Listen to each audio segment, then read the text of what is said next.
One. Hello, everybody. Welcome to coverage of the MTGAZone Championship Series Set Championship Qualifier. My name's Hayu, and I'm here with Scott. Scott, we're sending somebody to the Set Championship today. How's that going to go? It's honestly kind of incredible. It's nice to see this peak of competitive online Magic coming back. I know people have been desperate to get their teeth sunk in. Kamigawa looks fantastic, so of course people are really excited for the pinnacle of competitive play involving Kamigawa. Really looking forward to today. We've got a brand new, fresh format to look at. We've had some rebalances recently, haven't we? Yeah, that is the big news of the past week. A slew of bans and restrictions in multiple formats, but in Alchemy in particular, which is the format we are playing today, I would say the most number of rebalances slash changes I've ever seen happen to a single format at the same time. Yeah, quite the overhaul, quite the huge update in terms of playable cards, expected archetypes, which means we're definitely going in fresh. Brand new set of eyes on a brand new format and playing for one of the greatest prizes of all. So I have to ask, what do you expect is likely to change from what we knew of Alchemy before? Scott, I think we are going to see some decks that haven't changed very much. I know that's like the opposite of what you asked me, but I think that some decks like Gruul Werewolves barely touched by the bans and the rebalances, and then other decks like Is It just completely fall to the wayside. I'm excited, Scott, to see what the players have come up with and whether we're going to get any Me new too. spicy technology Well, it coming turns up. out we're in a rush. We're heading straight into some gameplay, would you believe? So, Oh, immediately well, starting let's things off with go. round one, let's hop over. Let's not waste any time. We get to take a peek at Alchemy straight away with round one from today's qualifier. So, who have we got playing today?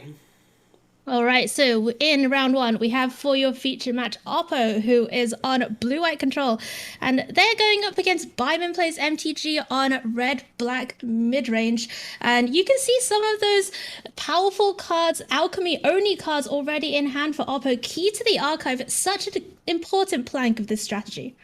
Yeah, absolutely. It's kind of impressive to see already that these are two of the holdover decks almost from the previous Alchemy format, and this hand is definitely a kind of a testament to that, right? Teferi, who slows the sunset, never really found a home before the printing of Key to the Archive, but Key definitely one of those cards that has remained intact. And we're going to see Bloodthirsty Adversary come down on the other side, just as a 2-2 with haste for now. Hey, nothing wrong with a bear with upside. All bears should have upside. Of course, That's my philosophy. it's 2022 Magic. We can't just be playing two-twos for two anymore.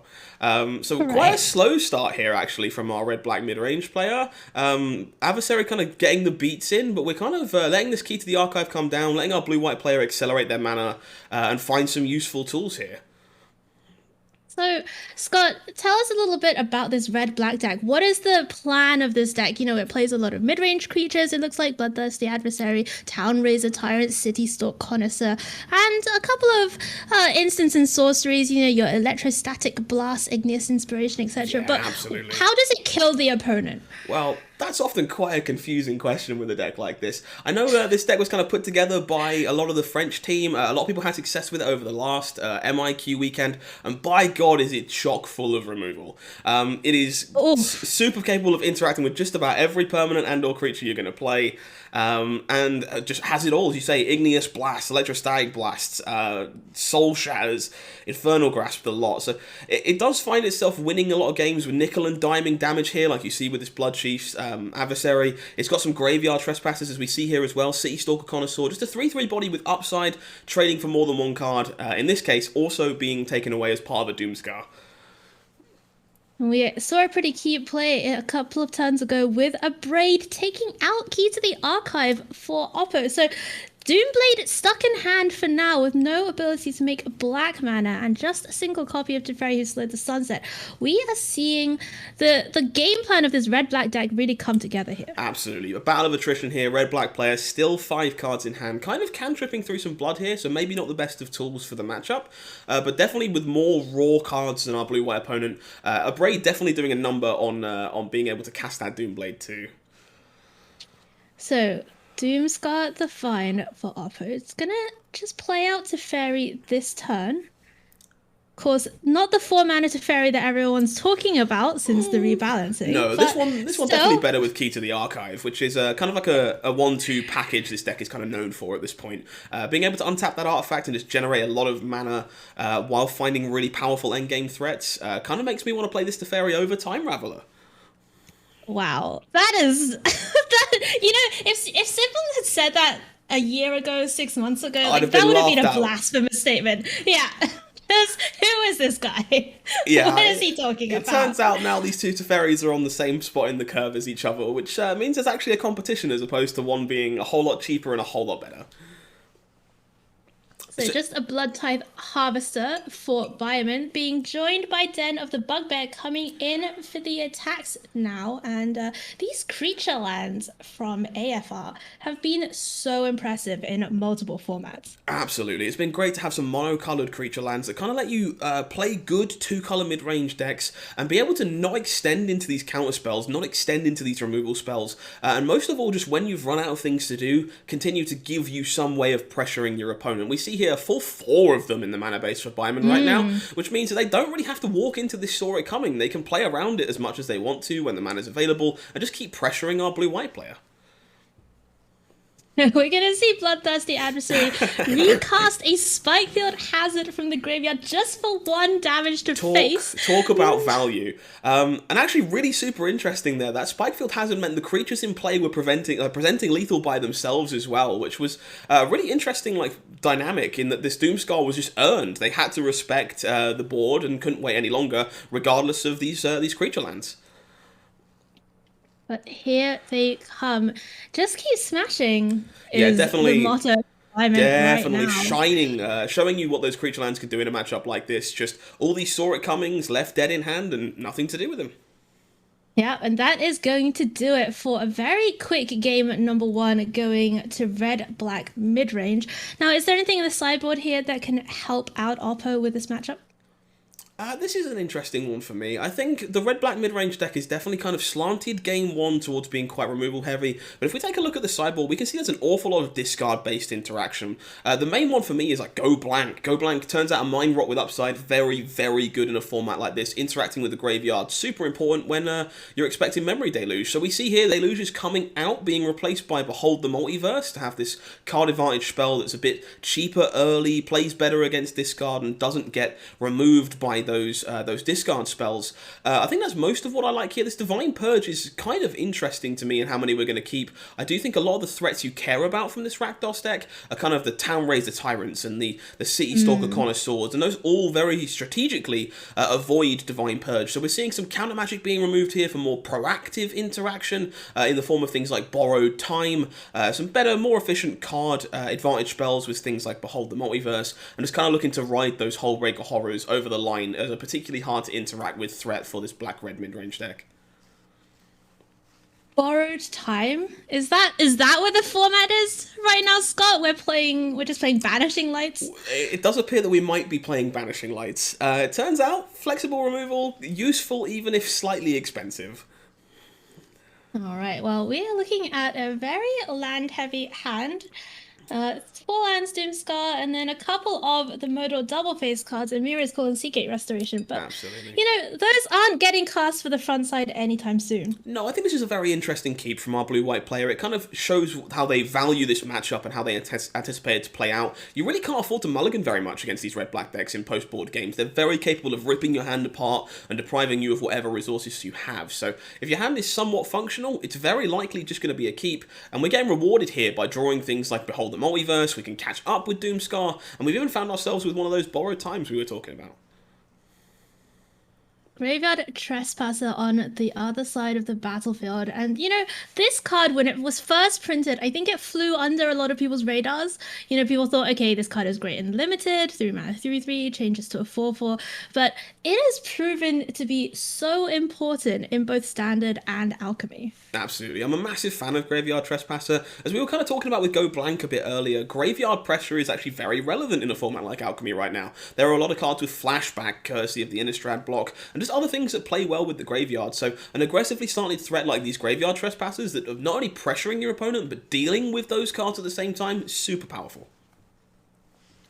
Doomscar, of course, the perfect answer to a pair of trespassers on the graveyard. You do not want to be paying that ward cost. And we have seen Byman play beautifully around this Jawari disruption that has been in Oppo's hand for many a turn. Absolutely. Really cool thing about Talray's a Tyrant here as a threat as well is that we get to pressure our opponent while not just being completely removed by a single removal spell. We're going to get some of that advantage back from the clue.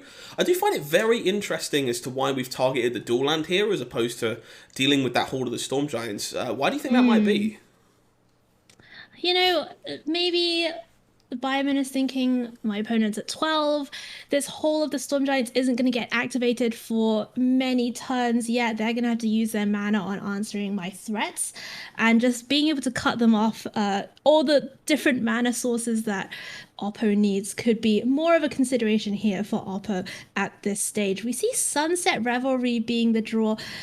Is this card good enough against this kind of these big mid-range threats? Usually you think of it as something that you might want against mono red aggro or, you know, the lower curve aggro decks.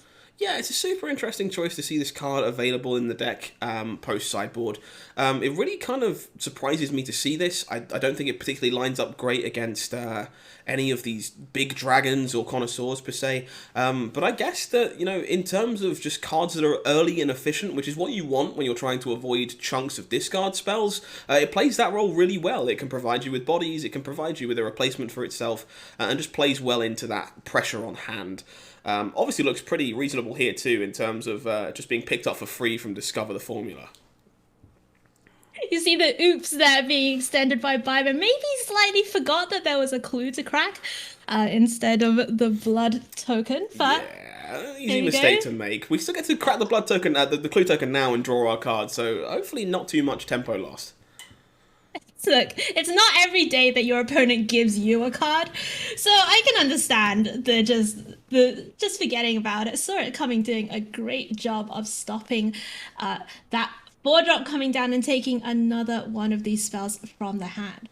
Absolutely. So, Teferi kind of getting underway here. No key to the archive just yet, but we're utilising that extra mana really efficiently. We get to Sunset Revel, we get to foretell this Doomscar, and keep hold of both of these Emeria's calls. Now, it turns out that decision to target the Deserted Beach earlier actually coming in kind of clutch here before this go blank, because we only had 2 white sources, so we didn't have any access to Emeria's call. Now, however, we have no access to Emeria's call whatsoever.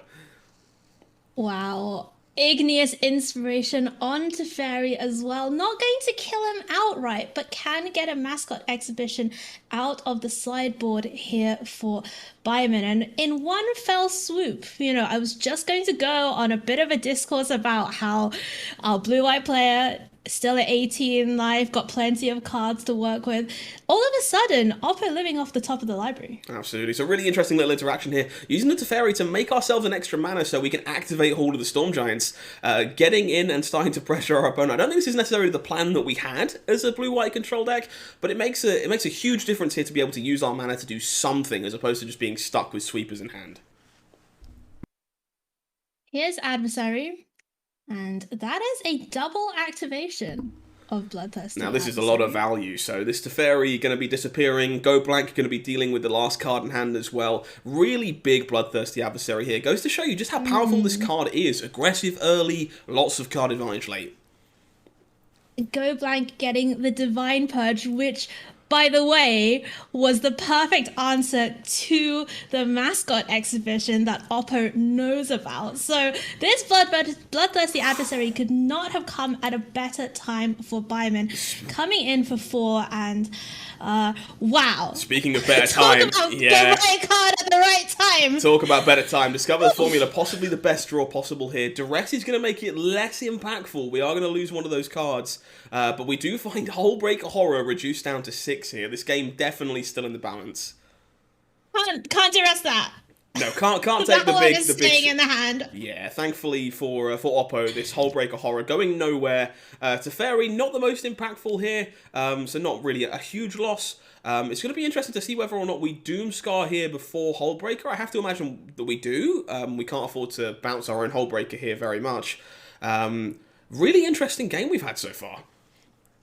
It has been very swingy back and forth. Deserted Beach, not a terrible find after having to sacrifice that whole of the Storm Giants. And we are going to see Oppo use that last sweeper effect that they have access to at the moment for getting rid of the 2 4/4s on the board. But it's back over to Byman, who has a couple of these lesson cards ready in hand. The gas is not running out. I was a little concerned for Byman here. It's really strange to see their mana base this time no creature lands whatsoever when they had quite so many last game, but they're just finding more and more gas from the top of their deck. Getting to double spell here seems super powerful. Still have this Mascot Exhibition left in reserve. The question is, does this dragon outrace a Hullbreaker Horror? And there's a good chance it does with our blue-white player on just 8 life.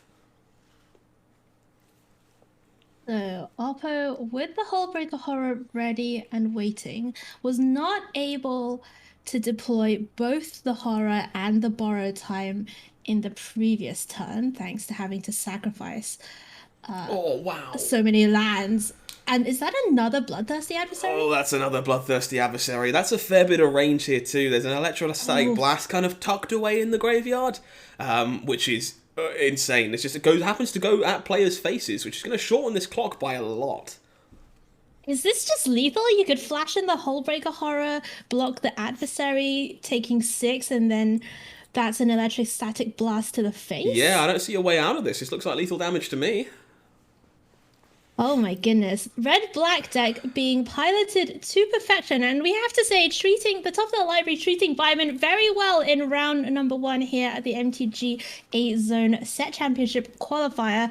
And we are going to see Oppo with blue-white control go down in round number 1. Wow, Scott, what a performance. Honestly, from this red-black deck. Really remarkable stuff. If you'd asked me like before the game got kick-started, I think I probably would have told you that I think the blue-white deck is probably slightly favoured. We kind of spoke in detail about how this this red-black deck has so much removal in it game 1. So stealing game 1 there definitely seems super impactful, but I guess I might very well just be wrong. That game 2 was a masterclass. Those threats were exceptionally well timed. Deck looking very, very strong in our first round of the day. All right, so we are going to go to our secondary feature match, which is still going on. We have Carl Sarup, who is otherwise known as Terabad, with Gruul Werewolves going up against Philip Meyer with black-white midrange, Orzhov midrange. What is this deck all about? So the Orzhov midrange deck, kind of a holdover from its standard counterpart. We're all about sacrifice-based synergies. We're all about permanents we can use to sacrifice to Rite of Oblivion, and just kind of grinding our opponent out with cards like Sanguine Brushstroke, creating these Blood Isks that are just doing death by 1,000 cut style damage, and then big powerful planeswalkers like the in-play Lolth that we see that give us all kinds of permanents to not only threaten our opponent, but also be able to kind of just play very well with those things that care about us having permanents in play. So we're joining the action in game number 2. We have Terabad up a game with Gruul Werewolves, and that is a very big reckless Stormseeker. That's already at 6/7, thanks to the powerful effects of Halana and Elena, and Tovar Adal Overlord still in hand, ready to come. This deck is scary. Oh yeah, the Werewolves deck, definitely the premier aggro deck of Alchemy. Didn't really lose an awful lot to the nerfs or the changes that we found in the last chunk of Alchemy rebalances.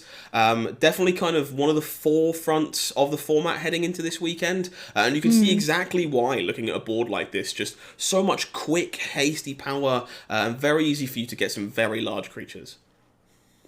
Meanwhile, on the other side of the battlefield, we're playing 1/1s for 1. We certainly are. Shambling Gas, kind of a bit of an all-star in a number of formats, honestly. Playing very well with cards like Rite of Oblivion, as we see being played to deal with that Halana and Elena.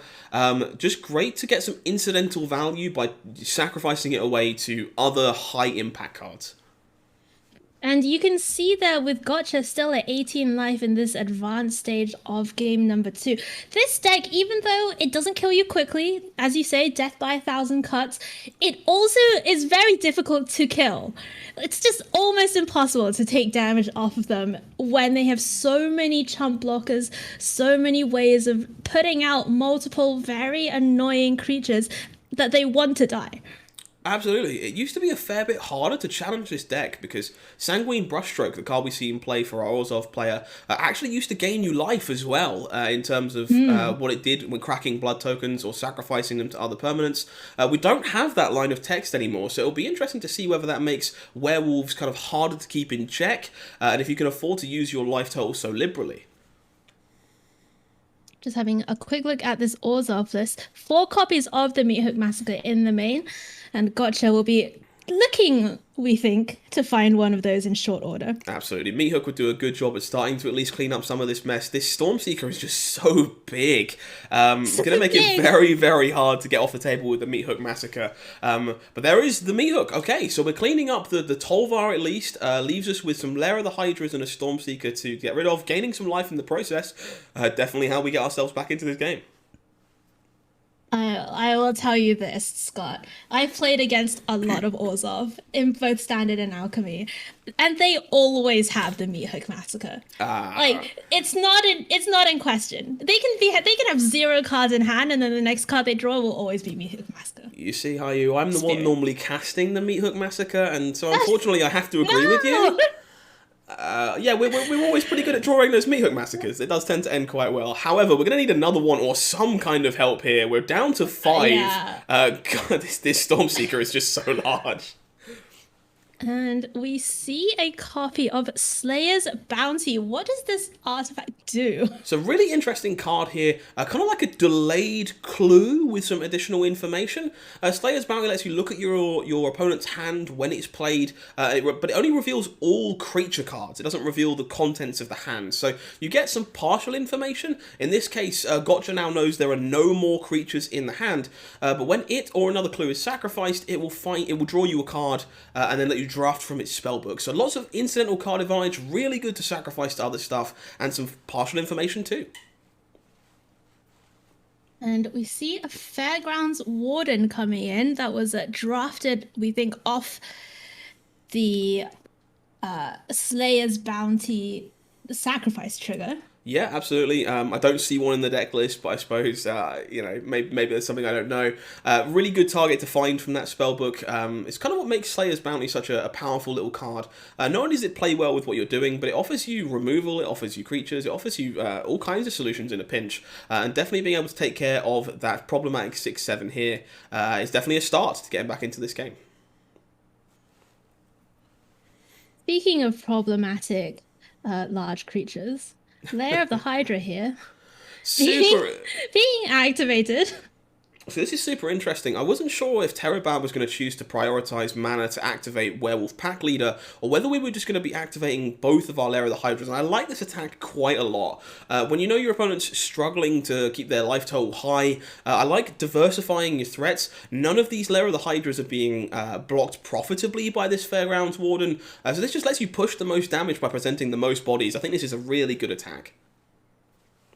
Yeah, great read of the board situation, and you see the good games being extended. No way out here for Gotcha, and it is Terabad who is going to be moving to 1-0 in today's Swiss portion of the tournament. And Scott, it's a great time to remind our viewers of just how our players are going to make the top 12 and make the qualification for that set championship today. We are playing 7 rounds of Swiss in the morning, and then there will be a cut to top 12 with the top 4 getting a bye in the first playoff round in the top 16. So pretty interesting tournament format, and of course all of our players here already very accomplished as they had to go 4-0 in a prelim to even qualify for today. Absolutely. Kind of the pinnacle of like online competitive Magic at the moment. A lot of people worked very hard to qualify for this event, and it makes a lot of sense given that we are offering a set championship invite at the very top. Some really good, solid Magic so far. As you say, very interesting structure. Kind of very excited to see exactly how that plays out. It's nice to see there's something to play for in the top 4 too, kind of giving that people an incentive to really chase those perfect records. Yeah, absolutely. I'm super excited. I love sending people to the set championship. I love it when we get to make someone's dream come true because there's a lot of our viewers out there, a lot of Magic players out there. This is the dream that they've been chasing for months, for years. This is why you grind. This is why you play your tournaments. This is why you get up at 6 a.m. if you're on the West Coast like me. So Yeah, to I don't enter envy you. to enter these events. And we are gonna, one of these 40 players registered today is going to achieve that dream. So awesome stuff to come yet. And if you've just joined us, stay tuned with us for the rest of the day. Scott, what can we look forward to in the upcoming rounds? Do we have another feature match to go? We've been working away feverishly behind the scenes, and we do in fact have a third game to jump into if we're really quick. So I'm going to make my way over there. You'll have to bear with me while I update the titles on the decks. But we do in fact have some blue-red. This looks like a control deck to me, Pinch, versus that kind of deck we were talking about last time, the Werewolves deck showing its head once again here. So blue-red had quite a lot of changes.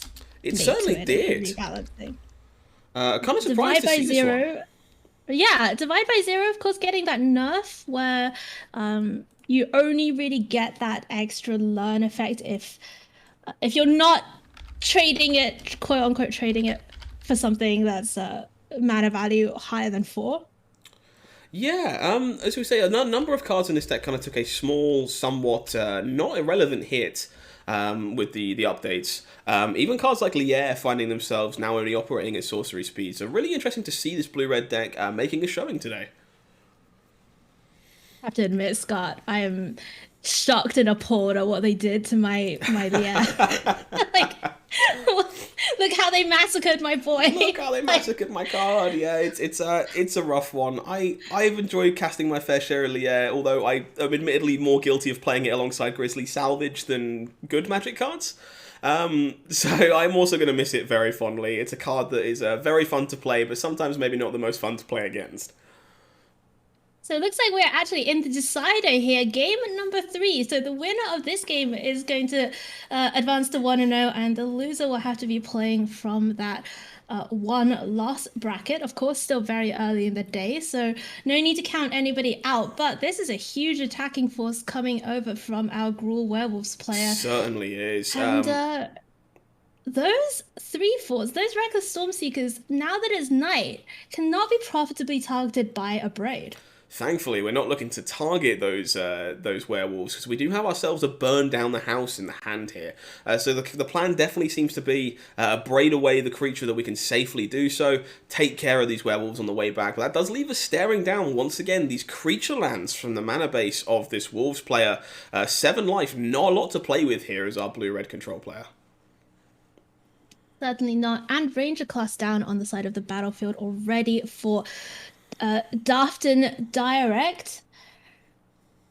Maybe if this game drags on a little bit, we'll get to see the card advantage mode of Ranger class do some work for Gruul Werewolves. But for now, still 4 cards in hand, so plenty of action remaining for Gruul.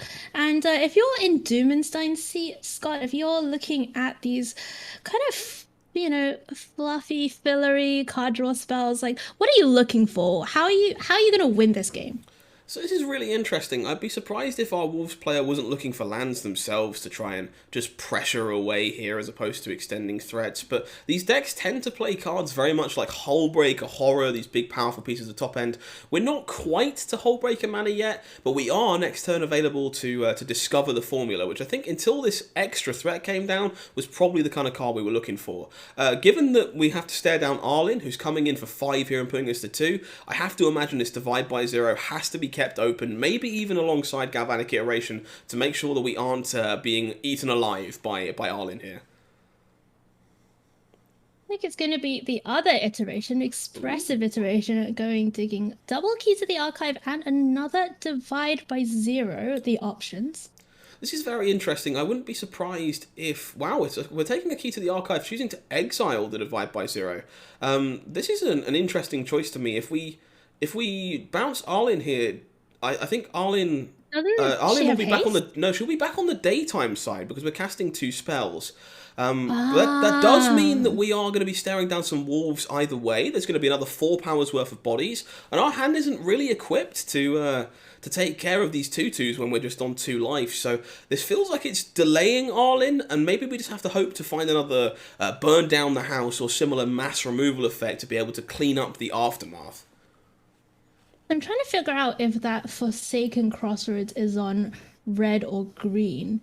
Presumably, Doom and Stain would not have left themselves dead to the lair of the Hydra Well, if the activation were possible. so I don't think we really had a way to leave ourselves not dead to lair of the Hydra here. If it is on green, But they need mostly green because to activate, right? they certainly do. So I'm hoping I guess for Doomenstein's sake, that it is in fact on red. The fact we haven't seen an immediate activation makes me think it must be. Talray is a Tyrant coming down here, threatening lethal damage with its trigger. Wow. So definitely not a green source. Yeah, we're really in some trouble here. Kind of so many threats available to our Gruul player. Those 2 creature lands just ever looming if we find a land. Lands are good, spells are good. That's exactly where you want to be as an aggro player. Unexpected Windfall, usually one of the best draws of this deck in this kind of sticky situation. And Scott, I've played a lot of Izzet. I've seen a lot of Izzet be played to a very high standard. And let me tell you, even though it seems dire right now, you cannot count these Izzet decks out. Oh, no, of course. It's so very easy for these decks to manage to stabilize for a turn and kind of put together a monstrous combination of spells, especially in combination with a card like Hullbreaker Horror that can just undo a lot of the very good work you did versus the Izzet player in a heartbeat. So definitely looking a little stuck here. We do have a way of dealing with this Townraiser Tyrant if the land once again isn't found. Kind of hoping that we can pull ourselves back through this. I'd love to see an Izzet player stabilize against all this pressure. So there is the Townraiser Tyrant. Oh, here's the second green source. We the do Forsaken find Crossroads is going to be untapped here. So this Lair of the Hydra now available to not attack for lethal by itself. So if we do activate Lair of the Hydra here, I do believe the Rangers class is not active. It is so not we're going to be able to active, divide by 0 the Townraiser Tyrant and stay alive yet again. We're not giving up here, are we? this is how it goes. It's always every inch, every turn you think, okay, nearly this turn. Maybe this time. Oh, maybe this time. Maybe this time, actually, yeah. Maybe actually this time. Lupine Harbingers. The alchemy specific card from Daft and Direct. Nothing like a green trampling hasty lava axe. Yeah, that very much felt like a desperation, unexpected windfall, and unfortunately, nothing found. Wow, so we're going to see Gruul Werewolves take down yet another game here against blue-red control. Izzet control obviously having suffered a little from those rebalances that we were talking about. And is it just going to be aggro all the way? Oh, I certainly hope not. It's been very intriguing to see so far. These Gruul Werewolves players kind of just showing you exactly why the deck was so popular prior to the rebalances and why it kind of remains at the forefront of the format now, and definitely a very popular choice today. Just efficient cards, easy ways to generate card advantage, hard to answer threats. These are all just premium things you're looking for in your aggro deck in this format, and unsurprisingly, control decks a little hard to build week 1 maybe, suffering more from the rebalances, and the kind of decks like Gruul Werewolves are going to punish you pretty severely if you do skip a beat. I'm just having a quick look at the overall metagame of what our players have brought. Just trying to see if there are any interesting kind of out there decks. We do have a couple of copies of Boros Dragons, which is pretty interesting. Fearsome Whelp did, of course, suffer from a little bit from the rebalancing. That trigger moved to the upkeep instead of the end step, as we were used to seeing before. So we'll keep an eye on those Boros Dragon in exchange, for you. those decks did gain some bonuses. Obviously, the Dragon Whelp gained haste, which does not matter all that much, but it's a small amount of extra damage. And of course, Townraiser Tyrant got its capital R, which was the most important update of the alchemy rebalances. whatsoever. Yeah, and also had almost no other changes to it whatsoever. Yeah, Definitely. it's definitely no changes whatsoever other than now to Dragon. Other than the art. Absolutely, just the art. Don't worry about anything else. It's exactly the same card otherwise. No, really cool to see some people bringing some Boros Dragons. I think the Dragons decks were another one of those decks that definitely found a home in this format prior to the rebalances. So really cool to see they're still hanging around. And something else I want to highlight here, Scott, as we round out our round one feature matches and see if we can just get some little bit more magic on for all of our viewers. One player has brought Naya Ramp.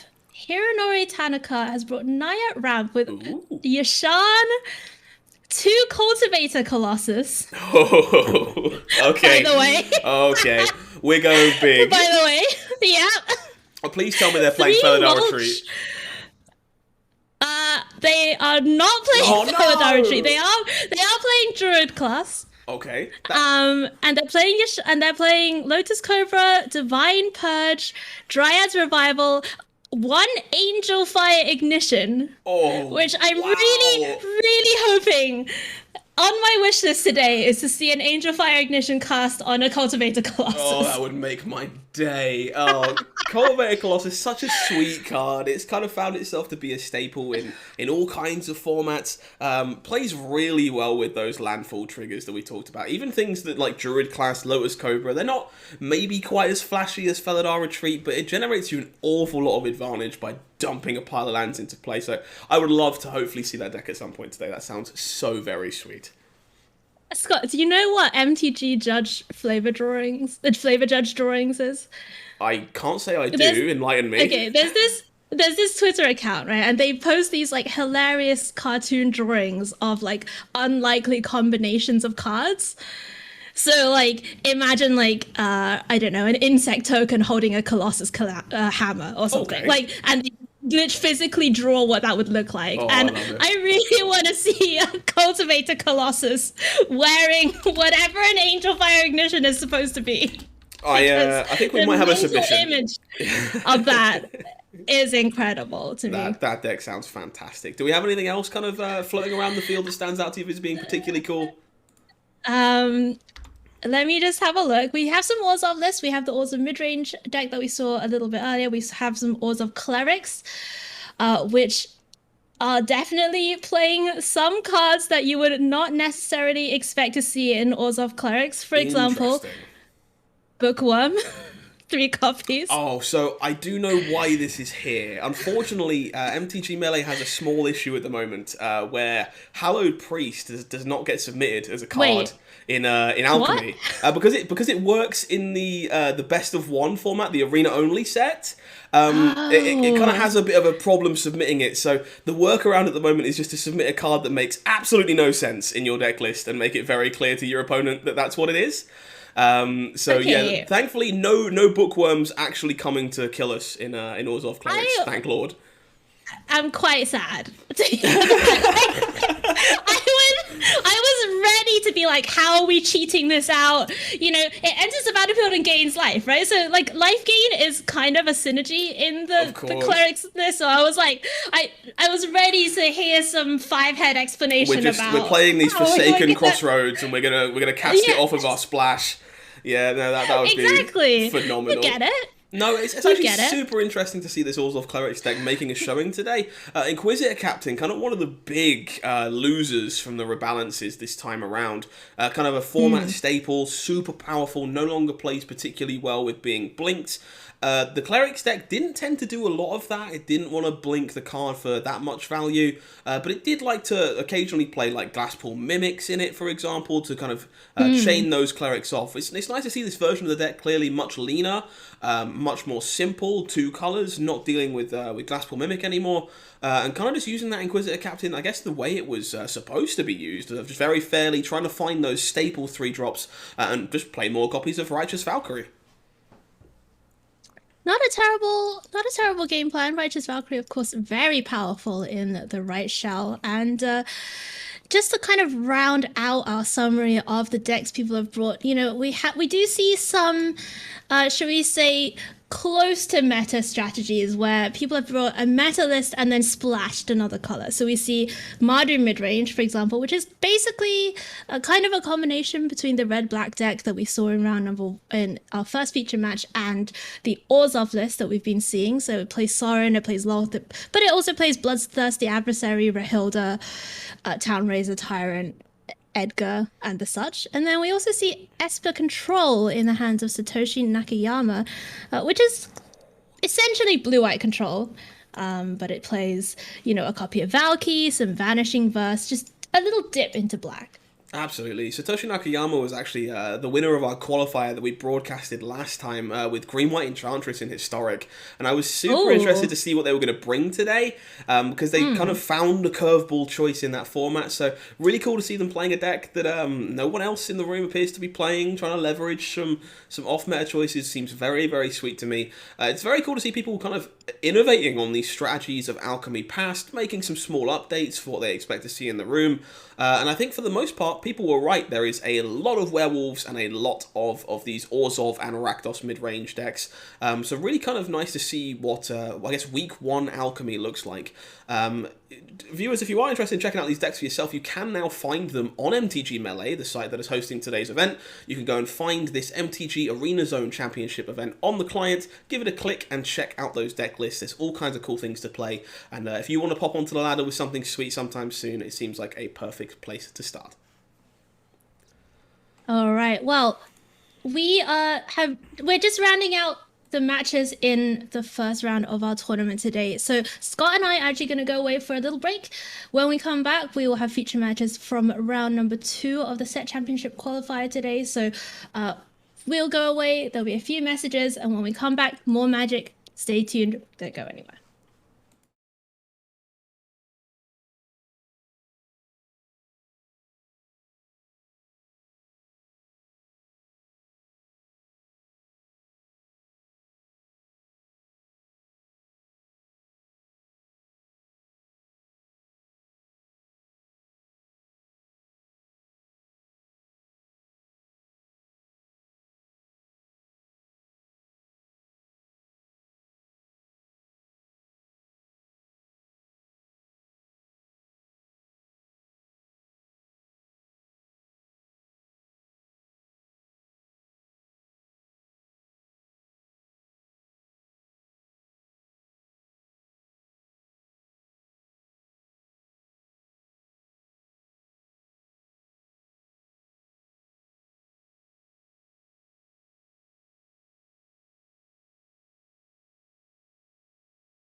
Hello, everybody. Welcome back to coverage of the MTGAZone Championship Series Set Championship Qualifier. My name's Haya and I'm here with Scott Mines. And Scott, we're just getting our players kind of sorted out for round number one, maybe set up some feature matches for round number two. But before we go into round number two, let's just have a look at, who did well in round one and what we can expect to see going into the rest of the tournament today. Yeah, sounds like a plan to me. I know there's a lot of high-profile players in this event. Also, just a lot of fan favorites from coverage in the past.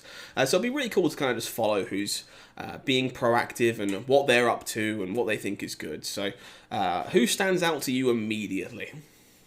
Well, I of course have to draw attention to Arya. She has won 2 seasons of the VML, made the set championship multiple times off PTQ weekends, etc.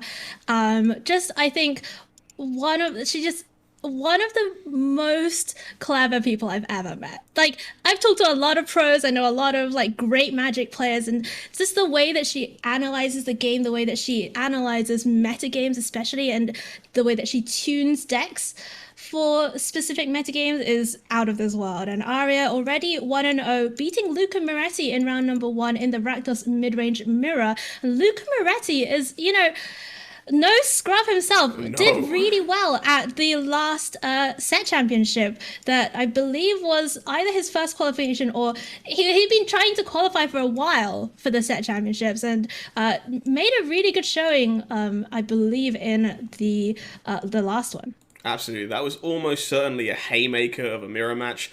I've had the pleasure of watching a lot of Arias play. They were on Blue-White Auras when we saw them last, and kind of gave the chat a masterclass in how to play that deck. It was really impressive to watch it go in historic.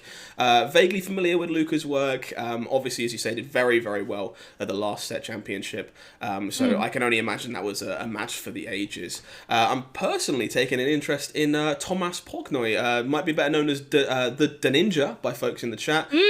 Friend of .gg, qualified for this event, playing Gruul Werewolves, and therefore, to the surprise of nobody, still playing Gruul Werewolves. Very certain of themselves. Took down this first round, unfortunately falling our hero of the Naya ramp deck. Did indeed take a loss to Werewolves. 2-1. 2-1. No, okay. It put up a fight, clearly. It put up a fight. Yeah. So yes, unfortunately for us, but good for Tomas. Wolves taking down the first one there. Also, starting 1-0 today, we kind of talked about them briefly earlier on. Satoshi Nakayama, our last on-broadcast qualifier winner, jamming that sweet Esper control deck, starting 1-0 today. Another fan favourite, Sandy Dog, MTG, known content creator, known streamer, jamming away today. Also on Gruul Werewolves. Can't say I'm surprised. They're kind of known as a master of the aggro strategies. Are you surprised? No, not in the slightest. Sandy Dog and aggressive red cards. Name a more iconic duo. I had to cross my fingers and hope they'd maybe found some sweet mono-red strategy, but no. Gruul Werewolves, the plan, taking down Riley Hicks in that first round on Rakdos mid-range. So I guess... taking a look at the room so far and just the expected metagame, who do we think were the big winners from this set of rebalances? Well, it's kind of interesting when you are talking about a tournament like this, Scott, because if this were an open tournament that anybody could join and we had 200 players, I think we would see a lot more experimentation. Right? Like, we would see people just trying out a deck that maybe is a little bit untested, or they found a cool combo or whatever it is, and they're just bringing it. But because everyone had to qualify to get here, it's a small field, it's 40 players, all of whom had to go forward in a prelim, and one of them is going to make the set championship qualify. I think that's kind of narrowed the field in terms of the metagame a bit, because players want to bring something that's a bit more tried and tested and not take as many risks with the deck that they're bringing. So we are seeing the metagame concentrate a little bit around the two poles of Gruul Werewolves and Rakdos midrange. I think arguably you could say if anyone was playing Werewolves before the rebalancing, they're still going to be playing werewolves. And if they were playing control before the rebalancing, they're likely on Rakdos mid-range now. That makes a fair bit of sense. I really kind of hadn't stopped to consider the fact that, of course, we have a set championship invite up for grabs. People are just, I guess, a lot less likely to be experimental. It's really, really easy to not want to take chances in a room like this. And as you say, just these two decks were kind of known, established all-stars of the format prior to the rebalances. So I can't say I'm all that shocked, really, to see they're being tried and trusted for an event of this kind of caliber. Yeah, I mean, some people will never give up blue-based control, right? Like, Gavin Bennett on Azorius control, like, that's, you can just put that deck list into your tournament field like 3 weeks in advance. You know that Gavin Bennett is going to be bringing blue-white control or some variation thereof, because some people have a lane, they know how to execute it super well, and that's what they're going to do. But for sure, I think for everybody else, Rakdos mid-range, the value, quote unquote value deck of choice right now. Yeah, I think it's really interesting to see all these people moving towards the Rakdos mid-range strategy. It obviously had a really successful weekend just before the rebalancing, and as you say, kind of fits the playstyle of these players that are looking to be more controlling, looking to kind of, I guess, deal with their opponent proactively with their removal spells as opposed to perhaps reactively. I'm really kind of looking forward to seeing how this archetype evolves. As we mentioned before, we've got one of our competitors today playing a Mardu version of this deck, so it's definitely kind of a testament to the fact that maybe the last version of this deck hasn't been found and there's maybe some more wiggle room to grow, and that's kind of like the delightful part of Alchemy, right? As we have these rebalances and things do change and update, we're going to find people kind of like revisiting old shells, trying old cards, and finding fresh life in them. All right, so I think we are almost ready to queue up our second round feature matches. We'll just get all of the players into their seats, get them comfortable, get their decks shuffled up. Yeah, presenting to the opponent. Yeah. Digitally presenting, not quite the same as paper, but hey, you start to present your deck, it's still a very real part. In my mind, I have this fantasy of kind of people meeting in the virtual space as they would in the real life space, and it's like in my head, I like to imagine them like walking across the battlefield and sitting down. I don't know. I just want Paper Magic to be back, please. You know what? I like that. Please. That feels very grand. That please, feels. world. Please. No, it feels very grand. I just cut my fingers on some sleeves again. I just did it to feel something, like I just. Yeah, I mean that ship has sailed, but. But maybe there's some hope yet as we look into our round 2 feature match. Are we gonna get our wish? Oh, it looks like we might. We're going to make sure we grab the right feature here. We've got some players on hold to make sure that we do this, but it looks like we get to feature Boros Dragons versus the Naya Ramp deck. Everyone wants to see it. I also want to see it. Ready. Taking a brief look at this deck list, kind of what are the more, I guess, unique standouts again in this archetype, just for viewers that maybe have just joined us? Okay, well, let's have a quick look. I mean, the headline really creature, I guess, for me is the Cultivator Colossus. 2 copies right at the top end, 7 mana. When it comes in, you can put a land from your hand onto the battlefield, and if you do, you get to draw a card and repeat. So you can just keep going, essentially, until you run out of lands, which can lead to some very explosive turns indeed. And otherwise, the rest of this deck made up of, I guess, some of the cards that you would expect to see in our landfall ramp strategy. Lotus Cobra, still legal in this format. Yashan, Tangled Florahedron, and then we see the powerful enchantment Druid class, which we haven't seen a lot of, I think, in either Standard or Alchemy, but 4 copies here, and just kind of enabling the player to play an additional land on each turn. Kind of, it all kind of adds up into this snowbally play as many lands as you can effect. Yeah, absolutely. Druid's class, one of those cards that kind of saw a small increase in power in the first set of Alchemy balances, so very much looking forward to seeing how this one plays out. Let's hop on over to the gameplay and take a quick peek at this match. All right, so it is Naya Ramp going up against Boros Dragons in the hands of Dominic Carmiche. And we see there we go. There it is. Druid class right on time on turn number 2. Yeah, take a read of that. We got a Just reader, chat. We make got a sure. reader. Yeah, Druid class, perfect time on turn 2, of course. Often wanting to activate it on turn 3 and play that extra land. Just gain as much life as you can from it. Seems like a really good start for our Naya Ramp deck. Does indeed. Although, Boros Dragons not off to a shabby start either.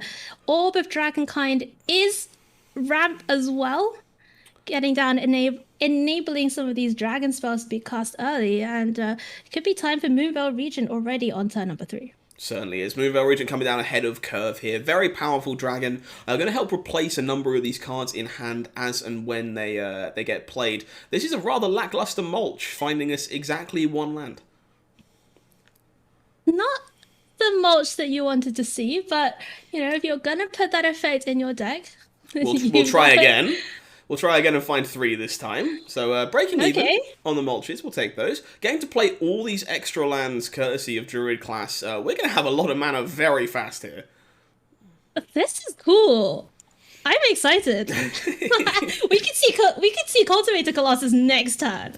Yeah, sadly we did watch one of them disappear into the abyss courtesy of mulch, so it's sitting in the graveyard, but there is one more, and I know what I want to see right now. Okay, back over to Kakusi. Whoa! Begin anew. What a sweet card from the direct to alchemy drop. So, really unique card. Hasn't really seen a lot of play so far, but a green-white sweeper that's going to destroy all creatures in play and give all creatures in your hand an additional +1/+1. So, good way of this green-white deck taking care of board, and I mean, maybe even making its Lotus Cobras into a 3/2. All right, we're going to see Goldspan Dragon that come down on the battlefield. Not as powerful as its standard equivalent, but still going to be getting in, still going to be making treasures, doing what Goldspan Dragon does best. Amazing to see, really, this Druid class has gained such a large amount of life. We've had an Adult Gold Dragon, a Goldspan Dragon, both coming down with haste, and our ramp player still on 14, still with ways to keep clearing up these dragons. Very cool. Oh! There's Ren and 7 now. This is the man to make a very large tree folk. This really big tree folk. This is a 9/9 tree folk on turn number 5, which is exceptionally impressive, but sadly, this tree folk about to be absent, disappearing into the abyss and being replaced by a clue. Well, the Dragon's deck just cannot deal with it. Like, how are any of these creatures going to beat a 9/9 with reach? That fateful absence really very key and here for Dominic. Super interesting here. This Inferno are choosing to attack player. It's very interesting. We just choose to ignore Ren and 7 and choose not to take it off the table, just looking to prioritize pressuring our opponent's life total. So Ren and 7 is going to go up. And we see a copy of Dryad's Revival hanging out in the graveyard with that flashback cost for Kokusi. So definitely lots of ways of putting cards in the graveyard. Definitely some ways of getting the cards you want back if you're on the Naya ramp side of the battlefield. We'll see what they can find here. And because we know, I mean, Kokusi doesn't know, but we know Adult Gold Dragon, that's another hasty threat in hand. Certainly is. That Dryad's Revival being earned here to pick up Begin Anew and try this again. Really interesting to see this synergy of rebuying this sweeper and continuing to grow creatures in hand. If Kokushi here had access to a couple of creatures that have been sitting around while we've played all 3 of these Begin Anews, they're actually significantly larger than they were before. I really hope that there's just a Cultivator Colossus in hand that has been steadily getting +1/+1 from these beginner news. Interestingly, we respect Ren and 7 this time. I actually think this might be very important because a card like Cultivator Colossus is not massively dangerous to this Dragons player if it's stuck on the ground. But if Ren and 7 had maybe found a way to find Angel Fire Ignition with its ability, putting it into the graveyard with flashback, we could have seen a very hasty Cultivator Colossus coming in to take our opponent's head off. So choosing to respect the Planeswalker this time, ramped player now drawing up to 4 cards in hand. Still plenty of resources to play with regardless of how many lands we've played. Really sweet to see Mulch and Renin 7 providing card advantage and letting us still have access to things to do. So let's see whether, yeah, I was gonna say, let's take a read. Let's, Dominic and us, we will take a read together of what the third level of Druid class does. So this when is it becomes a very level big land. That, oh my goodness, that Plains is going to become a 12/12. It's still a land. It's Angel Fire Ignition. Angel Fire Ignition. Oh my goodness. That's it. The concession. That is a 12/12 Plains with Angel Fire Ignition put on it. And, it's not a Cultivator Colossus, but we will take it. Oh, imagine just gaining 14 life from a Plains. Oh, what a fantastic line of play. This deck is so sweet.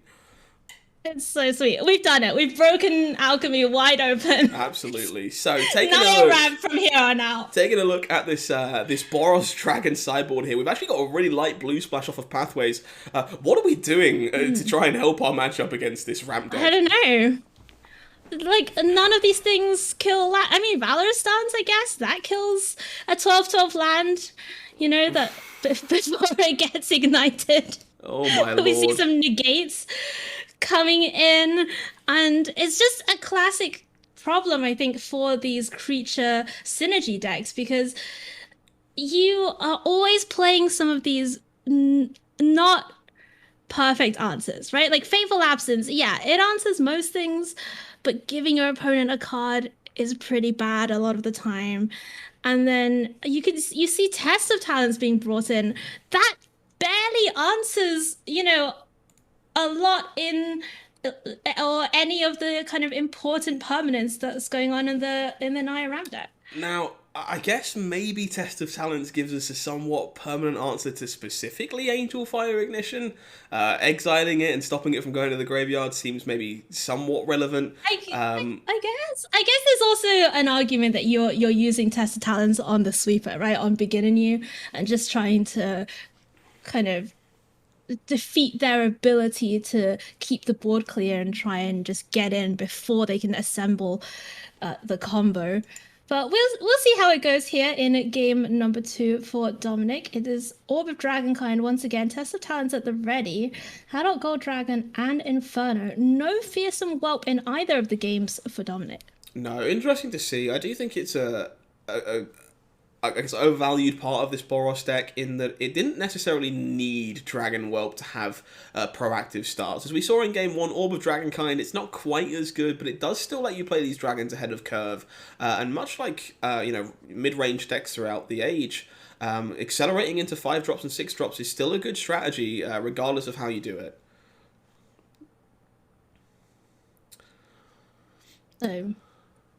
So no early plays here for our Naya player.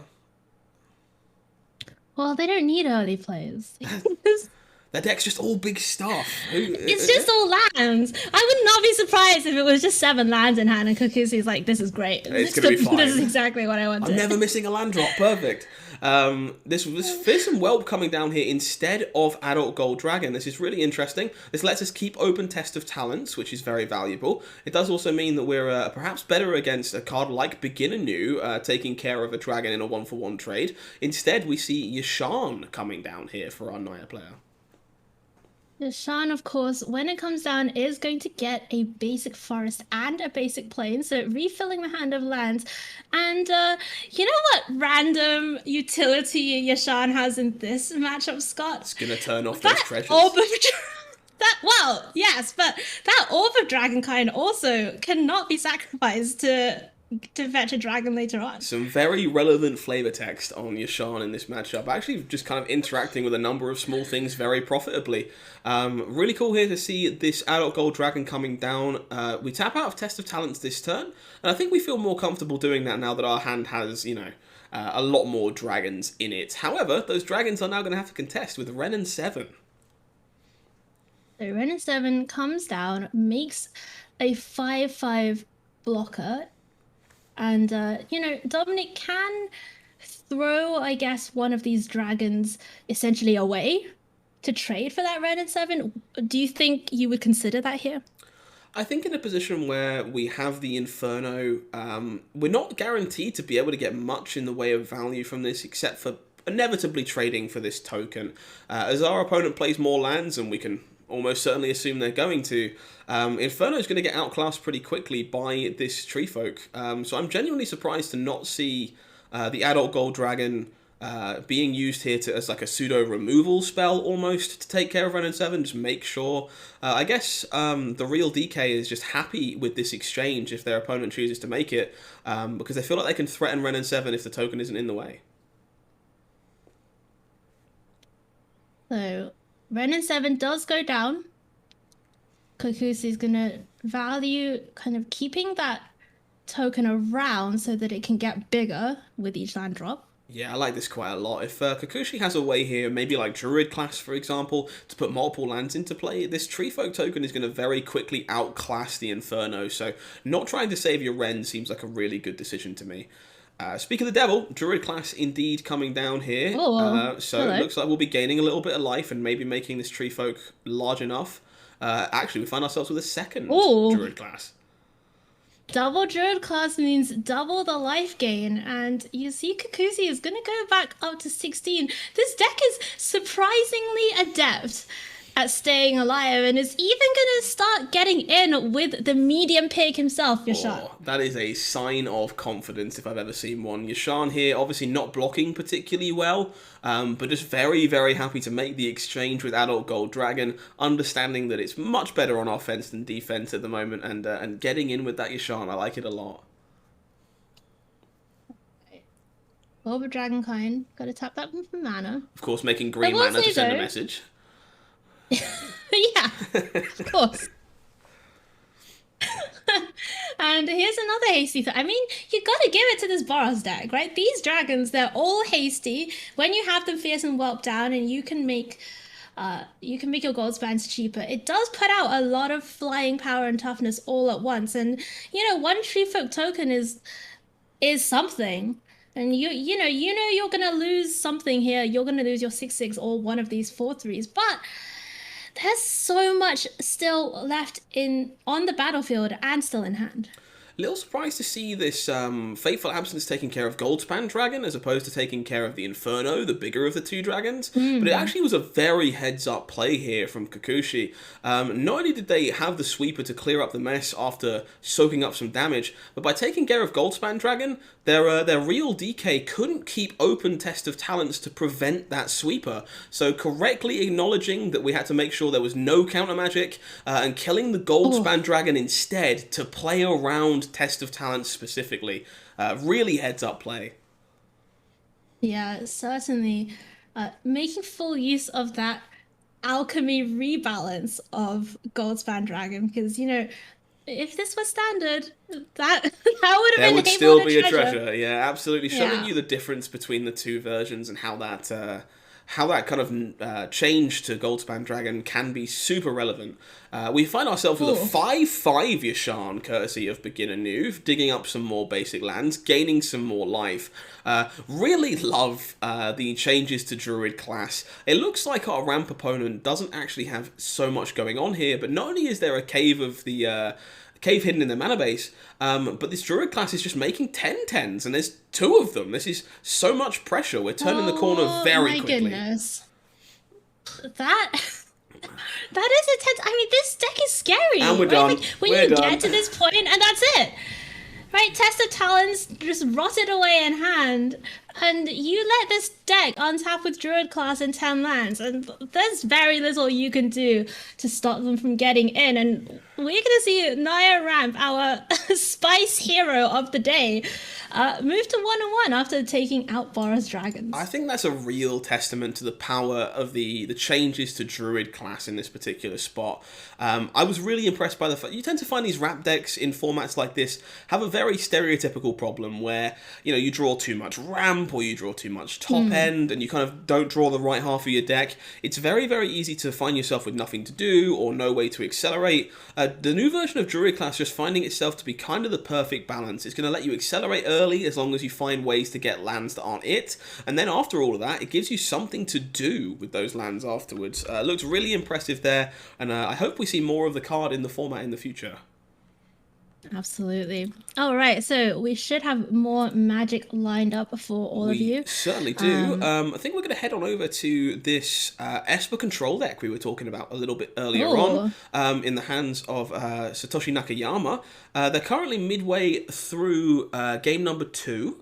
They are playing against Red-Black mid-range, against Is It Julie. So we're going to be hopping over there in just a second. Esper Control, really one that we're kind of looking forward to. Let's cut on over to that gameplay and see what it looks like. All right, so it looks like Is It Julie up a game already with Red-Black against Esper. So maybe a little bit of a rerun of that match that we saw in round number 1, where we saw Blue-White control going down, and Thundering Rebuke is going to take care of Teferi Slows the Sunset as well. So things going pretty well here for Is It Julie, and they only get better. Go blank, getting rid of Disdainful Stroke and Key to the Archive. You have nothing, says Julie. What would you like to do now? It's been super impressive to watch these mid-range decks get to work on some control decks in the first couple rounds of this event. I think it's very easy to assume that the matchup here is not very good, given how much removal is in these red-black decks, but time and time again we're seeing in the sideboard games, you get access to Go Blank, you get access to all this other profitable discard-based interaction, and these matchups look really close. Looks like there's a lot of moving pieces, and that's super intriguing. So this is a super cool move here by John, because Julie played the Townraiser Tyrant, right? And obviously, as we were talking about before, your ideal target is you want to hit that Hall of the Storm Giants.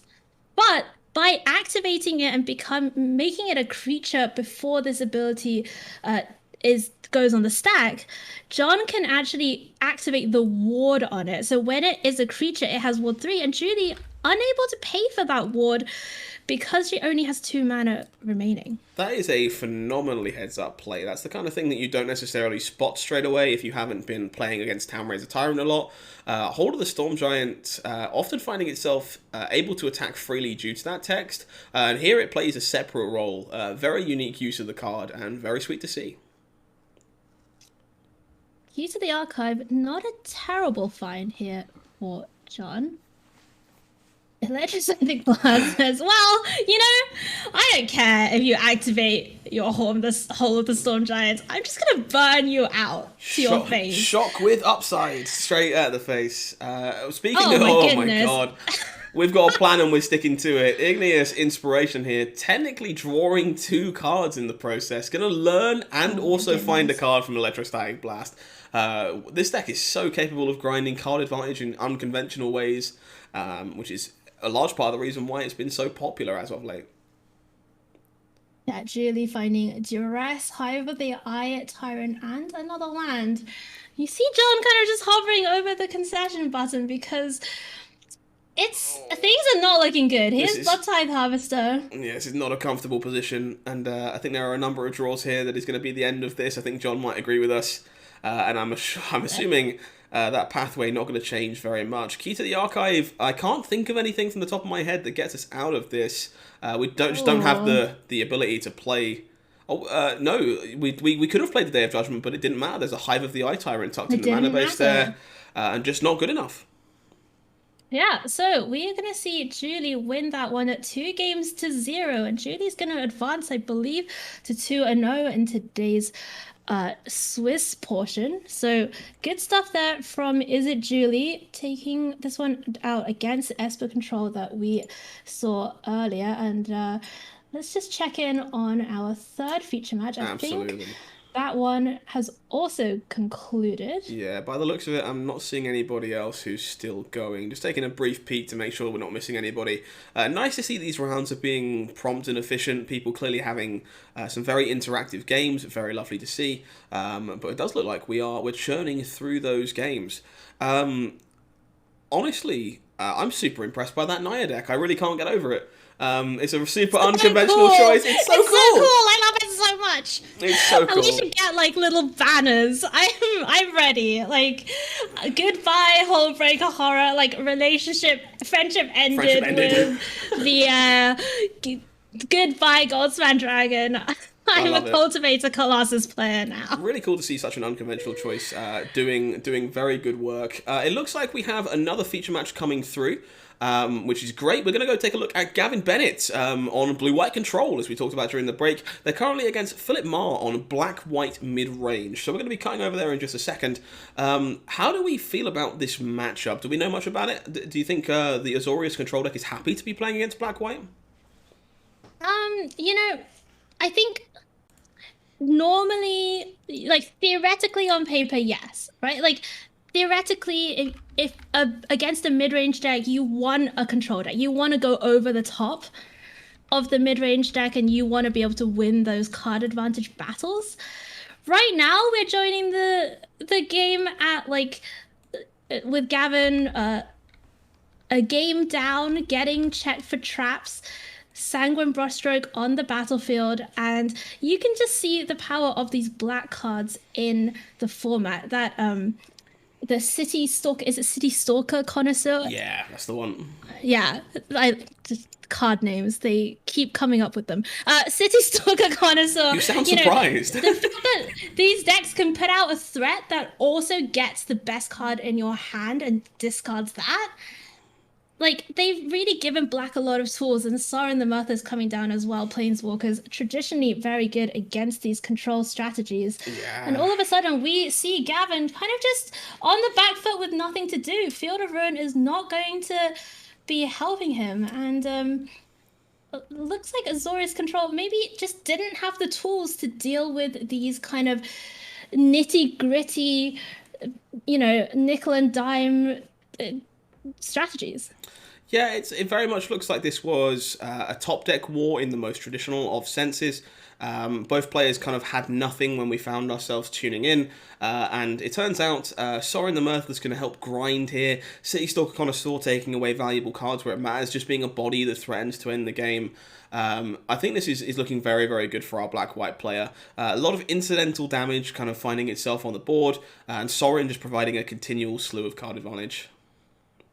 Yeah, that is not going to do it. And we are going to see Black-White mid-range win this one. And that is, it is pretty interesting. Like, even if the Azorius Control player, Gavin, was able to find a sweeper, right? There's still that Sanguine Brushstroke on the battlefield. There's still Sorin. There are all these permanents that are actually pretty difficult for these control decks to deal with unless they find a very specific answer to them. And you can also count something like Meathook Massacre in that category where, like, yeah, they're going to get you down to 10 life or so, and then it's just very difficult for you to ever win because everything that they play also kills, does some damage to you when they die, and it just snowballs into this effect where if you get your life total low, it's very difficult to recover. Absolutely. I think it's definitely a testament to a traditional way of attacking these control strategies too. It's something that a lot of players don't necessarily realise when they first pick up games of Magic the Gathering, but the control decks are very much forced to have the right answers at the right time, and by attacking them with this multitude of different threats, as we say, Sanguine Brushstroke, just some incidental damage, random creatures, random bodies, and then alternative threats like Sorin the Mirthless, it makes it very hard for them to have all the correct answers before those threats get out of hand. And the Black-White deck, they're kind of demonstrating exactly that kind of problem, especially when the opponent is black as well. They're able to pick away those answers for the control deck and squeeze through the right threats, which creates a really interesting game mechanic and makes for some great matches of Magic. So, Scott, this is great to join you on the .gg broadcast. Great to work with you for the first time. There are two types, I think, of casters out there. there are classes that when they go into a feature match and they see that both players are playing control decks and it's just going to be land go for 12 turns, that love that, and there are casters that hate it. What side of the divide are you on? Are you part of the counterspell community? I'm like kind of new enough to casting that I think my opinion could be changed on this at this moment in time. I think it's very likely that when you go into a control mirror for the 50th time, it's a little harder to be excited about the first 12 turns than it is right now. But I'm a bit of a control player myself at times. I think there's probably some kind of challenge in trying to make 24 land drops as interesting as possible. So at the moment, I'm kind of leaning towards not minding control mirrors, and I have to see how that ages in time, I think. How about you? Oh, I love it. I love it. Just give me 20 turns of people not doing anything. It's great because you can talk about whatever you want, right? You can like just have great like digressions, and then every 10 minutes or so there's a stack with like 20 effects on it, and that's great. It's just my favorite kind of thing. I love it. And yeah, I'm very sad about the demise of Divide by Zero. That's all I can say. I think you and a small handful of other people, probably probably not everyone, if I'm being completely honest. Oh no, everyone keeps telling me, "Hi, why? Like it's so miserable to play against. What is wrong with you? Why do you hate humanity, etc., etc." And I just have to say, like being able to counter things that say can't be counted on them is the best feeling in the world. Oh, I think as we talk about there being different types of commentator, there's very clearly different types of player as well. And I also honestly thought the first time round, especially the kind of synergy between Divide by Zero and Lier, Disciple of the Drowned, very cool. Definitely a way of interacting on an axis that maybe a lot of people haven't before. And then you get to the 150th Divide by Zero, and it's not quite as enjoyable for both parties anymore. So I'll have to take the other side of the fence on this one, and I'm rather glad to not be walking into quite as many Divide by Zeros. I am reliably told. Looks like we do have, we have magic. We certainly do. Let's go. Give me a hot second to get them set up. Who have we got as our last match of this round? All right. Well, we have Leopold, who is actually already qualified for the Set Championship, so that's great. Going on Gruul, going up against Noam Zime on Black-White Cleric. So this is, kind of that Righteous Valkyrie, Cleric of Life's Bond deck we were talking about before. And as we join the action, we see some absolutely massive clerics. Whoa! They are giant. Righteous Valkyrie, that +2/+2 effect kicked in. We have Noam on 30 life. That's a 9/9 Cleric of Life's Bond. Townraiser Tyrant on the other side of the battlefield is 6/6. That's puny compared to everything that's going on. It's for Noam. Definitely the kind of mission statement for these cleric decks. Righteous Valkyrie, kind of the card that lets you enable all of these ridiculously sized threats. If you find yourself at a high enough life total, it turns out your entire board gets very large. Of course, we're looking at two of them here, making everything much, much bigger than the Gruul Werewolves player can handle. However, this attack is extremely interesting because it's possible that we can push enough damage on the way back to make these Valkyries shrink everyone back down again, right up until we see an Intrepid Adversary. That is a 2-mana, by the way, Intrepid Adversary. No kicker effect. That is a 7/5. Casual 2-mana 7/5 with lifelink. Oh, that's probably fine. These alchemy balances are getting really weird. It's just such a big 2-drop now. Definitely kind of the game plan for this cleric deck. Stopping on 4 lands is just perfect. Everything gaining chunks of life. These Valkyries just make it so hard to take these creatures off the table, themselves included, just providing way more power than this werewolf strategy can keep up with. So Helana and Elena was the draw for Leopold, and we're going to see whether, the reach on Helana combined with something like putting the counters on Townraiser Tyrant can keep them alive. Okay, this attack is... Does Townraiser Tyrant have Vigilance? It does, courtesy of a Tenacious Pup counter. Oh, okay. It's been given an extra bit of Vigilance from the 1-drop there. Yeah, not super sure about this attack with this 3/3 because Intrepid Adversary does have lifelink, so that is going to go some way to undoing the life loss from the Town Raiser Tyrant. But you see a pretty Oh. interesting card. There's a Skyclave Apparition. What a clever attack. Yeah, not ideal here for Intrepid Adversary to be gaining chunks of life, but clearly Rahilda, the wanted werewolf that we see next to our dragon here, must have Hmm. stolen a Skyclave Apparition earlier in this game. And our Wolves player here correctly realizing that the only way they get back into this and perhaps stabilize is by sacrificing the wolf here to get that trigger, making the opponent gain life, but being able to take one of these Righteous Valkyries out of play. I wonder if this is enough to... Wow, this was so good. The Wow. adversary blocked in a way that meant it died when the Righteous Valkyrie left the battlefield. Okay, so we have a game on our hands here. Things are looking pretty dire for our werewolves player.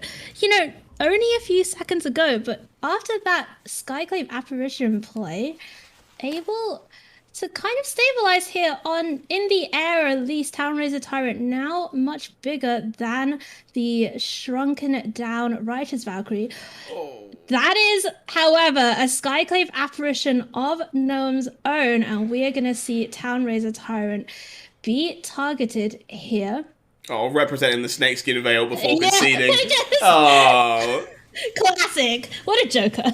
Gotta put the fear of God into your opponent before conceding. There we go. That's how you do it. I think that That's was a it. really heads up play from our Wolves player there to play with Skyclave Apparition, but unfortunately not quite enough gas in the chamber to stabilize against our Clerics player.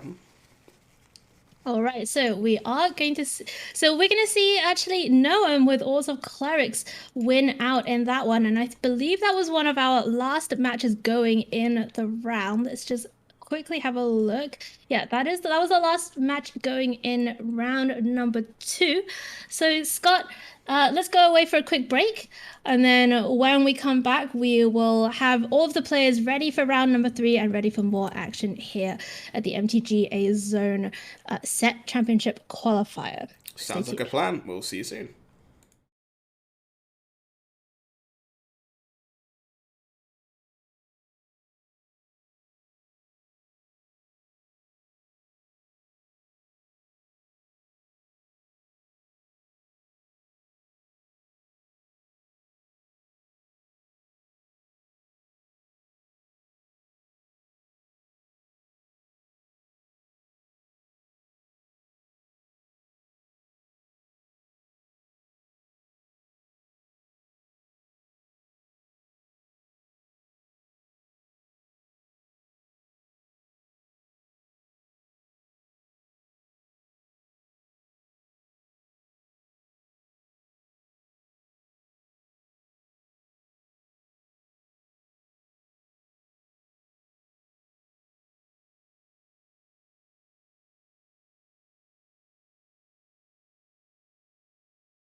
Hello, my friends. I hope you're all having a wonderful weekend. And Scott and I are certainly having a wonderful time here on the MTG Arena Zone Championship Series Set Championship Qualifier. If you've just joined us, welcome. We are about to go into our round three feature matches. And have to say, Scott, the rounds are going pretty quickly today. A lot of aggro in the metagame. And I think the players will be pretty pleased to see that we're going to get through our 7 rounds of Swiss in quite short order. Oh, for sure. If it was me down there today, it's always a bit of a toss-up when you choose a deck for an event like this. It's like, well, do you take the deck you think is best, or do I take the deck that's going to give me a lunch break? And I think some of these players are definitely going to be happy about the fact they're getting a short break in between rounds. Things are kind of churning along extremely quickly, which is great, and it's definitely a testament to today's organizer, keeping everything in check too. I'm really looking forward to seeing how this one progresses. So as we get into the middle part of the tournament, what are the records that players are targeting? Like there are only 40 players in the field today. The cut is the top 12. So what are we thinking about? What are we looking at in terms of records and breakers as we start to think about the top 12? So it's a really interesting situation we find ourselves in. As we talked about before, top 12 is a slightly unconventional cut, but it does open up some possibilities that maybe don't happen in paper play, which is really, really cool. It's maybe not a known fact for everybody, but you obviously don't have intentional draws or otherwise on the online client, so there's not so much of the last round drawing that you are maybe used to in other events. We have 7 rounds of Swiss today, so my expectation is that a record of 5-2 should guarantee you a top 12 berth. If my math is correct, no one who goes 5-2 should miss, so 5-2 should definitely be good enough. Okay. And if we end up with some of the weird, wonky scenarios of people being paired down or paired up, there's a small chance that somebody on X and 3 makes it in at the very bottom as well. So the goal is definitely X and 2, but the light isn't dead if you do take that third loss. Okay, well, so as we go into round number 3, that does mean that everybody is still live, which is pretty exciting. Hey, that's the way to be, right? No one's out of contention yet. And a lot of the time, you play a PTQ and there's, when you have a larger event and lots of players are in it, and you kind of know, right? You have to go X and 1, or maybe you have to go X and 2, but if you take your losses early, your breakers are bad, etc., etc. But everybody is still in it. Everybody is still live for top 12 today, so sure. That is awesome. And that's definitely a bonus of an event you've qualified for, right, as well. There's nothing worse than putting in all the work to qualify for something like this and knowing you're out after 2 rounds that don't quite go your way. Yeah, exactly. And, we did have quite a few of those preliminary events. Obviously, everybody here who made it had to either play one of those kind of smaller prelims, or I believe there were also some larger preliminary events on the weekend. Dotgg had some 1Ks, which are obviously fantastic events and definitely worth playing. And I guess that's the perfect window to say that if you want to get involved in events of this quality, you want to play competitive high-end Magic, well, Dotgg is the place for you. They've actually changed their structure quite a lot as of next month. If you want to be in this event next month, you want to be playing a set championship qualifier for a chance to play in one of those. It's now an open structure. You don't actually have to qualify anymore. You'll be able to come and play the event for a small entry fee and roll those dice. So if you want to be on camera, you want to be featured, you want to play for a set championship invite, there is the chance to do that in the last weekend of February next month. If you're looking for things that are slightly smaller, they run tournaments every single week for a multitude of formats. You find Tuesday and Thursday are the premium days for a lot of folks, for the more casual plays, and then we run 1Ks at the weekend. So plenty of money up for grabs, plenty of opportunities to play competitive Magic, and it'd be very, very cool to see you come and get involved. So who are we watching first this round? So let's just roll up the pairings for, I believe we are going to be seeing a Gruul Werewolves mirror for our first feature match. It's going to be Gabriel Nicholas up against Tomasz Pokorny. Both players still undefeated, table number 1. And how can we expect this Gruul mirror to go, Scott? Is it going to just be when the coin toss, the coin toss, and off we go? I think this matchup will be super interesting. Both of these players are clearly very experienced. They are known names in the community, and most of them have played known for playing werewolves before. I think these matchups are always very intriguing because the die roll plays a reasonable role, but outside of that, you also find that both players have to take a really close look at the opposing deck list. There's going to be a lot of weird or maybe unconventional card choices, which one ofs you chose to play, which four ofs you chose to max out on, that are going to decide whether or not in this matchup, this time round, you are the control player or you are the aggro player. It's not just as simple as a mirror match. One is going to be better designed to be aggressive and one better designed to be controlling. So it'll be interesting to see how these players evaluate that and decide, hey, I think I've got the tools to go longer, a bit better. I've got more rangers classes. I've got more volatile arsonists, perhaps, these big top-end threats. Or whether they're designed to be sleek and linear and decide that, hey, if I'm winning this one, I've got to go underneath, otherwise the opponent's going to outgrind me. I am just taking a look at the two lists. They are very similar, both of them playing the 8 1-drops, the Tenacious Pups and the Ascendant pack leaders. Reckless Stormseekers, Werewolf pack leader. I believe we're going to see Tomasz Pokorny with more of a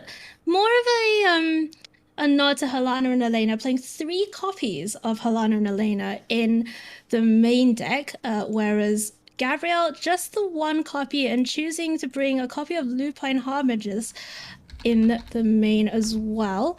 So, and not a lot of differences between the two. We also do see Gabriel with a bit more removal in the main, 2 copies of a Braid as well as a copy of Inscription of Abundance, whereas Tomasz really just working with Shatterskull Smashing and a bunch of dudes. So very similar lists, some very small differences. Looking forward to seeing how this one plays out, so let's get it underway.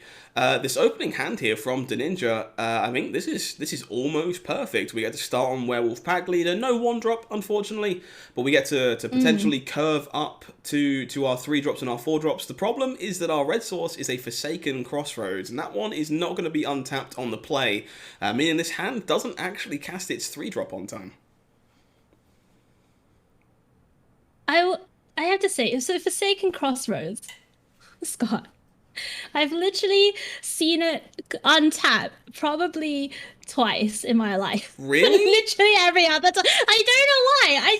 Every time I play it, or every time I draw it, or my opponent draws it, it just always seems to be coming in tapped, and very occasionally you get to untap it. So, I'm really shocked, Ayu. Like, for me, Forsaken Crossroads has definitely been one of the more impactful cards of the Director Alchemy drop. Okay. It's been really nice for these 2-color mid-range decks to have a land that is not only good fixing, but is kind of like at least a temple with upside if you get to scry. But these aggro decks, much like this green-red werewolves deck, it kind of gives you a lot more options on the draw in going second in matchups where you don't win the die roll, because your mana is much better.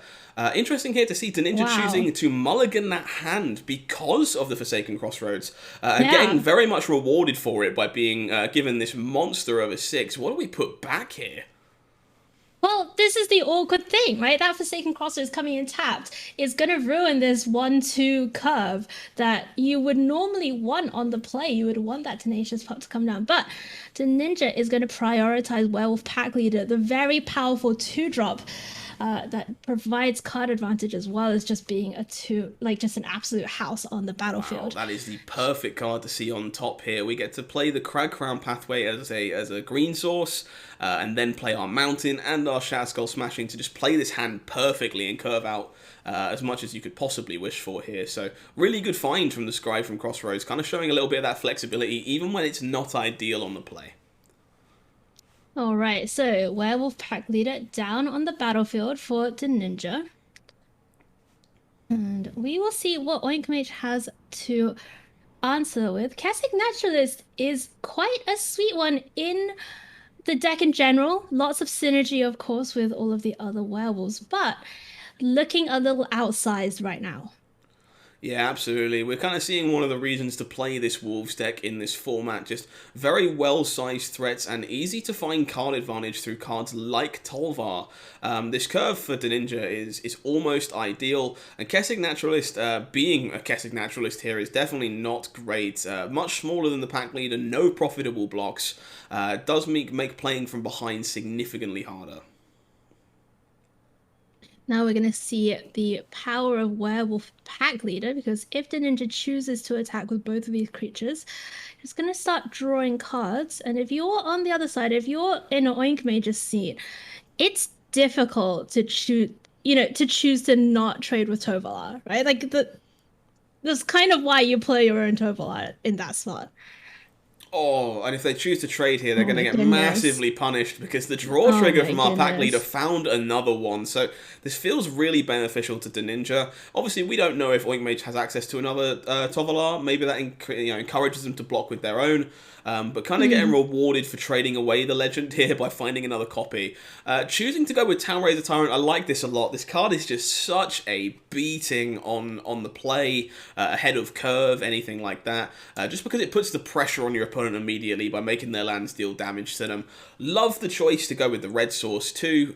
Just really restrict the color sources. We're over. We're done. It's done. Werewolves, showing you exactly why this deck is a deck you want to be ready for and maybe even play yourself in Alchemy.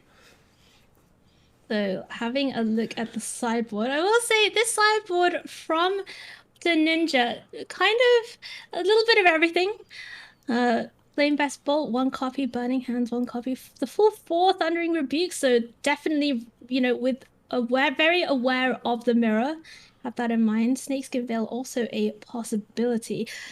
Now, do you have any thought for just going bigger? Like, are we going to see some Aberbrick Caretaker action? I think there's maybe a chance that you are when you're the player who is on the draw. It sounds kind of weird to say that, but from my experience in the Wolves mirror matches so far, you really do want to be as linear as you possibly can when you're on the play. It's your responsibility to get underneath your opponent, maybe use some of these cards like Burning Hands and Thundering Rebuke to give yourself the opportunity to push through your opponent's blockers and get the game over before they can stabilize.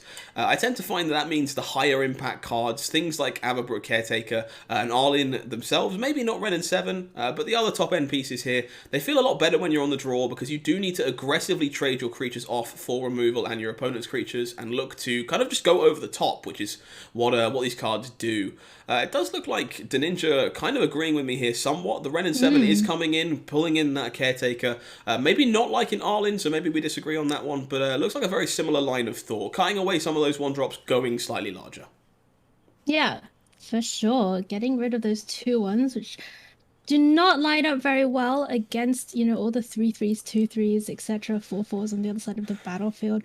Ren and 7 coming in. We see Brittle Blast coming in as well. Instant speed doing 5 damage, not to be sniffed at. And yeah, just It wouldn't having a little surprise thought me. about the other cards. Yeah, of course. I think this is a good process to show off as well. Like, just considering exactly how your deck is laid out against your opponent, it wouldn't surprise me if these Ascendant pack leaders have been cut by both players, just because they just never get to attack.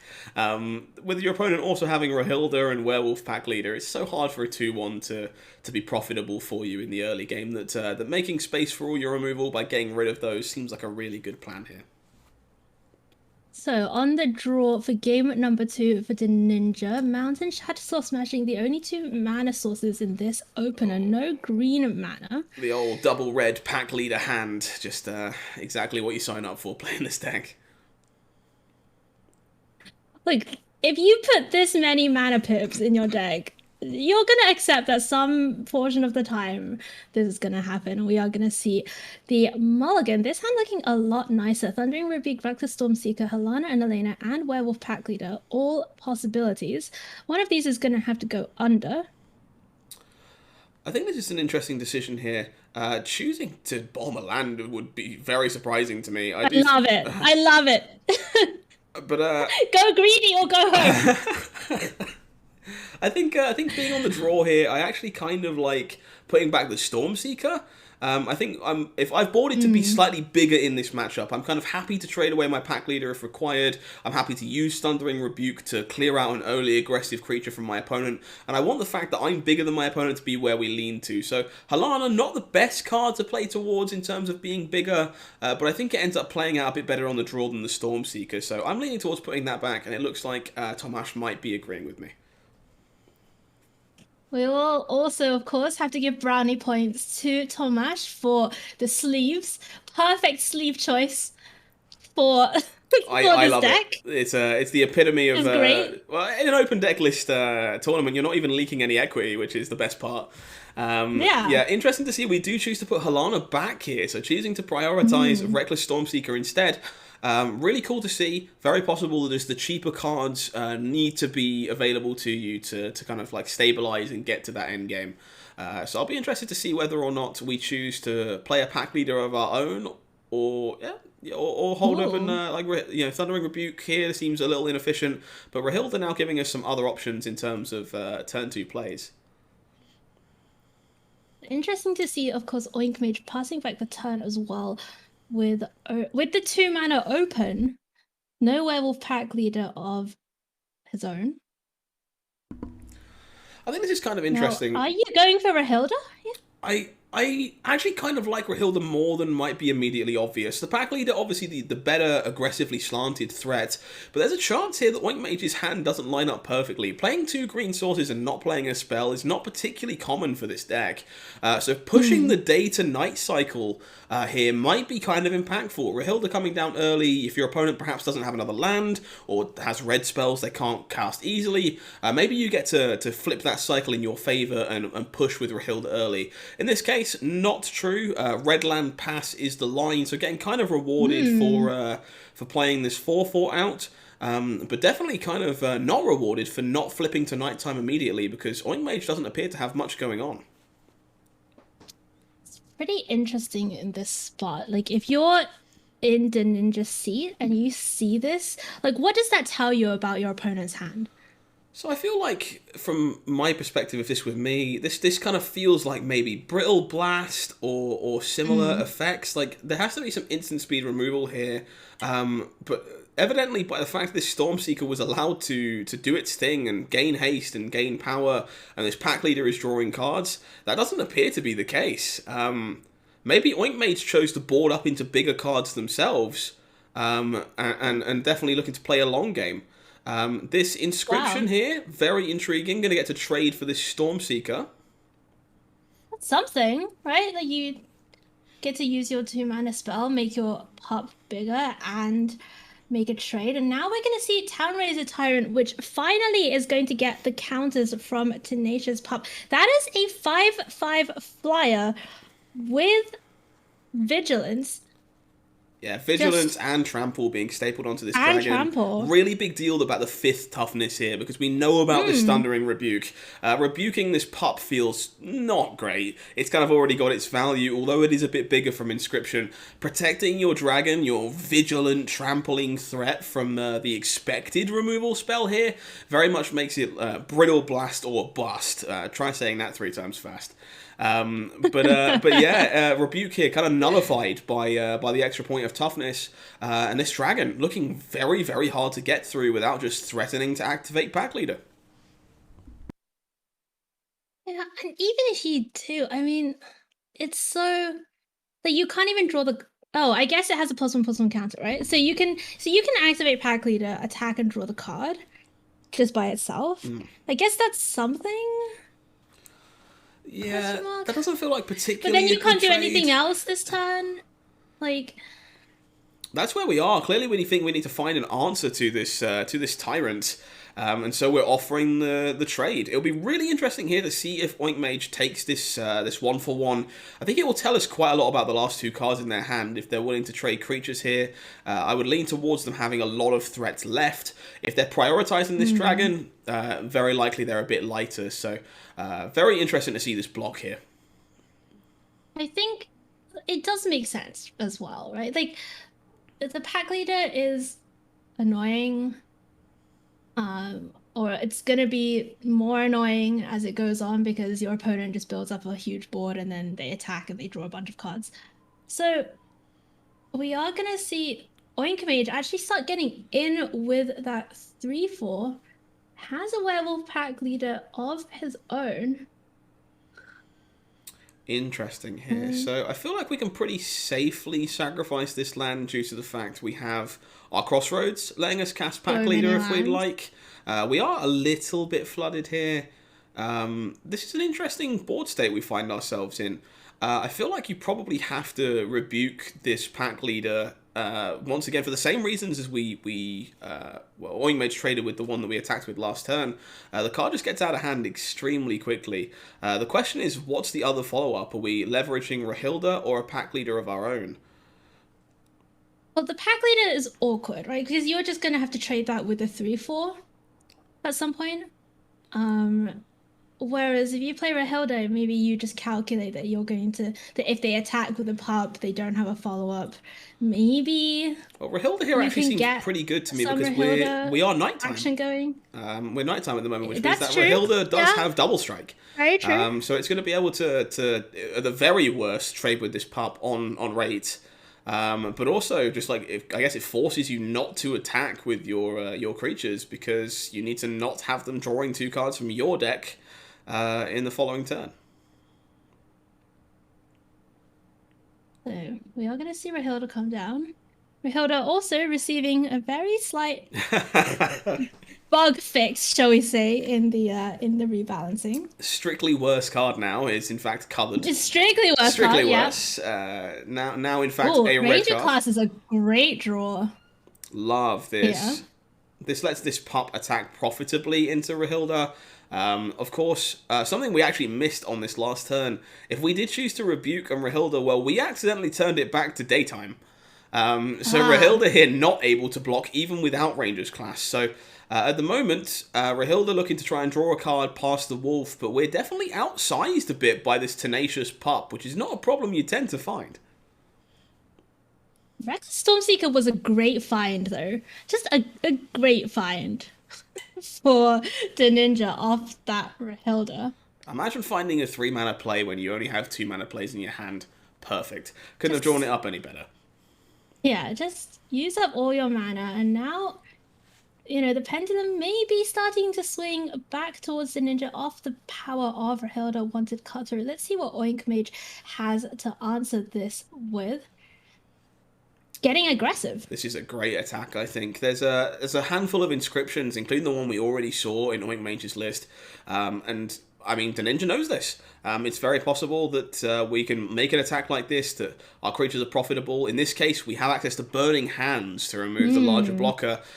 Just able to continue to outvalue the ninja's threats here. This game's been very interesting. It's felt very back and forth. But the size of Oink Mage's creatures early definitely seems to have been super impactful. And most of that has definitely come from Tenacious Pup and Ranger's class. These 2 cards kind of being mirror breakers in making your versions of these cards much bigger than your opponent's.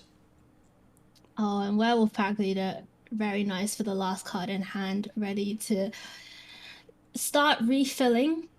And now the ninja has a Burning Hands of his own, can start answering some of these bigger creatures on the other side of the battlefield, but kind of,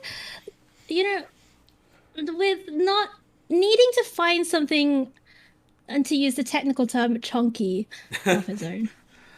Yes, a chunky threat would definitely be ideal here to kind of stabilize this board.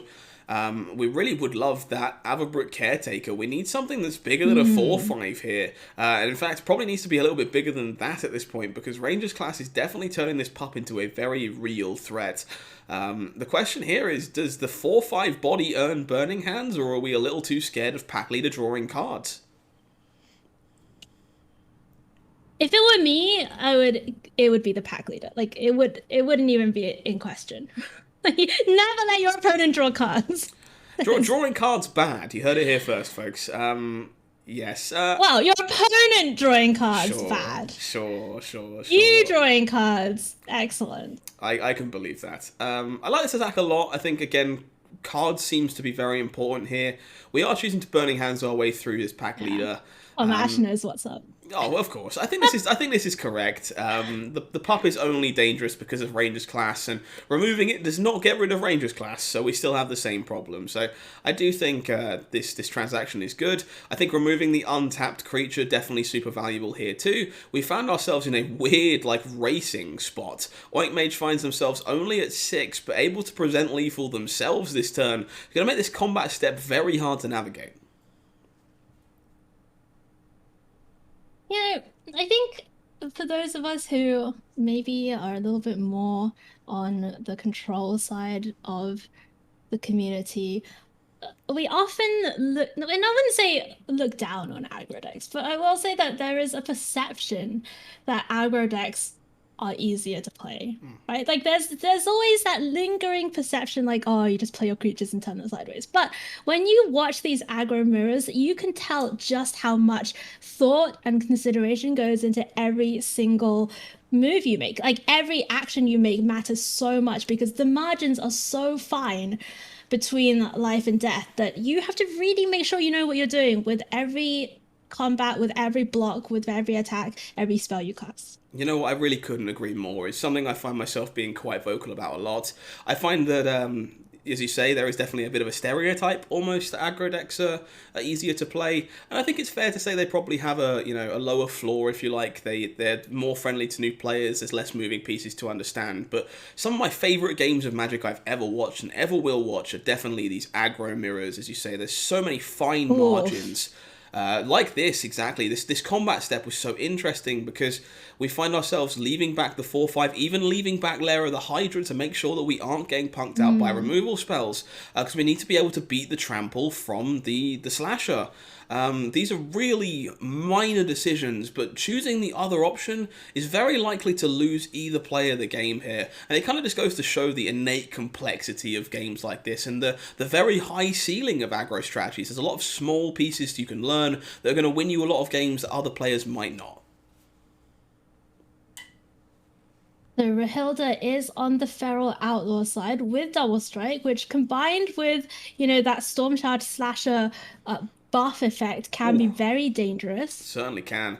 There's a lot of ways of buffing this backside of Rahilda in this deck. Another one being the backside of Tolvar comes up quite a lot, granting Trample. Trample being granted by Tenacious Pup as well. A lot of ways of making this double strike very dangerous and drawing you a lot of cards. And we see the Slasher capable of doing exactly that here. This is a really, really tough board state. We've got a lot of options. We can activate our own Lair of the Hydra. We can buff our Werewolf Pack Leader.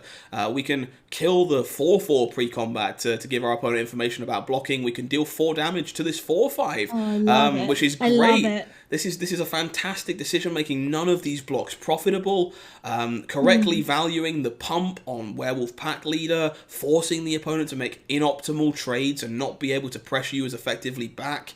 You really want to make them use this Lair of the Hydra here as a chump blocker and leave back 1 blocker of your own because you need to not take 5 damage from the Wolf with Ranger's class. This game is extremely close. So close. Okay, so we are going to see, the buff goes on Rahilda. Right, that's now a 4/2 double strike trample. Werewolf Pack Leader is going to draw a card. And now Oink Mage only has a Lair of the Hydra X equals 4. So that's certainly a 4/4. do. We already have this Tolvar here already. We find a Town Oh my Razor Tyrant. goodness. Definitely rewarded for sending the team here and forcing the opponent into suboptimal trades. This just means Can that Oink Mage live? I this think turn? so, but we don't get to block the Storm Charger for value here. Lair of the Hydra has to eat a hit. No, this is still too much damage, right? There's Trample on this Rahilda. Well, it's 4 trample. But it's double strike, right? Yeah. So yeah, I think this is it. Oh, that's it. This is too much. Good We can't games, survive. And activate the Werewolf Pack Leader for just that little bit of extra trample. But Rahilda Feral Outlaw with Double Strike, Trample, and the buff is going to get the job done here for the Ninja. And that's 2-0 in the Gruul Werewolf Mirror. Clearly extremely experienced with this deck, has played this mirror match before, knows exactly how to win, and that's just a masterclass put on by the Ninja. That was exceptional. I think that Thundering Rebuke there was really heads up. Not exactly the kind of play play that a lot of people would spot, but it does in fact just give you lethal. You're able to give your double striker trample, and that's an extremely powerful combination of keywords. So congratulations to the Ninja for correctly spotting the fact that they could sneak lethal through by using their removal spell and not killing the thing that it was being used on. Very, very good. So we're gonna see, yeah, we're gonna see the Ninja move to 3-0 as we head over to our secondary feature match, and we do have Arya Karamchandani Hogpog 89 on the Rakdos mid-range deck up against our fan favorite Naya Ramp. Yeah, I couldn't resist getting this one on camera again. Yeah, this is sweet. And we're going to join the action with Naya Ramp up a game. So Naya kind of, maybe in this game number 2, potentially a little bit on the back foot. But look at this. Dryad's Revival getting Fateful Absence again to deal with that Town Razor Tyrant. Angel of Fire Ignition, by the way, ready. And waiting. I think I'm in love with this deck. This combination of mulch plus flashback spells and Renin 7. Oh, it's just such a wonderful pile of cards. Really interesting spot. They only have one Angel Fire Ignition, by the way. It's a singleton copy. Why would you need more than one? The first one gets cast twice. The first one gets cast twice, but it still wins the game. It's still in the graveyard. Don't worry about it. Oh my lord. Okay, and we're gonna see the Scry of Forsaken Crossroads. Oh, so many of these lands are on fire from Town Razor Tyrants. It's horrible to say that somehow the ramp deck appears to be missing some land drops. Is actually on less mana right now than the red-black mid-range player, which is saying something. But yeah, Town Razor clearly doing a number on this mana base. Relied pretty heavily on some early Fateful Absences by the looks of things, and don't have an awful lot else going on. Well, this is the problem with Fateful Absence, right? Like, it's not free. It's not a Doomblade. Like, it is not free. Giving your opponent a clue, especially in the matchup in which you're the control deck. Like, if you're the slower of the two strategies and you give your opponent cards to work with, that's not a good combination, right? If you're the aggro deck and maybe you're going to kill them next turn anyway, you just need Fateful Absence to clear a blocker, that's a different scenario. In that scenario, giving them a clue doesn't make a huge amount of difference. But oh my goodness, so many dragons. How about more dragons? I have to imagine. How many of these lands would you like to take damage from? I have to imagine of all the cards in this black-red deck, this has to be one of your best cards in this matchup. It's not direct land destruction, but it's pretty close eventually. And this deck is clearly built to operate on large amounts of mana, utilizing these Druid classes, these Cultivator Colossus, these other pieces of top end. And if this can keep being denied from them, the deck's just not going to function. Like 3 lands would like to shock you. Oh my lord. We're gonna finally see one of them being sacrificed. Kazul's Fury, and that is gonna do it for game number 2. So we're actually gonna see a decider here, but Kazul's Fury is giving us a tantalizing maybe glimpse into the plan B, plan C, plan D of this deck. That's absolutely glorious. I'll give all the credit to the mastermind who built this. I will be taking it for a spin myself very shortly. Some really sweet sideboard choices here as well. I'm not going to pretend I have any idea how you're supposed to board with this against black-red mid-range, but I like being more threat-dense. I like maximizing the number of cards that you're happy to draw after your hand gets shredded by discard spells. It seems to me that we're leaning very much on Renin 7 and Yasharn in this matchup, and choosing to kind of come away from Cultivator Colossus, go a little smaller, try and maybe play these fair Angel Fire Ignitions. I think maximizing on the flashback cards definitely important. It does look like we've lost the feed for a moment, which is a shame. We will try and get that back for everybody, but bear with us a moment. We did see something pretty interesting as well, Scott, which is that the Ishkanar Broodmother alchemy specific card did come in as well. I think maybe as a kind of reaction to those Town Razor Tyrants. think maybe just Hironori just realizing that there are a few more flyers in this Rakdos deck than you would first expect. I think Ishkana is easily one of my favourite cards in this format too. We're going to choose to take this from the other perspective, so we get to watch Hogpog at work in this case. So we're going to cut on back to the gameplay in just a second. While I get you set up and ready to go. It's just a little bit clunky, and we'll take it from the other side. Let's go and take a look. All right, so Forsaken Crossroads Mountain, Duress, Infernal Grasp, Florian, Bloodthirsty Adversary, Inspiration, and Town Razor Turret. That is a lot of that's a lot of threats. That's a lot of stuff. Yeah, definitely interesting to see how threat dense this hand is in the face of the Naya deck. I think this is a really good plan, actually. I think Hogpog definitely assessing that perhaps if this game goes long and Kakushi is allowed to draw these ridiculous haymakers that we've talked about a number of times, they're probably just unfavored in that scenario. So playing these cheap threats, we saw them run out a Bloodthirsty Adversary with haste in the last game just to increase their clock. Some soft permission with cards like Duress to pick holes. This hand seems great. So Duress is going to take a look at Kakusi's hand. Yeah, noticing the Ishkana brought in and begin anew, that sweeper is going to have to go. Yeah. So Fateful Absence, Kazul's Fury, and Ishkana on the other side, and Arya finds a Haunted Ridge, which is the third land that she was looking for. So wipe a bead of sweat off the brow, I think, there to find that Haunted Ridge. Definitely the perfect draw. The old untapped on 3 land as your third land is perfect.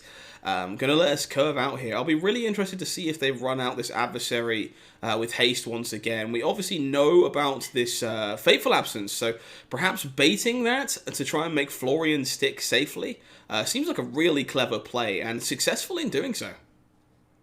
I have to say, I think adding Florian to these lists is maybe an Aria innovation. I think we maybe don't see very many copies in the traditional version of this deck, and I absolutely love it. Like, it's one of the plans of this deck really is to burn them out, right? Like, you have your electrostatic to shock with upside card.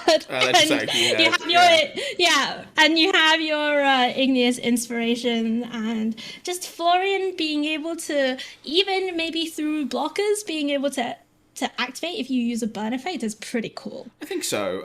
It's definitely kind of a nod to the fact this deck has moved away from Sorin the Mirthless and more towards these city-wide connoisseurs that also get to be vampires in this deck. It means that Florian kind of adds some incidental value, plays very well as a 3-drop that demands an answer, and definitely lets you be a little more proactive perhaps than some of these other Rakdos lists we've seen in previous weeks. So I like this inclusion quite a lot right now. The card seems very strong. And I'm hoping that it gets to go to work here through Ishkana, courtesy of Infernal Grasp. But no, we see Yasharn instead. Yasharn, Implacable Earth, coming down, getting some lands. And Yasharn is quite nice with Fateful Absence. Oh, that is what we call a combo. Yes, that works exceptionally well together. Would you describe it as, would you go so far as to call it a wombo combo? I would argue that's basically Splinter Twin. It's a very, very basically Splinter Twin has been called. I mean, of the combinations I've heard described as basically Splinter Twin, this is actually probably one of the more. This combo was also broken up by Infernal Grasp. It was also broken up by an Infernal Grasp, which Splinter Twin would also have been broken up by. So it's just exactly the same thing. Okay, you're right. One of them was even 4 mana, so that's clearly perfect. Starting to understand this ramp deck a little more, you see. And here it is, Ren and 7 coming down. That's going to be making a 5/5 presumably. Oh no, we're going to go up with Ren and 7. What an interesting choice. Get more lands. Mill the Angel Fire. So milling Angel Fire is actually kind of huge here, right? If we can't take this Ren off the table, it makes a very large tree folk that can then gain a chunk of haste. However, I'm really intrigued by this decision to go up. I suppose Kakushi just believes that it's very unlikely Hogpog is able to take this Ren off the table, but we do know about this Igneous Inspiration that can do that if that's what they want. Well, the thing is that our Hogpot is faced with a choice because if you go and take Ren off the table, you don't get that Florian trigger. Very true. I do think based on the fact that we wow, okay, so we're looking to adversary here. That's I guess maybe not making a tree face Oh, was this a is both? this is extremely good, right? We get to duress here for free and take the Ren off the table. This seems like the perfect line. That is sweet. That is so sweet. Duress Ugh. seems that's a whiff. You know, I never know with duress in these spots whether that was what you would call a good duress or a bad duress. Because no, we didn't take anything, but I'm not upset about it either. Yeah, Kakusi, subscribe to the Oni Lands. Um, Yeah, definitely not ideal. Iskana, the only card there, coming on down and is going to try and do its best job at blocking these 3/3s. But we do know that Hogpot oh here my has a way of goodness. busting through That this. is another bloodthirsty adversary. Oh, goodbye, Iskana. We know there's an Infernal Graph tucked away in the graveyard. This is potentially 9 hasty damage while taking care of the spider. This Rakdos deck definitely showing what it's made of, to the dismay of our fan favorite. Okay, I am so impressed with Bloodthirsty Adversary. I was not. I mean, I obviously I knew that it had a lot of potential. Like I've seen it played in standard with a lot of go blanks back in the Epiphany era, the Aaron's Epiphany era. But it's really looking super impressive here in Alchemy, just getting so much value every turn, especially in combination with things like Igneous Inspiration, with things like the Electrostatic Blast. Yeah, I think this is definitely a side effect of how many 3-mana spells and or even cheaper efficient removal is just very good in this format right now. You want to be able to take down these werewolf decks a peg, and you want your threats to be removing their threats as well. And this means that in some spots, Adversary just gets to be a hasty 2/2 when you need to be the aggressor, and it gets to be a slightly more expensive Ravenous Chupacabra that draws you cards when you want value. Means it plays this really sweet split card role and lets this mid-range deck kind of pivot on an axis depending on what it's playing against, and that's very sweet. I believe we saw Ishkanar draft a card We certainly from did. its spellbook. The spellbook, let me tell you this, for those of you who don't know Ishkanar's spellbook off the top of their head, is just all spiders. It's just all spiders, all big spiders. Many spiders. There's a few little hidden tricks in there. You have like Arachnoform that can turn something into a spider. You have Prey Upon as a fight spell you can find. But the rest of it, basically your core set all-star spiders that are just going to come on down and have huge amounts of toughness and try and get in the way. I don't think there's any spiders you can hit here that are going to profitably take care of 3/3/3s though. Yeah, especially through Shatterskull Smashing and Igneous Inspiration in hand for Hogpog, who is looking in a pretty decent spot in the decider after going down a game in the first one and winning the second one. We'll see what Kakusi has to answer with. Does have 3 fresh cards to work with, as well as that Angel Fire Ignition, the booth's favorite card. Well, the Angel Fire Ignition is definitely a way back in here, theoretically. If we can perhaps make a threat that can be Angel Fired to gain a chunk of life, maybe that gives us a door back in. Something like Begin Anew also seems like it could be quite impactful here. It does clear the board up, leave you with just a Den of the Bugbear you're staring down, in theory, if you don't know your opponent's hand. And maybe that opens the door too. Tangled Florhedron, however, not what we're looking for. Yeah. Oh, this is the worst Angel Fire Ignition. Oh no! I mean, it's fine, right? Like, okay, it's sad, but oh, that Tangled Florahedron. I mean, one of the cutest cards ever printed. First of all, absolutely. Second of all, gonna die in a fiery blaze. Those are two very contradicting statements, but yeah, it's fine. Oh. And this is going to be a massive attack here with the 3/3s for Hogpog. Town Razor Tyrant to follow up as well. Yeah. And if you're going down to 2, that Town Razor Tyrant That's scary. Well, the thing is now, not even beginner new helps us get out of this because there is a Den of the Bugbear hidden away in that mana base. Mm. Our outs are definitely shrinking here. I mean, we used up our Angel Fire Wait. Ignition to survive this. Are we dead? Oh, we have. Yeah, it's just Oh gonna be no! Spyfield We had Hazard to and start from start from scratch. scratch. Yes, Oh my let's start lord! from scratch for the win. And wow, Arya getting it done in round number 3 against Naya Ramp. That is one way to do it. The nickel and dime perspective. It's Um, not even Spyfield hat. That's like penny. That's got to be like penny and penny. Good. Let's start from scratch. Spikefield Hazard victory. The true power of the learn mechanic, lethal. It's certainly one way of doing it. So that was one of our last matches for this round, and a pretty good one, if I do say so myself. Yeah. Very nice, very nice. Let's have a look and see whether anybody else is playing. There are No. still one more match not reported, Yeah, looks like that report is just about potentially. coming in, according to Ah, production. So we are going to be moving ourselves very shortly into your next round. So we're once again going to take a very short break, get that round set up and ready to go, get all the players into their feature match areas to keep bringing you some high quality magic. So stay tuned, stay safe, and we'll see you again in just a few minutes. Don't go anywhere.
Hello, everybody. Welcome back to coverage of the MTGAZone Championship Series Set Championship Qualifier. My name's Heidi. I'm here with Scott Mines, and we are about halfway through our Swiss portion of today's tournament. Of course, players are going to be playing 7 rounds of Swiss, and after that, there will be a cut to top 12, with the top 4 receiving a bye in the first round of the elimination bracket at the end. So plenty of action still to come until we crown a champion and send somebody to the Neon Dynasty Set Championship. But for now, we are about to go into round number 4. We certainly are. And Scott, who we got lined up? So, we've got a very interesting strategy coming up here. It took us a little while to find it due to the way that it was named on Melee, but it turns out people are bringing Naya decks that are extremely spicy so far to this event. So we're going to be featuring a Naya mid-range player this time round. Naya aggro, perhaps? Okay. It's kind of hard to say exactly what's going on, but we got a really sweet one here with some cards that we haven't necessarily seen. So this deck is Boros-based, but it's playing things like Sigarden Evangel, a Candle Trap, Ethereal Escort, Wedding Invitation. There is a single Legion Angel. There's even 3 Burn Down the House in the main board of this deck. Now, I love it. What are we Naya for? Well, we've got some Halana and Elena in the main deck, which is very sweet, and is the only green card in the main board. And then some Showdown of the Skalds as well as a spicy piece of top end in this. So some very unconventional choices. Looks very, very sweet. We're going to get to see how they handle against green-red werewolves, the kind of apex aggro deck of the format. So looking forward to seeing how this one plays out. What do you think of this pile of Naya cardboard? Well, first of all, that many of these cards are not available in paper, so cardboard is just an inaccurate description of them. Digital cardboard. Second of all, I'm very excited to see Wedding Announcement. I think this card is super powerful. We're starting to see some decks in Standard playing Wedding Announcement and just making excellent use of both the value and the pump effect, the anthem effect that comes out into it later on. This deck, I think, is a pretty interesting take on the metagame in particular, with cards like Ethereal Escort being a 3/3 lifelink that also gives a card in your hand lifelink perpetually. That could be really key in the aggro mirror, especially when you're going up against, an aggro master like Sandy Dog MTG. Absolutely. I mean, Sandy going to put you to the test with this werewolf deck. You know they're going to know what they're doing. I do think Ethereal Escort, definitely a card that hasn't really found a home in any format so far. And as you say, maybe wrongly so. Lifelink definitely seeming like a super relevant keyword if werewolves is the deck to beat. So I really like its inclusion here. Seems very cool. It's kind of surrounded by a supporting cast of cards we know are good. Obviously, Halana and Elena, these Town Raiser Tyrants. These are all cards we've seen in these kind of like Gruul and similar style decks before, so we know they're like linchpins of the format, so it's really cool to see them in a different shell, portrayed in a different way, and I look forward to seeing what they can do in a more mid-rangey list. So our players for this feature are just getting themselves sorted. Seems to be some connection issues with getting the feature match ready, the joys of MTG Arena, unfortunately. So they'll be with us very, very shortly. We'll cut to you as soon as we have the ability to do so. I am very much hoping this deck has what it takes to hang. I've been kind of inspired by these Naya players today. It's so cool. Building something very, very different and kind of showing the world that, hey, maybe this format isn't solved just yet. Does look like we're ready to go, so we're going to cut on over traps, to... by the way. I know, right? The 2 Candle Trap. Alchemy staple Candle Trap. Look, it's basically Swords to Plowshares. Oh, now you're the one making egregious eternal statements. Oh no. Tell me I'm wrong. You are not wrong. It's actually exactly Swords to Plowshares. I'm not sure why we haven't seen it being seen play more often. This hand looks like possibly the best cube deck I've had in a while. We have the Escort on curve, a chunk of really solid 4-drops. No fear about these. Very nice. No fear about these early aggressive creatures from werewolves. I'm surprised to see this as a keep, but maybe the Escort is just that good. Oh, well, if you're just gonna draw a 2-drop off the top anyway, what does it I'm matter? starting to see what I've been doing wrong all this time. You should trust your deck more. Yeah, I'm just horribly unskilled, which is fair. Really aggressive start here by Sandy. 1-drop into Rangers class. We find the Candle Trap, which is Nice. actually pretty good in this matchup, all things considered. So, gonna tap Well, down the 2/2 here. this is just a take on the metagame, right? Like the you don't play Candle Trap unless the metagame is about attacking. And because normally if your opponent has a bunch of creatures that have abilities, like if Lier's the best card, best creature in the format, the Candle Trap's doing absolutely nothing. But when it's Tovolar or when it's Werewolf Pack Leader or whatever it is, cards that need to attack to get the best value out of them, then we're gonna see unconventional cards like Candle Trap come into their own. And here is Ethereal Escort. It's a 3/3 with lifelink. Gives Helana and Elena in hand lifelink perpetually. And this is a sweet comfort because next time that Helana can come down, start putting counters on the Ethereal Escort and making it even bigger and even lifelinkier. I mean, that certainly seems like a really good way of challenging these werewolves decks.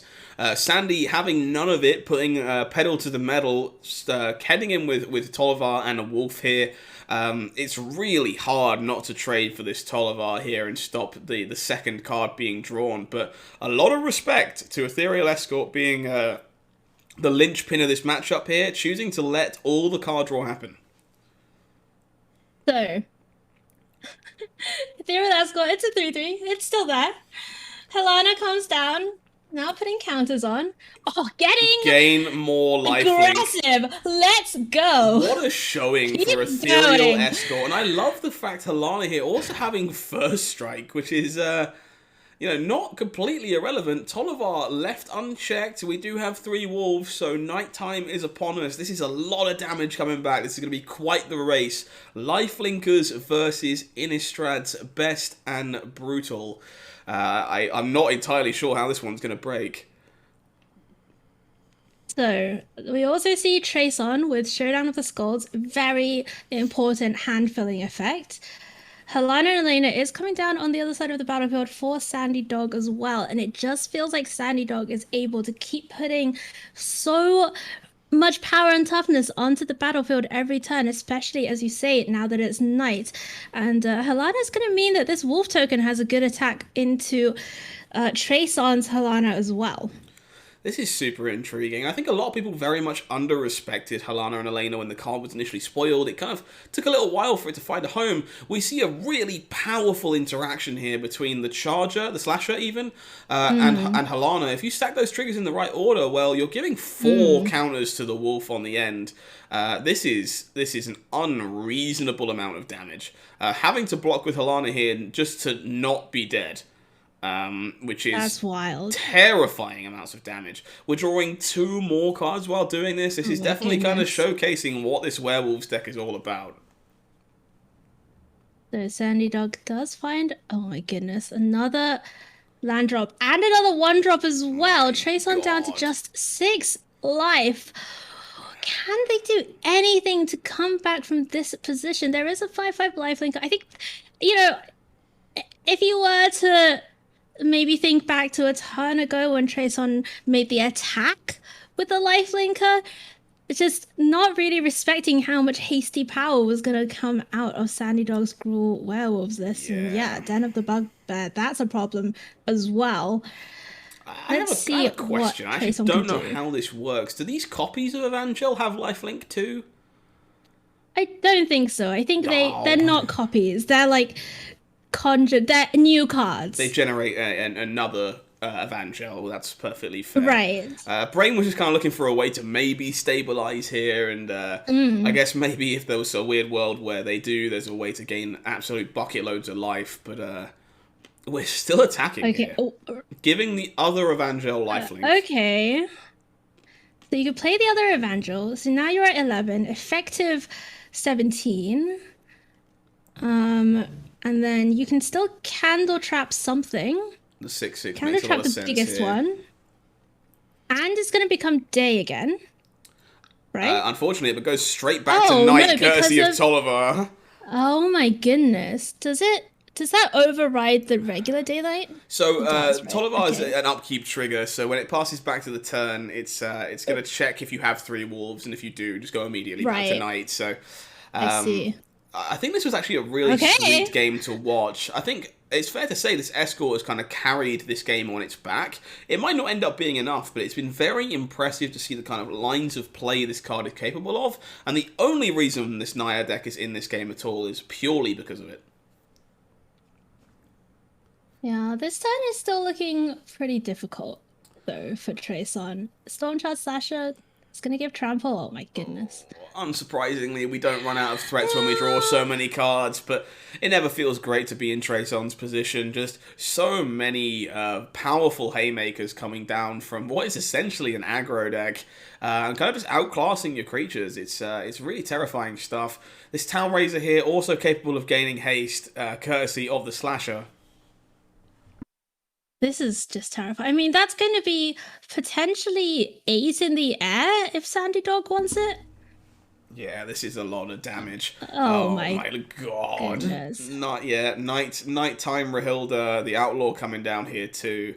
Not massively relevant if it's not gaining haste, but there are no breaks on Well, this why train. not? Just give it haste. Why not? Double Go strike, on. trample, haste. And Oh. this is what Sandy Dog does best. Yeah, this is definitely Sandy's bread and Pressing butter. the attack all button.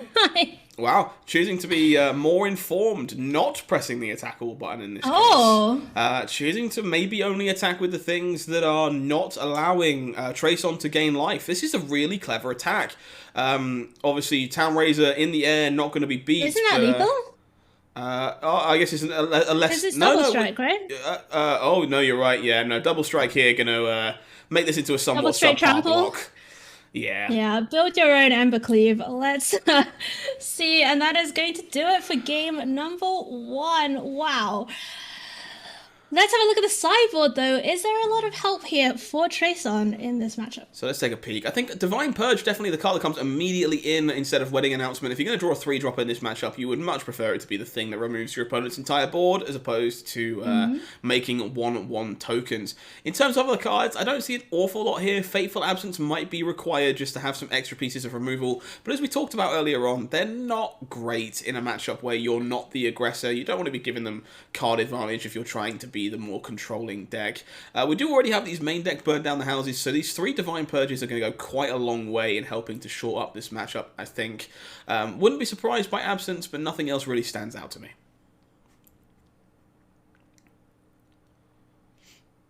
This deck is wild. There's a lot going on here, a lot of moving pieces. There's a lot. Rem Carolus, Stalwart Slayer, Alchemy Venerable Stable. Warsinger. There are a lot of Table the Boros rare draft picks in the sideboard That is here. certainly 2 one way of putting it.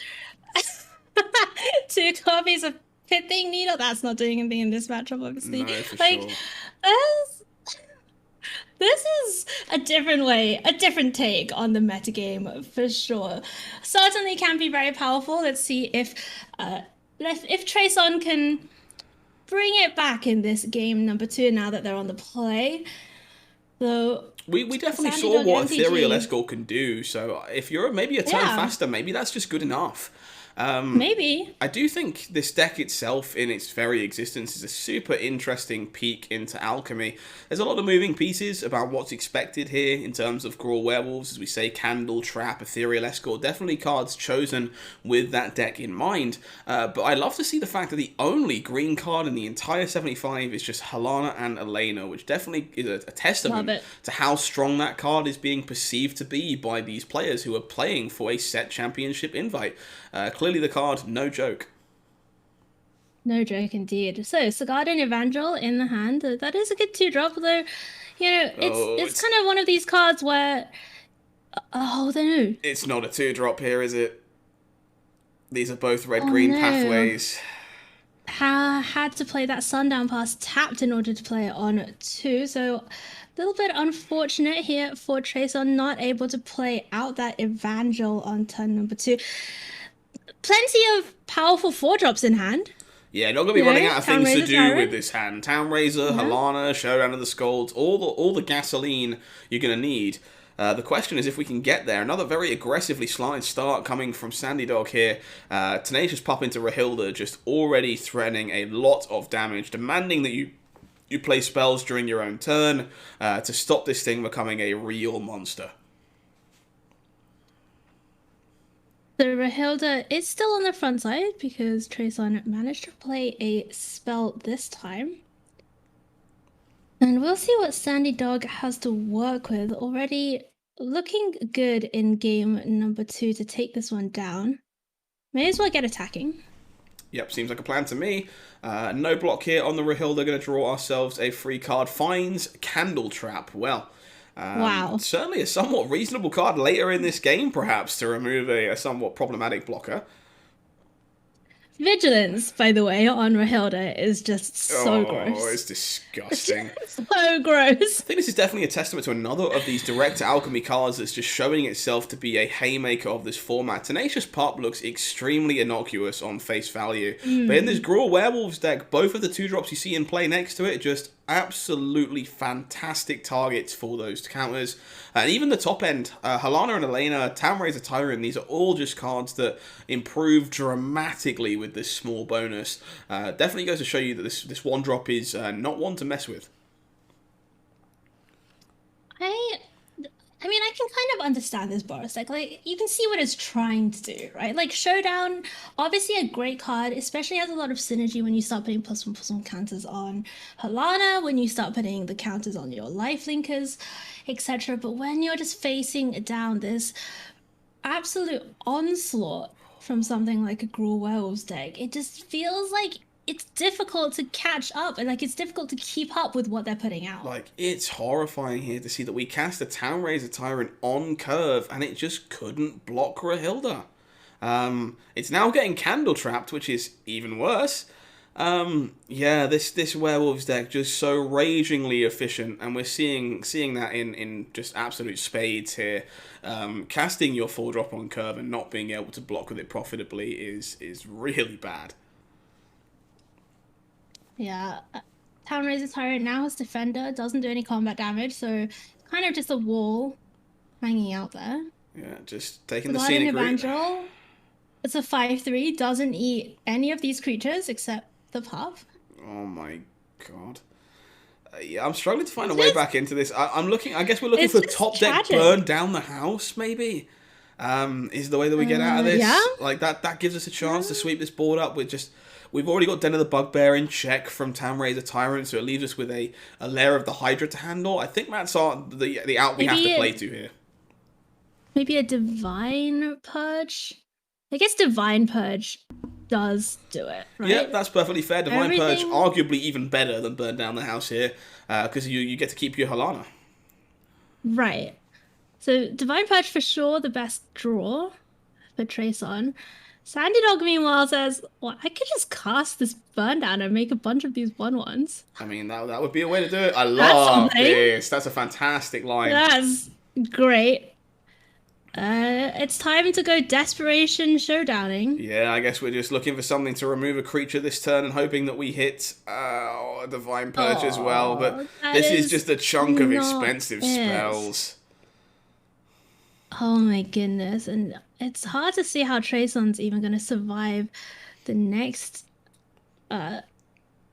combat step with... So Rahilda does so get many to 1/1s. block here somewhat profitably. That's true. That's true. But the 1/1s do ping when they die, which is pretty annoying. Yeah, there's a lot of damage here for Trayson to handle. Not impossible. We survived this turn. I think the sequencing here was really good. Understanding that we have to find the sweeper effect to have a chance here. You have a 2-drop to play in tandem. Sadly, not getting rewarded for that line. Rangers class coming down here, going to allow Sandy to grind even more. If you do clear this board, they just get to level up this Rangers class and find more threats. Still 3 cards in hand. This is looking awfully bleak. We kind of need Divine Purge now and at no other time. Okay, so if Sandy Dog attacks with everything, Halana goes on a 1/1, or maybe the 1/2. Rahilda goes on a 3/3. Evangel trades with a 3/3. So then Trayson's taking 1, 2, 3, 4, 5, 6, 7, 8 at least. So 9 now, I think, if we put the counter from Ranger's class on one of the smaller creatures. So we are alive, in theory. Yeah. I love this attack again. Sandy just showing you these things that aren't intuitive to so many players. This attack with Rahilda, with Trample, lines up very well against the entire board, not throwing away any of these creatures for incidental damage, understands they're very far ahead on board, just forcing the block on an unprofitable creature to block. If this is Snakeskin Veil here, which has been played around to some extent... Just be brutal. Well, thankfully, no Veil. So Rahilda off the table, Evangel alive for now, but I actually like that attack quite a lot. You're just happy to take your 2-for-1 here. Or in this case, just the 1-for-1 to remove the opposing Rahilda. So Crackground Pathway, not a sweeper, but Trayson does get to look at another 4 cards. Oh, we need that Divine Purge, and we need it now. Divine Purge?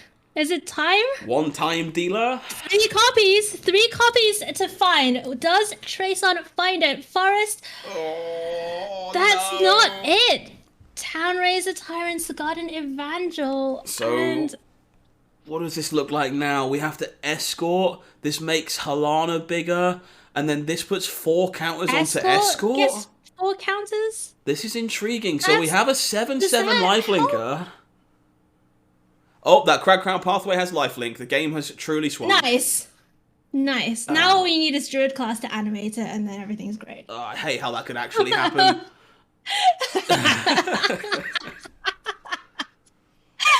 Okay, so Trayson at effective 18.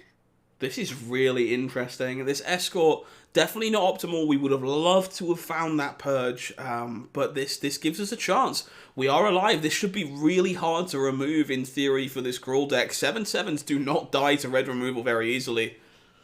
They do not. Let's see whether there's anything in the Gruul deck that can really answer it. And I just don't think there is. I mean, you could maybe string together a couple of Thundering Rebukes, but otherwise you're really looking to leverage combat damage. So, hilariously, I think one of the best ways for Sandy Dog to potentially get around this is to sneak in a hit with Rahilda, because then you might be able to steal something like a Sigarden Evangel or a Fateful Absence. That's actually a very good point. But Sandy Dog's actually just going to pass the turn back. So, a glimmer of hope for Trayson in this game escort number 2. is about to be huge. There's it's 2 showdowns. So and, you know, we've seen Trayson make pretty aggressive attacks. This might be lethal. These Evangels are tapping blockers. No, surely not. Well, even if it's not lethal, goodness, you can just keep playing these Evangels. This escort's going to be so large. Oh my goodness. This is going to be absolutely massive. Yeah, tap down the chub blockers. Make them block. With the real creatures. Oh my god, it's a 17/17. What is happening here? This Showdown of the Skulls deck really doing what it wants to do. No, this is lethal. No. We give the Townraiser. Oh my goodness. Give the Townraiser Tyrant 10 +1/+1 counters. No reach on the other side of the battlefield. No flyers for Sandy Dog. What a turn from Trayson, and we're going to see a decider here in round number 4. What this a game! Deck does things. This is crazy. Wow, I can't say anything really. That was the epitome of impressive. Trayson here just realizing where their outs were, correctly playing for their sweepers the entire time, not getting lucky, not getting there, and then correctly reassessing how they have to win the game from there. All of us just jumped to, well, especially me, jumped to this escort being absolutely gargantuan, but just correctly spotting the fact that there's no reach on the other side. If you play a Townraiser Tyrant and just make it a 14/14, the game just ends. What a card. Helana and Elena, what a card. And, you know, that combination of Halana and Showdown of the Skulls was so powerful there. Plus the Evangel, the fact that you can like play a 2-drop, draw another 2-drop, play a 2-drop on the turn when you're getting counters from Showdown of the Skulls is so cool. Like that's synergy. Man. Like when we talk about synergy, that is what we're talking about. Isn't Magic just the coolest game? It You is get all these sweet moving pieces that are just very powerful cards by themselves and have random synergies tied together, and it's a masterpiece. Yeah.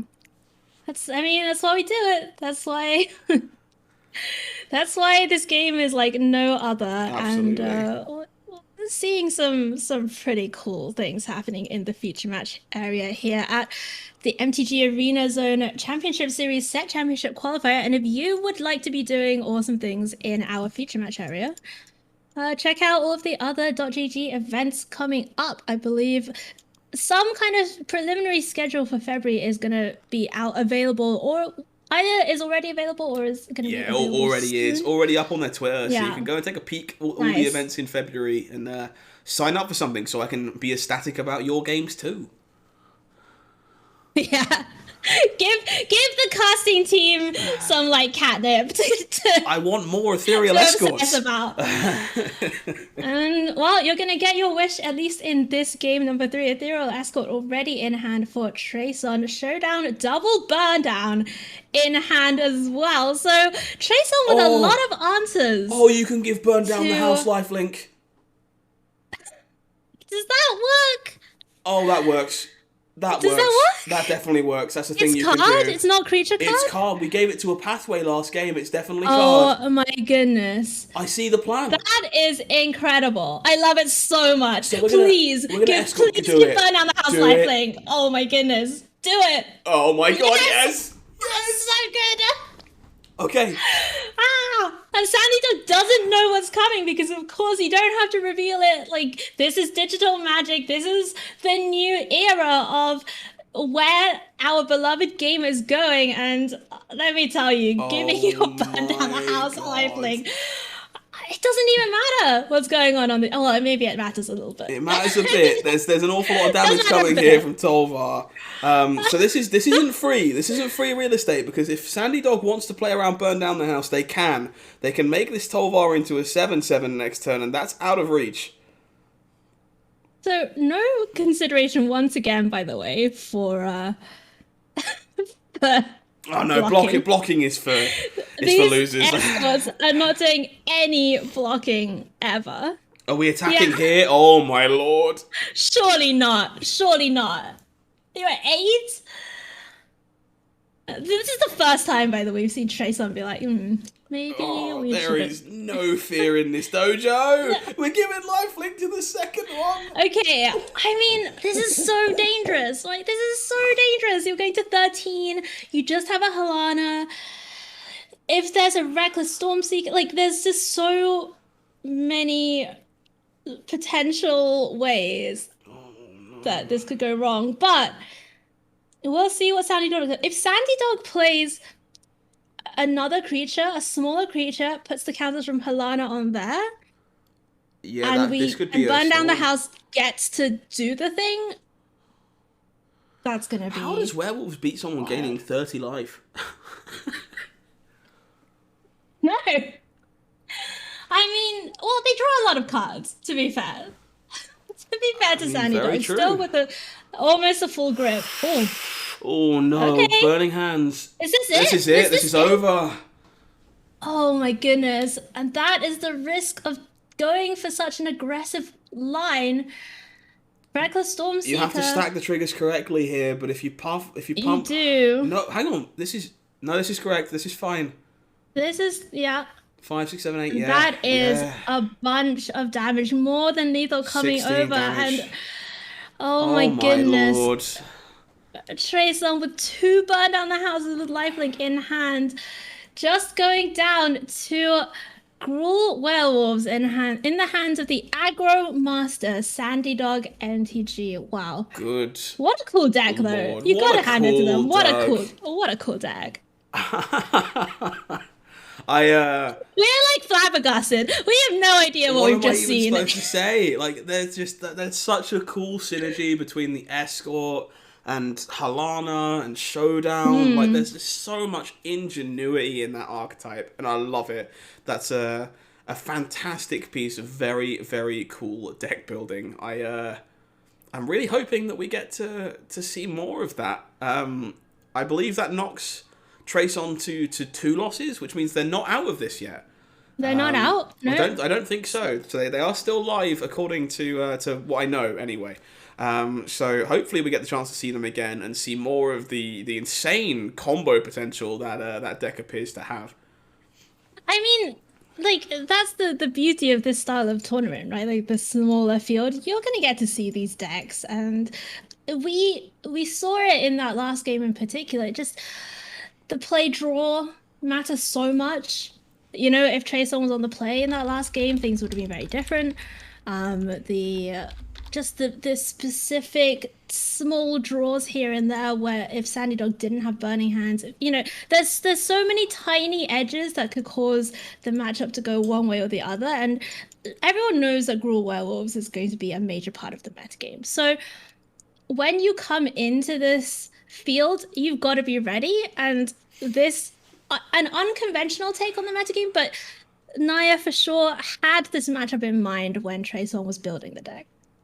Absolutely, couldn't agree more. I think that game's going to live rent free in my head for a long old while. I've been deprived of a burn down the house with lifelink, and I couldn't be Yeah, you more didn't upset even know about you it. needed it. I oh, what a shame. I really hope we get the chance to see that again.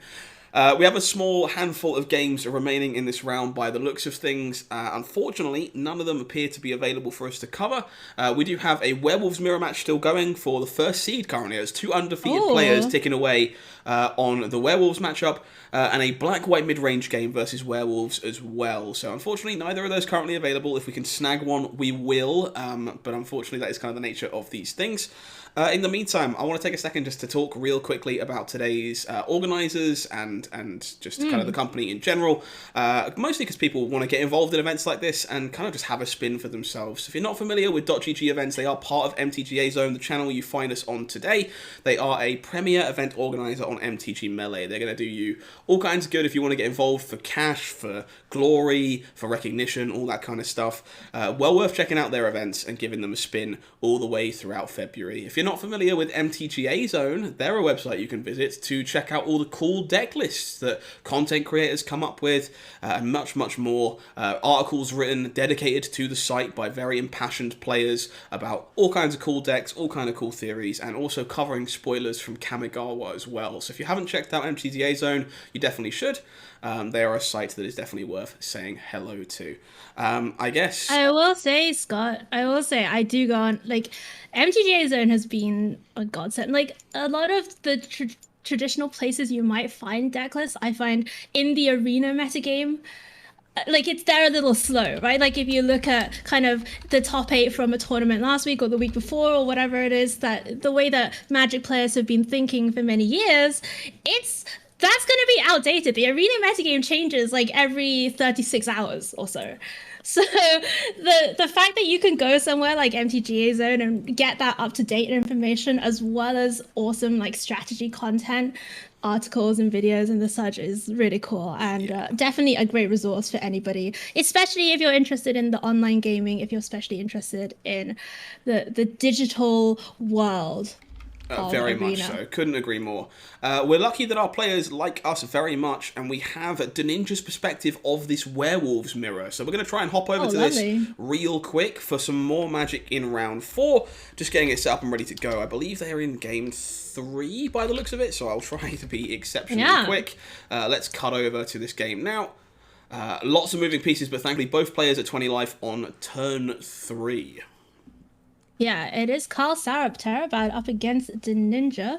Both very, very well-known, pretty intimidating players to go up against. So we're expecting a good battle here, and you can see it's already in a decider.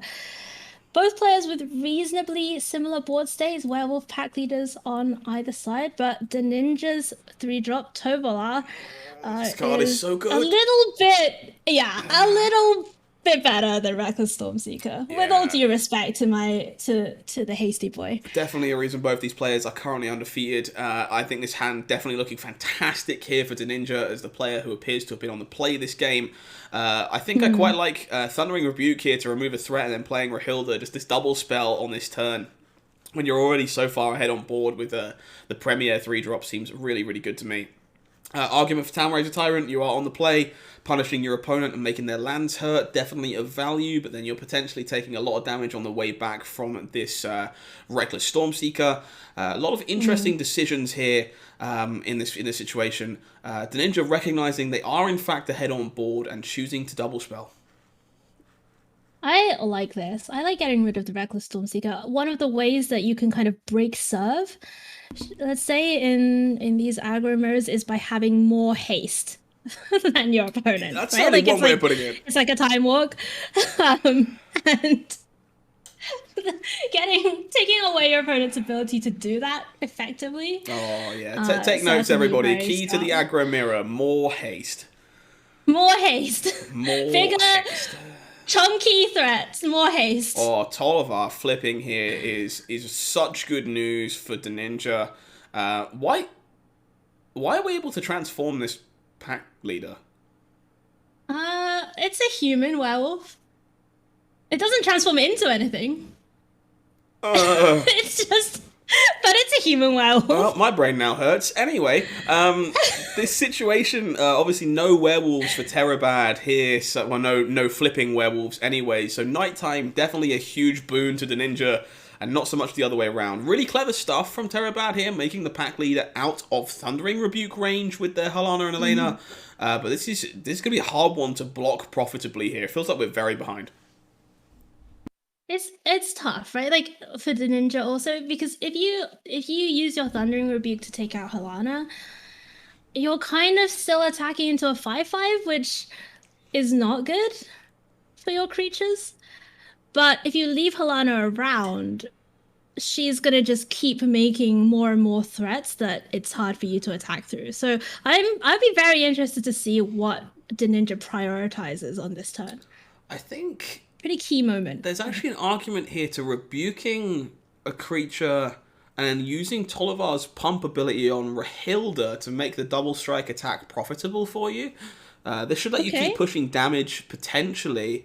Alternatively, you can play your own Halana and just try and stack counters onto Rahilda and get in with a huge double striking creature. There's a lot of options here. Even Town Razor Tyrant doesn't seem completely unreasonable for shutting down Lair of the Hydra and giving you some options there. This attack is definitely extremely, extremely aggressive. No Rebuke pre-combat, no Halana pre-combat, so we're definitely intending on just using our Tollivar here.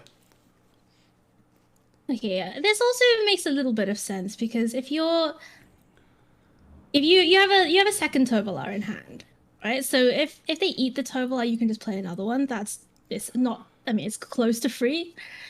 And then if there are other blocks, like maybe you use Thundering Rebuke to finish something off. Yeah, this definitely seems at the line, depending on how Terabad blocks here. Maybe you use Shatterskull Smashing to finish both creatures off. I don't think there are any blocks that don't leave both of Terabad's creatures, like, not dead.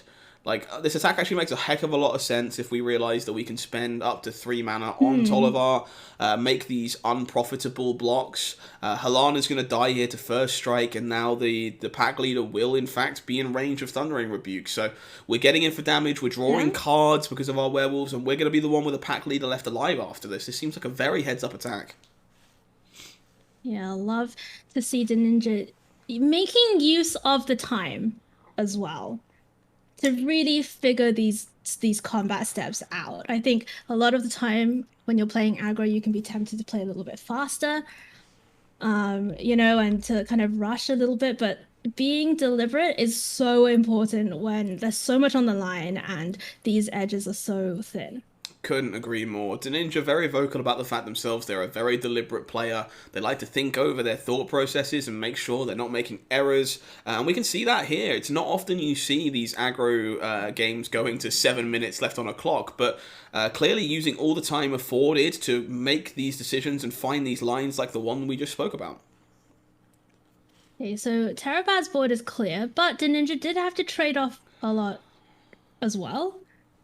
Just the werewolf pack leader left down. Plenty of, gas to work with in hand. Yeah. We'll see what Terabad has on their side.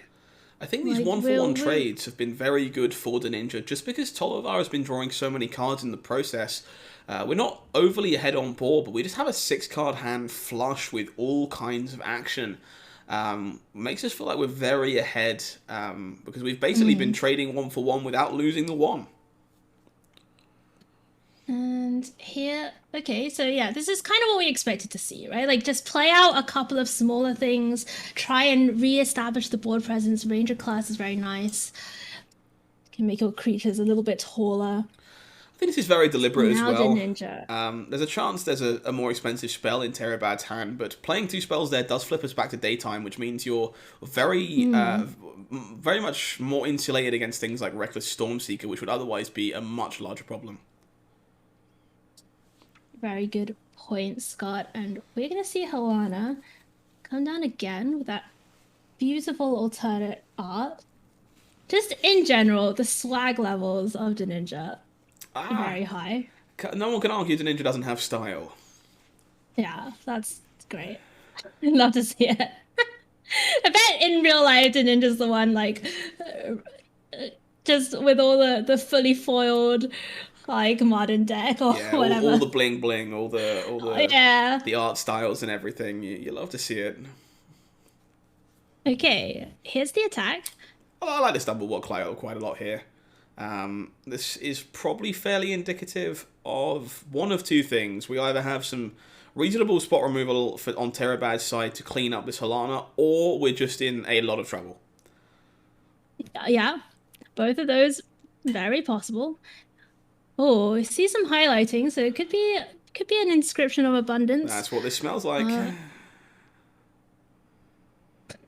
Just imagine you, like, running free through the forest, like sniffing the air. Like, yes. Smells like some +1/+1 counters. I found my inscription. No, Helana instead in this case. Okay. Speaking of, of Helana, actually plays very well with inscription, which is a nice little 1-2 punch. Yeah. Very true. And getting aggressive, coming in with the 5/5, taking the Ninja down to 9. Oh, these aggro mirrors are so interesting. We've seen these, I was going to say, we've seen these aggro attacks backfire before. Oh, we certainly have, but I think it's very intriguing that so many of these players who are obviously playing at a very high level today are correctly, or I guess incorrectly perhaps, assessing that these attacks are correct. You need to be still offering pressure. Maybe they've just figured out in their copious playtesting that if you're the first one to take your foot off the brake, you lose the game anyway, so we just have to continue to make the line that offers profitable attacks, even if occasionally a removal spell kills us. Well, that's the thing, right? Like, you can't... Your deck does not play a control deck well. Your deck just does not have the tools to play a control game. So even when you're on the back foot, or even when you're on the draw, you have to lean into what your deck does best, and a large part of the time, that's going to be turning the creature sideways. Absolutely.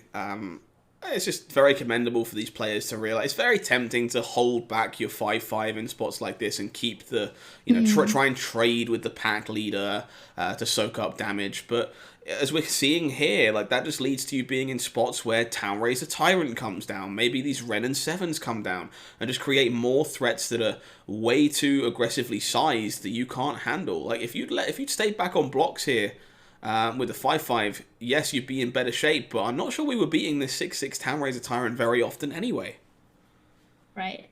So here's the attack. Helana would have to chump the pack leader in order for Terabad to survive. I believe this is lethal either way, no? If we block the pack leader, then we're taking 8 damage? Oh, of course. 6 plus 2 is in fact 8. So what is the consideration here? I'm missing something. I'm not sure. Oh, of Oh, course. reach. Alana can Oh my jump in god, the I'm air. so dumb. There are keywords on that card. Okay.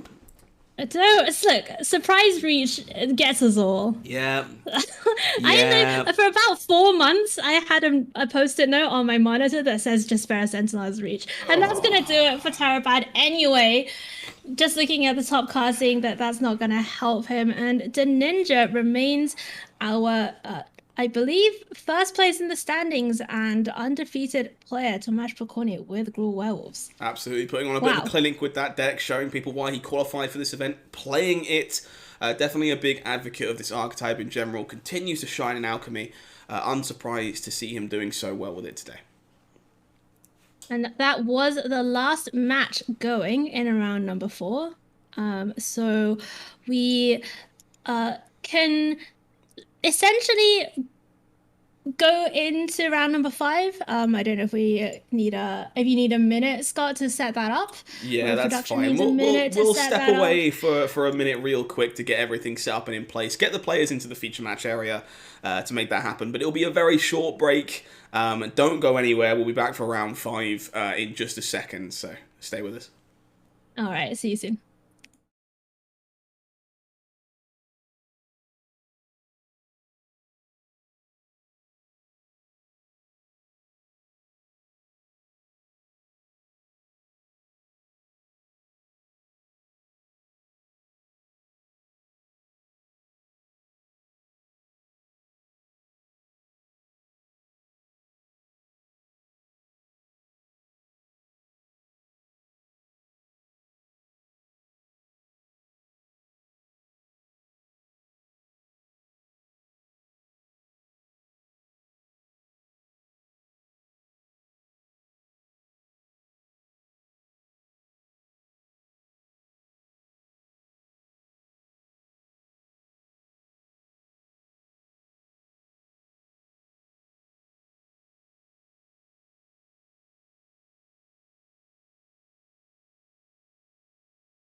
What's up, gamers? Welcome back to coverage of the MTGAZone Championship Series Set Championship Qualifier. My name is Hayu, and I'm here with Scott.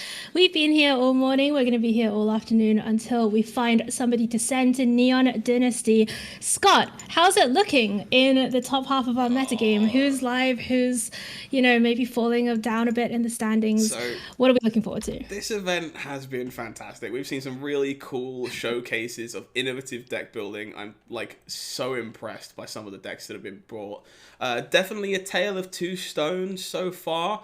There are actually very, very few players that are out of contention at this point, just because of the nature of the structure of this event. We have had a few people drop, but X and 2 does make you live. So we, in fact, of our starting players, over 25 of them are still live in this event. Which is really unique and definitely kind of cool. So both of those Naya players, they're at 2 and 2, so it's not over just yet. They are still, in fact, in with a chance, both of the cool Naya decks. But definitely, as I say, Tale of Two Stones up top. A lot of the 3-1 deck lists, a lot of the 4-0 deck lists. We have two players at 4-0. We're going to have them on the backup feature this round, so we'll probably get to go and see them at some point. They are Tomas, who we just watched on Gruul Werewolves, and Andre Santos on Rakdos Mid-Range as our other undefeated player at this moment in time. So looking forward to catching their story in the backup feature at some point this round. Then there's a lot of Gruul Werewolves, a lot of Rakdos Mid-Range, and then some more Gruul Werewolves in terms of your 3-1 decks. So the aggro decks, unsurprisingly, week one, definitely shining. Can't say I'm too surprised. Looking forward to seeing if these mid-range decks can continue to put up a challenge, though. Yeah, but for our first feature match, Scott, we have something a little bit off the beaten path, shall we say, at least for this metagame. We're going to be seeing mono white aggro in the hands of Matthew Groy going up against Boros Dragon. So both of these decks certainly assertive. We saw the Boros Dragon's deck in action a little bit earlier on. From the mono white list, it's very, if you've played any standard at all in the past few months, you'll recognize a lot of these cards. It's playing a lot of the same curve out, should we say, Usher of the Fallen, Hopeful Initiate into, Luminarch Aspirant, Elite Spellbinder, Thalia, Brutal Catha, etc., with a few alchemy additions. So it's playing Inquisitor Captain, it's playing Sigarden Evangel, and just generally to try and beef up, but essentially the same game plan that we've seen from these mono white lists in standard, with the Faceless Haven still in it, but a little smaller than we're used to. Certainly a bit of change of pace on Faceless Haven's part. Yeah, looking forward to seeing if this has what it takes to hang in Alchemy. This deck is definitely a little bit unconventional in this format, but it does turn out that our player is still live. They are putting up a fight today, so not just werewolves being the only way to be aggressive in this format, and I'm looking forward to seeing how they handle staring down adult gold dragons. That does seem like a card that might be a bit of a problem for an aggressive strategy like this. So let's make our move over to some gameplay. Our players just trying to find each other, so it won't take a hot second for them to be in the feature match. They're just getting paired up now, so we'll be underway with Boros versus Mono White in a hot second. Very much looking forward to seeing how this all plays out. Any predictions? I'm surprised to see Mono White being particularly popular in Alchemy. It's not a deck I've seen a lot of. And as I say, Adult Gold Dragon, probably the card this matchup kind of pivots around in terms of how easy it is to swing a tempo race. So I think, at least for me, I would expect the Boros deck to be ever so slightly favoured. But Mono White just has these draws that decks don't get to beat. It's if you can avoid a Dragon Whelp and you can just put chunks of power on the table, then I would be very, very surprised if we didn't see Mono White taking a game or two. So I'm on the side of Boros Dragons, and hopefully I'm wrong. I will admit, having spent all morning going on about how much I love control decks, I've been playing quite a lot of Mono White in standard. At least before the bans, because I accidentally ended up playing it quite a few weeks in a row. Don't question that. That statement. And I will say that of the aggro decks that you've played, this is not like the old school white weenie deck. It's not like just dump all your stuff out and that's it. That's your whole strategy. It has a lot of play to it. There's a lot of various things. Skyclave Apparition gives you kind of another a piece of removal that's just so powerful against almost everything. Spellbinder, the taxing effects like Thalia, and then just the ability to kind of hold off other aggro decks while going over the top with flyers is pretty cool. Yeah, very much agree. I think that it's safe to say this mono white deck is much closer to like stereotypical death and taxes style Magic in Eternal formats, more than it is like a traditional mono white aggro deck. As you say, we have some Thalias, we have some Elite Spellbinders, and Elite Spellbinder especially going to be very, very good at taking care of expensive dragons that have not come down yet. Looks like our players are finally underway, so we're going to hop back over to the gameplay scene, and we're going to get underway with some mono white versus some Boros dragons. Let's take a peek. All right, so Boros dragons on the play with Valorous Stance, Moonbow Regent, Adult Gold Dragon, and Goldspan. That one is being sent back because it was a pretty expensive hand, and this one looking not quite as impressive in terms of threats, but does have an early Dragon's Fire to deal with some of that aggression.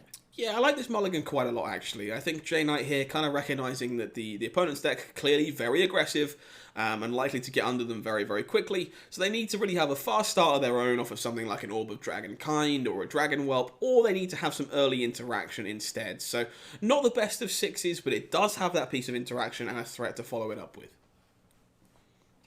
Usher of the Fallen right on time for the mono white deck. This is the kind of annoying thing about this card because nobody wants to kill it. No. Right? Like, nobody wants to spend 2 mana killing a 2/1. But if you get a Luminarch Aspirant down, or you could have some way of pumping all of the tokens that it makes, it does get quite annoying. And you see J Knight respecting it here. Yeah, there's this weird tension with Usher of the Fallen. Like, you kind of want to save your removal for the following creature that's going to likely be a bit better. But you also don't want to just let your opponent make a token with Usher and then not make a play. So very much punished here for aggressively respecting the Usher. As we are staring down an Aspirant with no play on turn 3. Wow. And like you say, that's the thing, right? That's how it works. And Luminarch Aspirant also a shadow of its former self in comparison to the standard version, which puts the counter on, of course, in combat. Yeah, not gotta quite wait the card it used to be. But clearly still good enough in some capacity. I've seen some human decks in this format, and also in formats like Historic trying to utilise Luminarch Aspirant. Definitely not as aggressively slanted a card as it used to be, but still plenty playable by the looks of things. Now we're going to see Townraiser Tyrant come down, but you're just, like, the prospect of this is that you're trading it for a 4/2 that your opponent spent 2 mana on. Yeah, that's not great. It's not great, is it? No, this is exactly where the mono white deck wants to be. It really, oh wow, Skyclave Apparition here is so good. Removing this 4/4 Townraiser, continuing to put pressure on. We definitely wish we had old Luminarch Aspirant here, but this is still an awful lot of damage. There's not a great way of navigating this board. I do think if the counter goes on the Evangel here, that we could potentially Goldspan Dragon into like some piece of removal and be okay when there's only 4 power on the other side. But if we start diversifying like it appears that we are, Aspirant getting slightly bigger here, it's going to be very hard for this Dragon's deck to handle multiple threats while being aggressive itself. Here is Goldspan Dragon, and you might see the saddest no, you can't do it. No. Goldspan Dragon on the blocks. That's not what you want to see. Oh no, my 5 mana 4/4 with haste is on blocking duty. Oh my goodness, and it gets worse from that. Brutal Cathar, the perfect answer to Goldspan Dragon. This is going to be a massive attack in J Knight down to 3 life. And mono white aggro really putting on a show here in Alchemy. Yeah, unless we find some randomly teched burn down the house, I don't think we're going to be getting out of this one, unfortunately. J Knight agrees, top right, and we're going to be going to game number 2. That's going to be it. So it does get better, I think, for J Knight here. 3 Divine Purges in the sideboard, 2 Flame Blessed Bolt. That's going to be nice. A Braid, Bristle Blood. Like, there are a lot of removal spells. big agree. available. Yeah, I think Divine Purge is definitely one of the main reasons to be this Boros version of Dragons. You could see by looking at the main deck here that for the most part the deck is extremely red.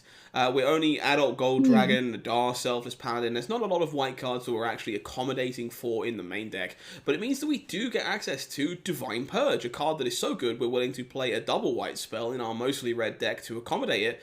It's going to shore up a lot of these poor matchups, let you become more of a controlling deck, so we can bring in some more Hmm. removal alongside these, remove some of the more awkwardly positioned cards. Townraiser Tyrant not at its best against mono white, following the nerf, mostly because there's no targets for it in their mana base anymore, which means it's kind of just a 4/4, which is not particularly great. So seeing that one get cut in favour of Brittle Blast, some Divine Purges, and just kind of have to try and rely on these Goldspan Dragons and Adult Gold Dragons to carry us home. Having a look at the sideboard for the mono white list, we love this. Valor sounds obviously pretty good against the big flyers. We'd probably expect to see some number of Guardian of Faith come in response to the Divine Purges as well. So we'll see, but probably not a lot of changes, you'd imagine, for mono white wanting to keep that core strategy intact. And this is like very a Dragon Ball Z hand. Oh, isn't it Look just? at them. Yeah, a lot of good things going for this hand. Um, I don't think I've ever mulliganed a Fearsome Whelp in my life, and I don't intend to start now. But two landers not ideal. We do get to kind of reduce just move our Regent here. The Orb of the Dragonkind's looking a little bit awkward. And Fearsome Whelp plus Divine Purge is not exactly a combo, so definitely a mishmash of cards going on here. Still has a lot of tools, right? The fearsome Absolutely. whelp comes down, gets in, and then you have your orbs to get up to your Moonveil region. You have a bolt or a shock. It's very annoying, by the way, that they call it a shock, a bolt. Um, and you have your divine purge if your opponent's side of the Oh, battlefield gets too out of hand. eternal Magic player problems. No, very much agree. You've got a lot of cards in hand here that are just like cards you want to see in the matchup. Finding the third land kind of smooths this hand over significantly too. Divine Purge, obviously a reason to be Boros and kind of like a haymaker in a matchup like this. You have the Flame Best Bolt to be able to hold on to that Purge for a little bit longer and try and get more value out of it. Also getting to double spell this turn and reduce this region by even more. So that third land, pretty huge draw, allowing our Dragons player here to sequence in a way they prefer. Yeah, for sure. Here's Faceless Haven. The ice. Very apt username. Ah, yes. Dedicated The through and through.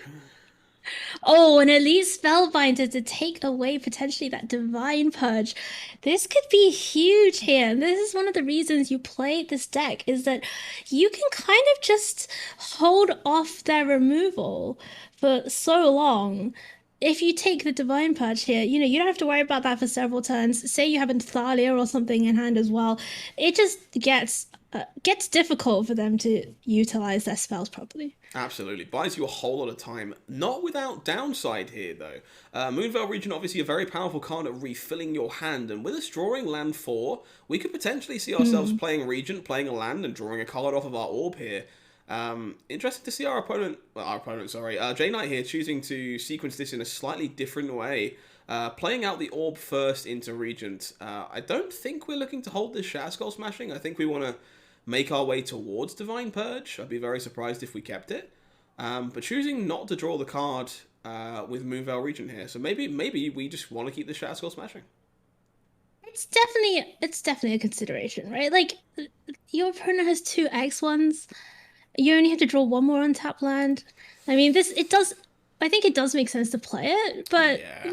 you should think about it. It depends on how This greedy you're this was feeling, I pretty guess. rough. I think if we're making the decision to play Shatter Skull Smashing as a land, we almost certainly should have sequenced our spells the other way to draw a card with Moonveil Regent. If we're choosing to play Regent first, then I think we're kind of committing to holding Shatter Skull Smashing. I don't think either is objectively wrong, but I think this ended up being the worst of both worlds. I mean, yeah, it's not ideal, but you got to give it to our players. It's a competitive tournament. There are a lot of considerations at play. And I certainly find myself often in the middle of a line of play where I go down one line, I realize, oh, maybe this wasn't ideal. And then change my mind halfway and then forget that I changed my mind. So there's a lot happening here. Of Magic, course. very difficult game. And both Absolutely of a these lot of players. changing pieces. I think it's a pretty much a testament to our Dragons player here as well. They realized that it was correct to play the land, that instead of doing what a lot of people do when they start playing Magic, Absolutely. they compound their mistakes and can hold the Yeah. land out of shame. They realized, hey, I Yeah. should have played this, so I'm going to play it, and that takes a lot Absolutely. of expertise. Yeah. Never compound a mistake. Oh, never, never. That's a There's if for those of you who don't know, I'm sure many of you do know, but there's a great article by Paolo Vita Rosa that is exactly about not compounding a mistake, and I would recommend it to literally any. I recommend it all the time. I talk about it all the Brilliant read. time. It's a fantastic article. I Yeah, also highly recommend. Really interesting here, actually, yeah. to see the change to Fearsome Whelp being somewhat beneficial. We got to crack an orb of the Hmm. Dragonkind in a different priority window when we knew our mana wasn't going to get used, and still reduce this adult gold dragon before untapping and slamming it into our opponent. So, somewhat of an It was upgrade in this cool. spot. Yeah, really nice. Really nice sequencing there by J Knight.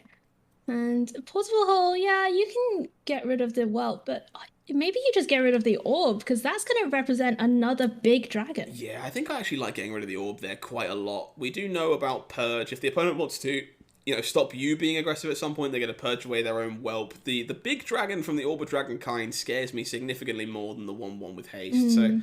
I think I'd portable hold the orb there. Interesting to see, I guess, attention being given to the whelp. I guess this means that maybe we're looking to find Brutal Cathar in this particular spot to take down this adult gold dragon and pressure our way through it, and we're worried about like maybe the whelp being able to trade for Luminarch Aspirant or one of our many other X1s. The Oh, I guess the Divine Purge gives you the thing back anyway. So this That's is, yeah, true. you're right. I think maybe getting the orb would have been a little bit better, but still, we are here. Well, we Uh, lose the orb to Purge 2, I guess. So I'm not sure yeah. the choice makes that much of a difference. Small Yeah, you're edges. right. It doesn't make that much of a difference. So here is the captain. Finally, we have a card that we're not allowed to play in standard in this mono white deck. Captain kind of Oh, shining what here. a draw. Ooh, Dragon's Fire, particularly good here. Gonna find a Super way through for nice. these dragons, remove the flying blocker. Pretty much the perfect draw here. Could choose the fearsome well. Didn't. The real DM play. Yeah, let's do that. I would I would have slammed that. Yes, my opponent, I would like to select Fearsome Whelp as the target for my. It's fearsome, okay? It's Scary. pretty fearsome. Can't deny that. Brutal Here Cathar is is a Spiritual really big Cathar. draw here. Yeah, this is going to at least take the big dragon off Yeah. the table and let us hopefully get back into this race. We are on 2, so we kind of have to be able to beat. Oh. So this is tough now. Den of the Wait. Bugbear is not going to be able to activate and Shatter Skull Smashing here. But dragon has haste, right? So you just kill the Cathar and then Yeah, true. You kill the Cathar and the dragon. The dragon has enough haste to get this done. Yeah.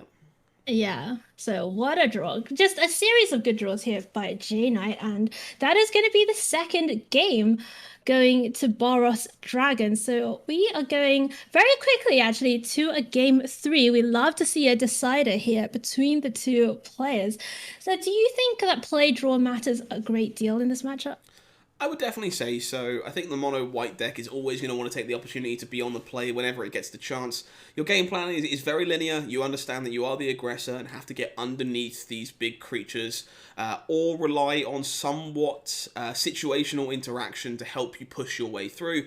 You definitely prefer to be on the table as quickly as possible. In the same vein, this Dragons player is going to want to have Dragon Whelp on the board as quickly as possible all the time.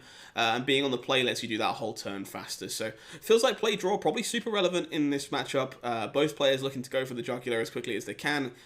So I think being on the play here in game 3 probably actually a pretty big upside for our mono white player.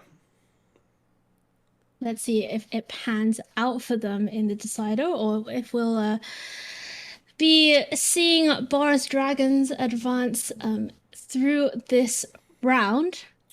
I have to say, I'm looking at this list and it just honestly, it's just super cool. Like Nadar is a dragon knight. I didn't know that before today. Yeah, Nadar was one of the reasons people started Technically, experimenting with this the Boros splash in the first place.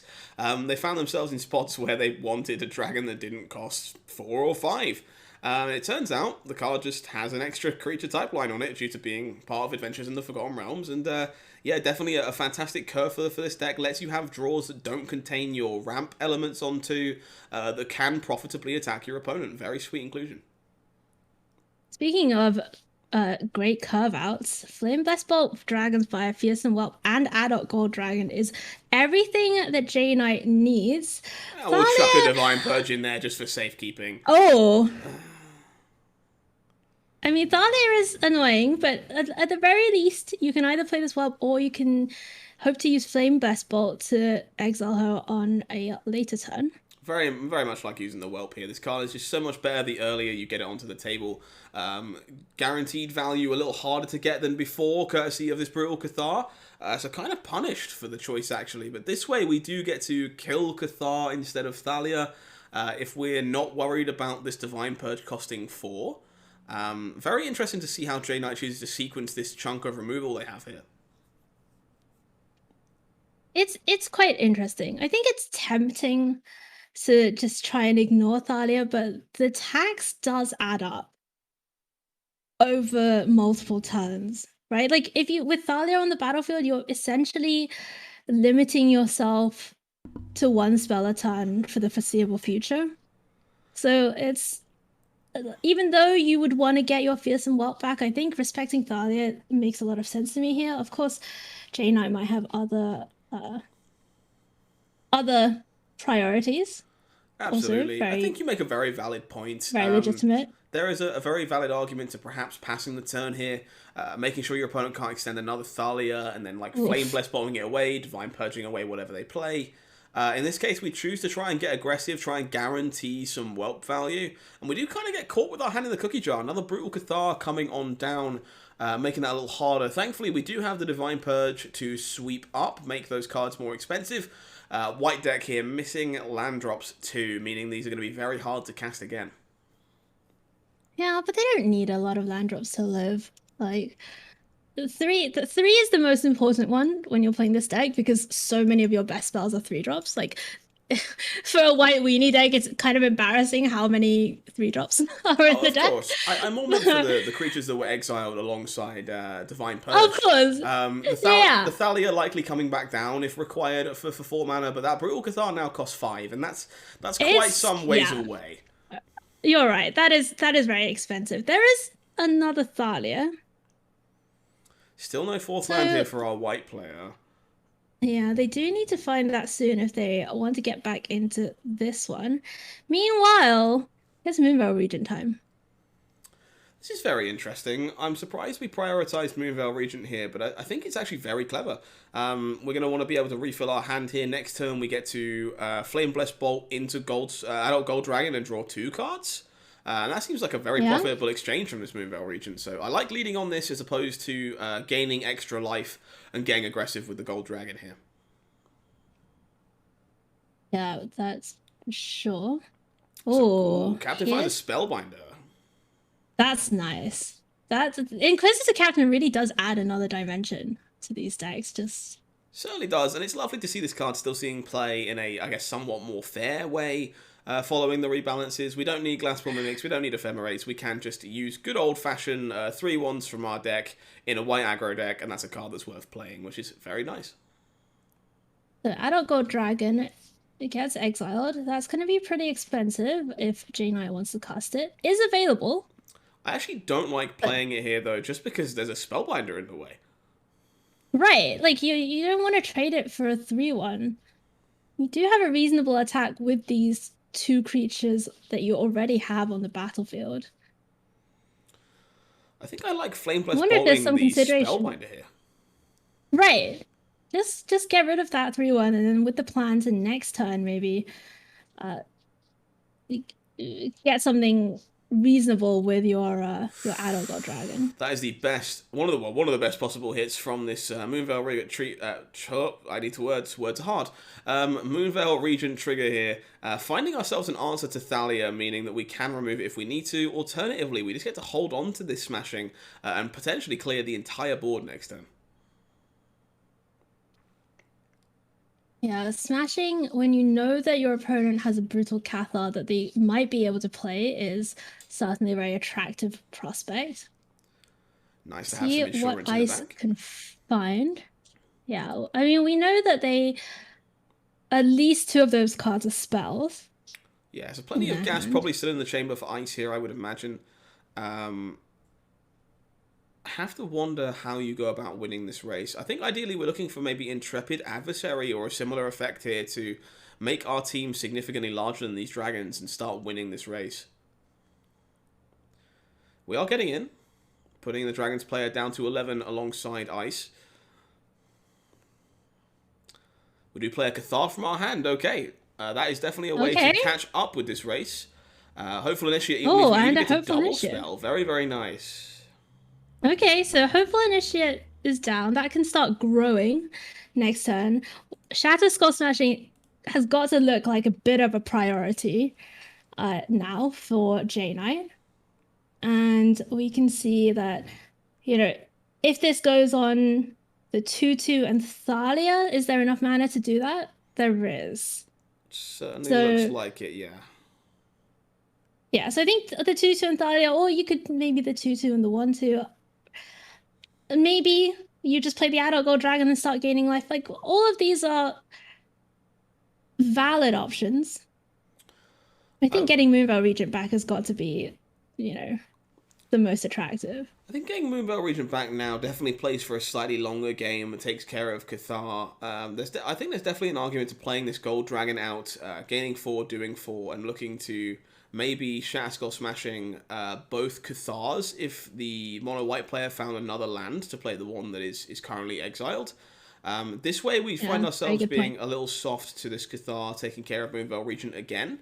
But this does play better for a longer game. This keeps that adult gold dragon safe while still pressuring mono white. So I like this play quite a lot, actually. Very close decision. Ends up being punished for it. Wow, Skyclave Apparition on the Moonveil Regent. Now, J-Knight can use Adult Gold Dragon, finds a Dragon's Fire, that's going to be super helpful as well. At 6, but it's going back up to 10. This game is pretty interesting. There's a lot of to and fro with this matchup. 3, 6, 7, 8. So we cannot attack here because Faceless Haven is currently representing lethal if we attack with both creatures. The blocks are not very profitable if we send in Adult Gold Dragon. This very much swayed back in the way of our mono white player from that Skyclave Apparition. The concern here, I guess, is that this now is soft to a land. If we can Cathar this out of the way. Oh my goodness.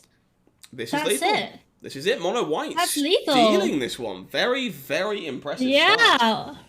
Wow. And you know, I mean, incredibly well played, of course, by our mono white player, Ice.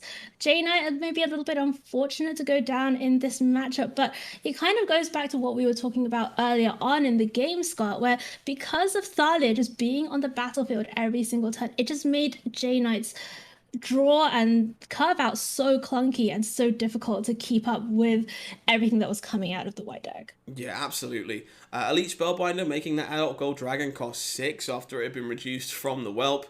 Drawing this Dragon's Fire that's 3 mana because of Thalia. You know, these Dragons players would love to be able to sequence these two spells next to each other, but instead they both ended up costing significantly more than they would do otherwise, and meant that the mono white deck bought itself all the time it needed to get in underneath and steal the game out from underneath our Dragons player. That's some really impressive stuff, and goes to show you that this deck has legs in Alchemy, which is very, very good to see.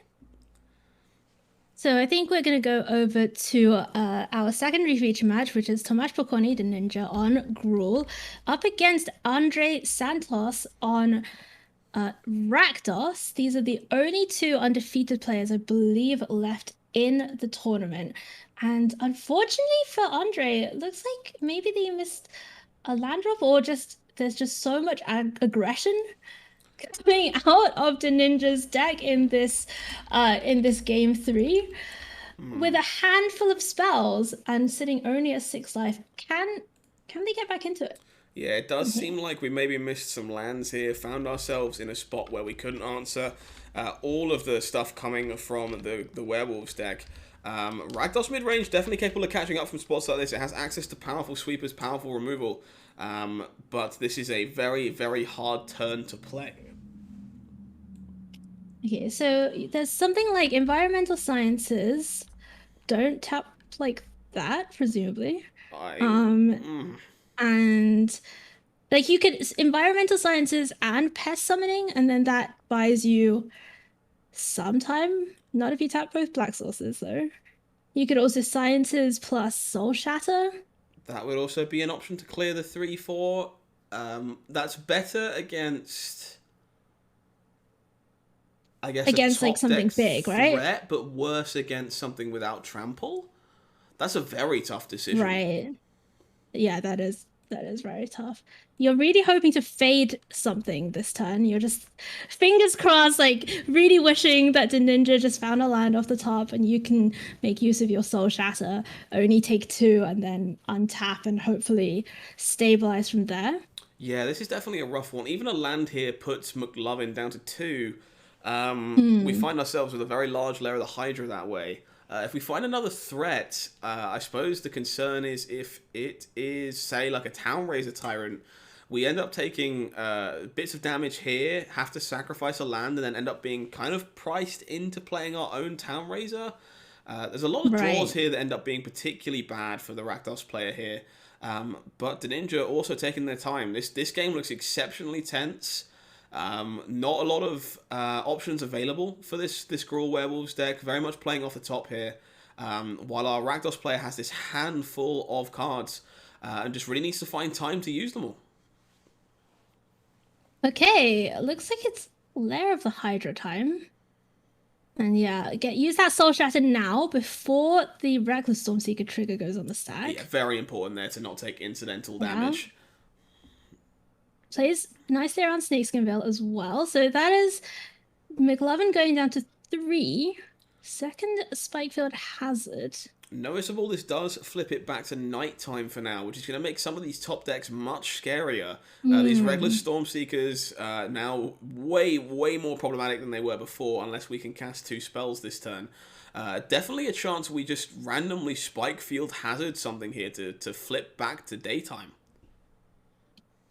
The City Store Connoisseur, theoretically, to get rid of the last card in hand, is a Death Toucher. We'll trade with a layer of any... it was a Halana. Oh, that was a Halana. Oh, what a heads-up play by McLovin. Getting that last card in hand was so key. And let's see what the Ninja for the Ninja too. Correctly assessing there was a good chance McLovin here had a Soul Shatter and choosing to Lair of the Hydra last turn instead of playing Halana and walking right into it. Yeah, great plays by both players. I mean, these players, you know, they're at the top of their game. They're both very accomplished. Coming into this with a lot of experience with these decks. And you're going to see them really know what's up and really have that mastery of the game and what the board state is and what stage of the game they're at. So let's see how the Ninja gets through this one. Fires up the Lair of the Hydra. Get in with everybody. I like this attack quite a lot. This is getting rid of the Connoisseur, forcing these tenacious pups to be lethal attackers by themselves. Obviously, the Ninja does know about this this pest summoning, but this is 1 life now. Everything is scary. So if McLovin had found an untapped land. Oh, no, McLovin could still go for the Shatter Skull Smashing here, right? And just take out the 2 1/1s. It's much worse against anything with haste. It is significantly worse against haste. I think any haste creature beats us hit anyway, right? Because we have to take 1 damage regardless. Well, you could play the summoning and the adversary, but I think what you would really want to do in an ideal world is play summoning and then play adversary next turn and play summoning again from the graveyard. Looks like we're choosing to go with the adversary here, potentially. What's in the graveyard? Looks like maybe we have access to some removal. We have environmental sciences to put us back to 3. This is actually quite a nice play. I like this a lot. This is going to get us out of range of these pups being lethal while providing a blocker for them. Yeah, this seems very, very heads up. Okay, I like it. I like it. So McLovin, and we came in at the right time. This Certainly was did. the This one's perfect time. Very tense. Is there any reach? Like, are there any burn spells? Like, what ways did these werewolves deck have of kind of getting the last bit of damage through? So from what I know of the ninja's list, most of this is very much creature-based damage. So if we can't find a way to sneak a wolf in that is presenting lethal, we're probably going to come up just short. Rangers class proving to be really solid here, potentially. Not this turn, but we can force blocks with this adversary next turn round if we want to. If we attack with both now, we get in for 1, which feels like a bit of a waste of this pup. But it does mean that these random creatures we draw are going to be able to theoretically outsize this 3/3. But the ninja not making an attack this turn, so crucial for this deciding game between these two undefeated players. Soul Shatter defined for McLovin has many options now. Pest Summoning, Town Razor Tyrant, both live. Status Quo Smashing, still an option. Definitely looking like we're getting to the point of the game the Rakdos mid-range deck wants to be in. We had a bit of a scare here early, but we've got way more tools than our Gruul opponent does. Town Razor going to be a way for us to pressure, really good blocker in a pinch too. Pest Summoning, very much capable of jump blocking and gaining us a little bit more life. And the Ninja here just playing very much off the top of the library, both literally and with Rangers class. So Rangers class capable of helping you catch up, but we do only have 5 mana, so it's going to be kind of hard to bounce multiple spells. A little surprised to see the ninja actually sacrificing that land instead of taking 2 at least this turn.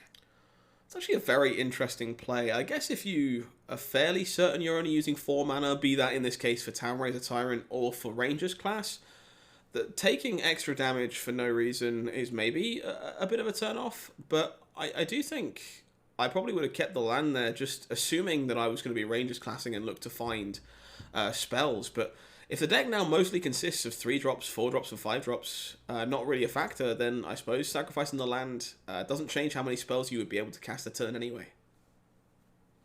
But this is some heads-up play here by McLovin, using that mana from Den of the Bugbear on Soul Shatter before having to decide whether to sacrifice it or not. And you'd imagine at 3 life that the sacrifice is all but forced there. Yeah, definitely leaning towards it. I think it's a very heads-up play, as you say. Something that people don't necessarily put a stop in place to make sure they do. Use the mana from your land before you cash it in if you've got instants that are worth playing. Now McLovin has to decide at what point can I start attacking with this Town Razor Tyrant? Or indeed, with both creatures. I like this attack quite a lot. I think there's no hasty flyer that comes to mind here. You'd think the Connoisseur and the Pest tokens have the ground in check. 1 hasty creature from the top shouldn't be lethal through these blockers. Get this game done. You don't need to give the ninja any more draw steps to try and pull themselves out of it or peel a random burn spell if there's one knocking around. Just you want to close the door on this before they can come back in. So I've had a look, and I think in terms of burn spells, Volatile Arsonist, the soul copy, is maybe something we would think about in that conversation. Interesting. So Volatile Arsonist being in the deck would be a reason to not sacrifice the land to Town Razor Tyrant. But I would be surprised if it was no longer in the deck in this matchup. It feels like the kind of piece of resiliency versus discard that you'll kind of in the market You're for. looking for, right? Yeah, absolutely. So gives us an option potentially back to 4 life here for McLovin. Kind of holding all the cards, these pests just incidentally good. A lot of options available to McLovin here too. McLovin's trying to figure out whether they have lethal with the with the Shatter Skull smashing. Because This game turned on a dime. It really did. it did. It really did. This is really nice. All right, let's use Shatter Skull smashing. Get rid of the big one, plus one of the 2/2s. Yeah, this seems perfect. And Removing the then, real threat, leaving one creature behind, presenting lethal over 2 turns, still having Den of the Bugbear available in your mana base too. Yeah, this seems very profitable for McLovin here. yeah, and try and close the door as soon as you can on this game, the deciding game in uh, round number 5. So both of these players were at 4-0 coming into this round. The winner is going to remain undefeated. Townraiser Tyrant, a pretty good draw. Okay, turning off Den of the Or Bugbear. I don't think this is Ninja. enough. It Uh, doesn't feel like it should be enough. Because so game is you're not at over. 5, so you go to 1.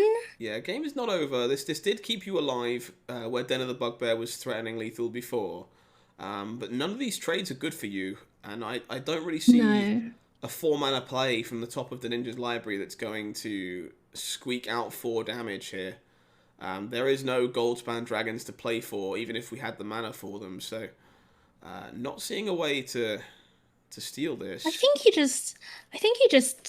I would just try and use the blood token to find a removal spell to end it on the spot, I think. But That's definitely an option for sure. McLaren, maybe a little bit more patient than me. I think It's it's gonna definitely tempting to dig here, Let's but attack this first. game should be quite hard to lose. And in theory, I guess maybe one of the ways that McLovin thinks they lose this game is some kind of weird sweeper or something. So keeping Hive of the Eye Tyrant means they beat that as well. Yeah, So yeah, it does seem like a pretty nice way of very smoothing out this nice. game. And that's gonna do it. It certainly Land is. off the top. Not helpful, sure. You can play some creatures, but that is it. McLovin with Rakdos mid-range winning out over Gruul Werewolves in round number 5 of the MTGAZone Championship Series Set Championship Qualifier. And I have to say, I've been really enjoying these mid-rangey mirrors. There's a lot of like flexible to and fro with them that I think maybe for those of us who play the arena constructed formats had lost sight of a little bit in the kind of meta game of Aaron's epiphanies, discover the formula, etc., just being the best thing you can do. Absolutely. I think a lot of the rebalances from the most recent Alchemy patch have definitely opened a lot of doors for these mid-range style strategies. A lot of the decks that kind of had a better late game than them or went over the top of them have definitely taken some hits, maybe don't have the correct build for this week and are still figuring out how to attack the mid-range decks once again, which has kind of opened our eyes to all these sweet mid-range lists that can play the aggressor against control and play the control against decks like Gruul Werewolves. Very impressive and definitely good to see this Rakdos mid-range deck finding itself at 5-0 as our last undefeated player. All right. Well, that is going to do it from round number 5. We're going to go away for a couple of minutes, and when we come back, we will have action from round 6, the second to last round of Swiss in our tournament today. So stick around. Let's find out who's going to make top 8, and we will come back in just a few minutes.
Hello, my friends. Welcome back to coverage of the MTG Arena Zone Championship Series. My name is Hayu, and I'm here with Scott Mines, bringing you coverage of our Set Championship Qualifier today.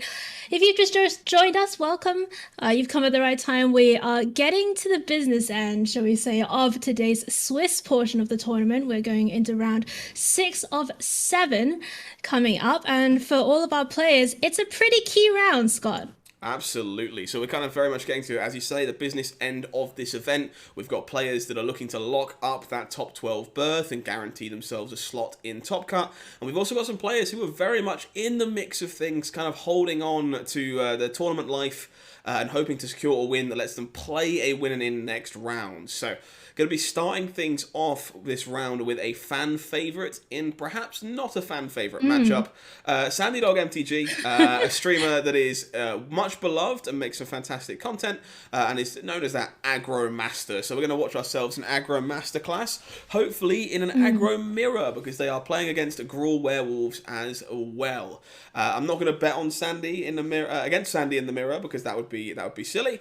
But I'm looking forward to seeing how they navigate this one. Who have we got coming up on the backup feature matches? I believe we have the other mirror match coming up on the secondary feature match. We have Masahide Moriyama on Rakdos midrange against Simon Goodman, also on Rakdos midrange. And then if they are finished or if they're still going, we can go to Arya against Noam Zimet. Rakdos midrange against Oars of Clerics. So quite a lot of action to come yet today, but we are starting out with Sandy Dotgg MTG, the aggro master in the aggro mirror. And this is going to be, if you are looking to learn how to play aggro decks, like if you're looking to learn how to navigate these very difficult, very mathematical matchups, this is going to be one that you're going to want to bookmark and maybe come back to later on. Absolutely. I imagine this is going to be a real show between two extremely high-end aggro players. And as we've talked about a number of times on the broadcast today, there are a lot of small edges to be gained in this matchup. So if you're interested in playing this werewolf deck for yourself, this is definitely the one for you. So match just getting underway, players pairing against each other. I'm very much looking forward to see who comes out on top in this win and in match for top 12. Let's go take a look. All right, so we're going to go down to the action. Sandy Dotgg up against Nadal777, who's no stranger to these online tournaments. Has top-aided many a SCG tour online in the last year, as well as just generally known around in the MTG Melee sphere. So great, a couple of competitors here as we go down to the first couple of turns. Kessig Naturalist, Werewolf Pack Leader, Thundering Rebuke, and Halana.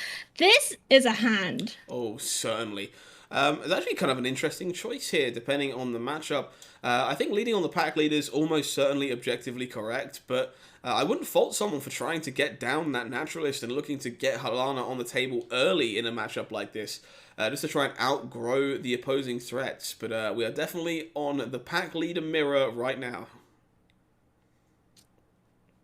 So, what's better than one pack leader?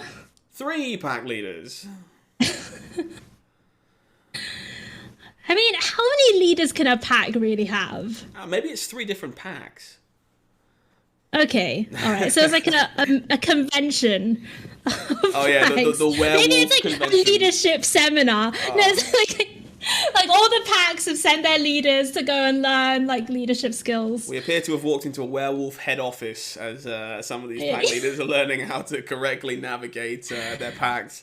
Yeah, I mean, I feel like it's super intriguing to me that Sandy chose not to offer the trade.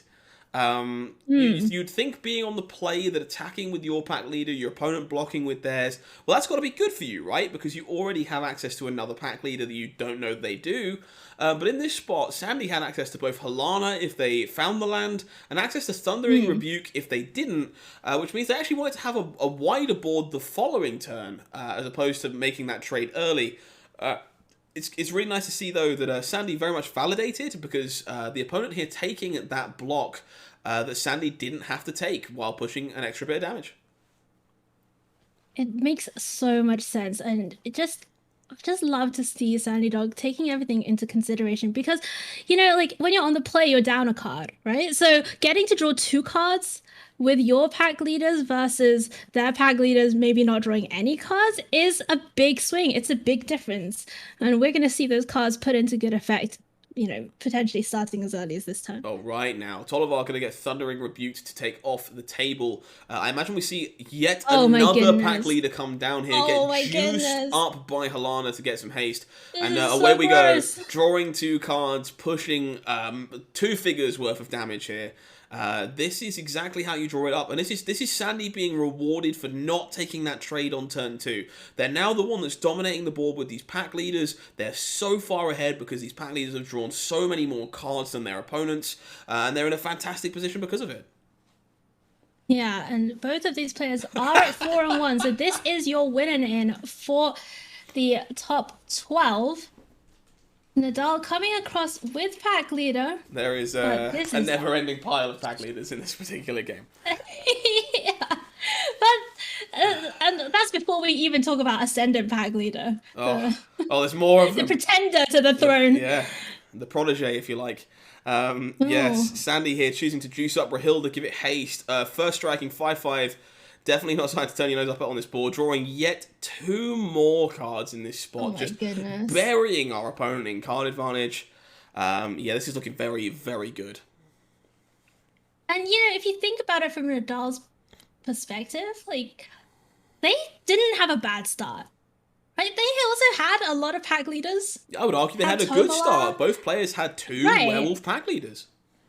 But it's just it. The overwhelming advantage, both from being on the play and just from really recognizing what's important in the aggro mirror, is going to put Sandy Dog up a game. And what do you like in the sideboard, Scott? So we talked about this the last time we came to this Werewolves mirror. I think it's a really interesting dynamic between whether you're supposed to be the aggressor or the controlling player, based on if you're on the play or the draw. I like boarding in all these extra pieces of removal and sizing up in this matchup. I tend to prefer that on the draw, but we've definitely seen a few people exploring that line on the play here too. We can get rid of these snakeskin veils, these naturalists, these pack leaders, the cards that don't necessarily get in to make good attacks in this matchup, and replace all those cards with really good spot removal, Thundering Rebuke, Burning Hands, these kind of cards, and just more powerful top end, mostly in this Averbrook Caretaker, which is a card that neither player has a really good answer to in their 75. So we saw earlier on when we were watching Tomasz Pokorny that he was very keen to get rid of the 1-drops, and I think, like, it's an interesting dynamic because that's like the received wisdom, right? In the aggro mirror, you get rid of the 1-drops; they're too small to matter. And you do see Sandy Dog taking out a couple, but I think Sandy Dog's certainly a lot more reluctant to start shaving the lower end of the curve compared to maybe some of the action that we saw previously. Yeah, very interesting to see Sandy here keeping hold of 2 of those Ascendant pack leaders. I feel like it's very hard to attack with that card profitably in this matchup, just because it's so quickly outsized. But it looks like both players here have chose to keep some. Definitely choosing to side more on our player on the play, mostly because I think they're the one who wants to be the aggressor, but very much looking forward to kind of trying to understand the thought process between leaving pack leaders in on the draw. Right, like, look at this. Like, I mean, even on the play, like, your opponent plays a Tenacious Puff. You don't want to trade for it. Like, it's tough. But it is also night. Yeah, speaking of not tough, not having a play here on turn 2 for Sandy is possibly game-ending, which should really tell you something about how this werewolf deck operates and how quickly it will punish you. Rahilda came into play, no play, flipped over to have double strike, followed by an already flipped Tolvar. Now, this is basically the worst case scenario here, because if Sandy plays a Tolvar of their own, well, it's not flipped, it's smaller than the opponent's, and we're still staring down a double striking, potentially trampling Rahilda. I think the Tolvar will get a +1/+1 because of the... Ooh, very good point. Pup. Okay, so we're not outsized without activating our own Tolvar, so... There are some options. Yes. However, there are other problems. Ah, yes, the large dragon in the sky. How could I forget? Yeah. And, Sandy Dog has to decide whether to sacrifice this Den of the Bugbear. Says, well, I'm still at 20. I'm going to keep it around at least for another turn or two. Really like the play here as well to choose to extend with Townraiser Tyrant as opposed to using Tollivar. When your opponent doesn't have a play on turn 2, there's a good chance their hand is chalked up on 3s, maybe even multiple copies of Tollivar, which is true in this case. So extending further into the board, not offering that trade with what could be a card unlocked from your opponent's hand, seems like a very clever play to me. Now we go back over to Nadal, who has, it's night. It's going to be night for a while. Eternal Potentially Night. Forever. Yes, Eternal Night, I think, is likely in this matchup. Neither player looks to be in the position to either want to or need to flip back to daytime at this moment in time. And it's send with the team. Yeah, this looks like a pretty clear Tollivar activation here. Sandy kind of left without a lot of options in their hand, so going to have to take these blocks and accept this trade and take a lot of damage in the process. If there's any tricks on the other side, there's not an awful lot we can do about them. Oh my goodness, I just realized that Rahilda and Tobal are just absolutely gross. Oh, yeah. Together. Yeah, drawing all the extra cards by giving it trample is... You get to draw 2 cards from the double strike, plus you get the Rahilda trick? Like, yep, what? 2 cards from Rahilda, 2 cards from Tollivar. Oh my on god. a 2-drop and a 3-drop in your aggro deck. It's a pretty absurd 1-2 punch. Okay, so we see Rahilda find a Ranger class and draw the card. Oh my goodness. Yeah. All the way down to 6. Probably going to have to sacrifice this Den of the Bugbear here too. Yeah, that's it. Sandy Dog knows what's up. Alternatively, we just click the top right corner and move on to the next game. Oof. Do you think very much changes here on the draw? Yeah, I mean, these games are just so intense. Like, because they're so short, potentially, each of your decisions matters so much.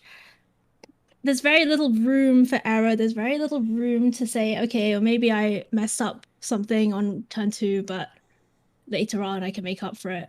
Yeah, it's no changes on play and draw. No, love to see it. Honestly, that's pretty cool to see. I think it's definitely a testament to how this matchup plays out. We noticed immediately when there was no 2-drop play from Sandy, the game swung violently in the other player's favor. Just because it being nighttime was so much more beneficial for them. This hand is sweet. This hand is very sweet.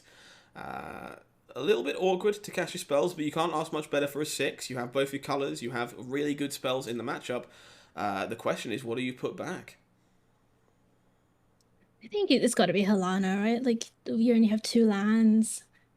You already have a bunch of things to do with your mana. Well into turn 3 and 4, you can get counters with Ranger class. Like, obviously Helana is great and everything, but I think given how important the first few turns are, I would not be surprised to see Helana go to the bottom here. Yeah, I definitely side with putting Helana to the bottom here too. I think it's definitely possibly the most expensive card. Sandy proving us both wrong in this particular case.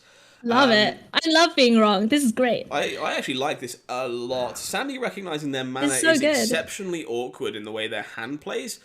Keeping this lets them actually potentially have a second green source if they draw a Werewolf Pack Leader 2, which is a very heads-up play.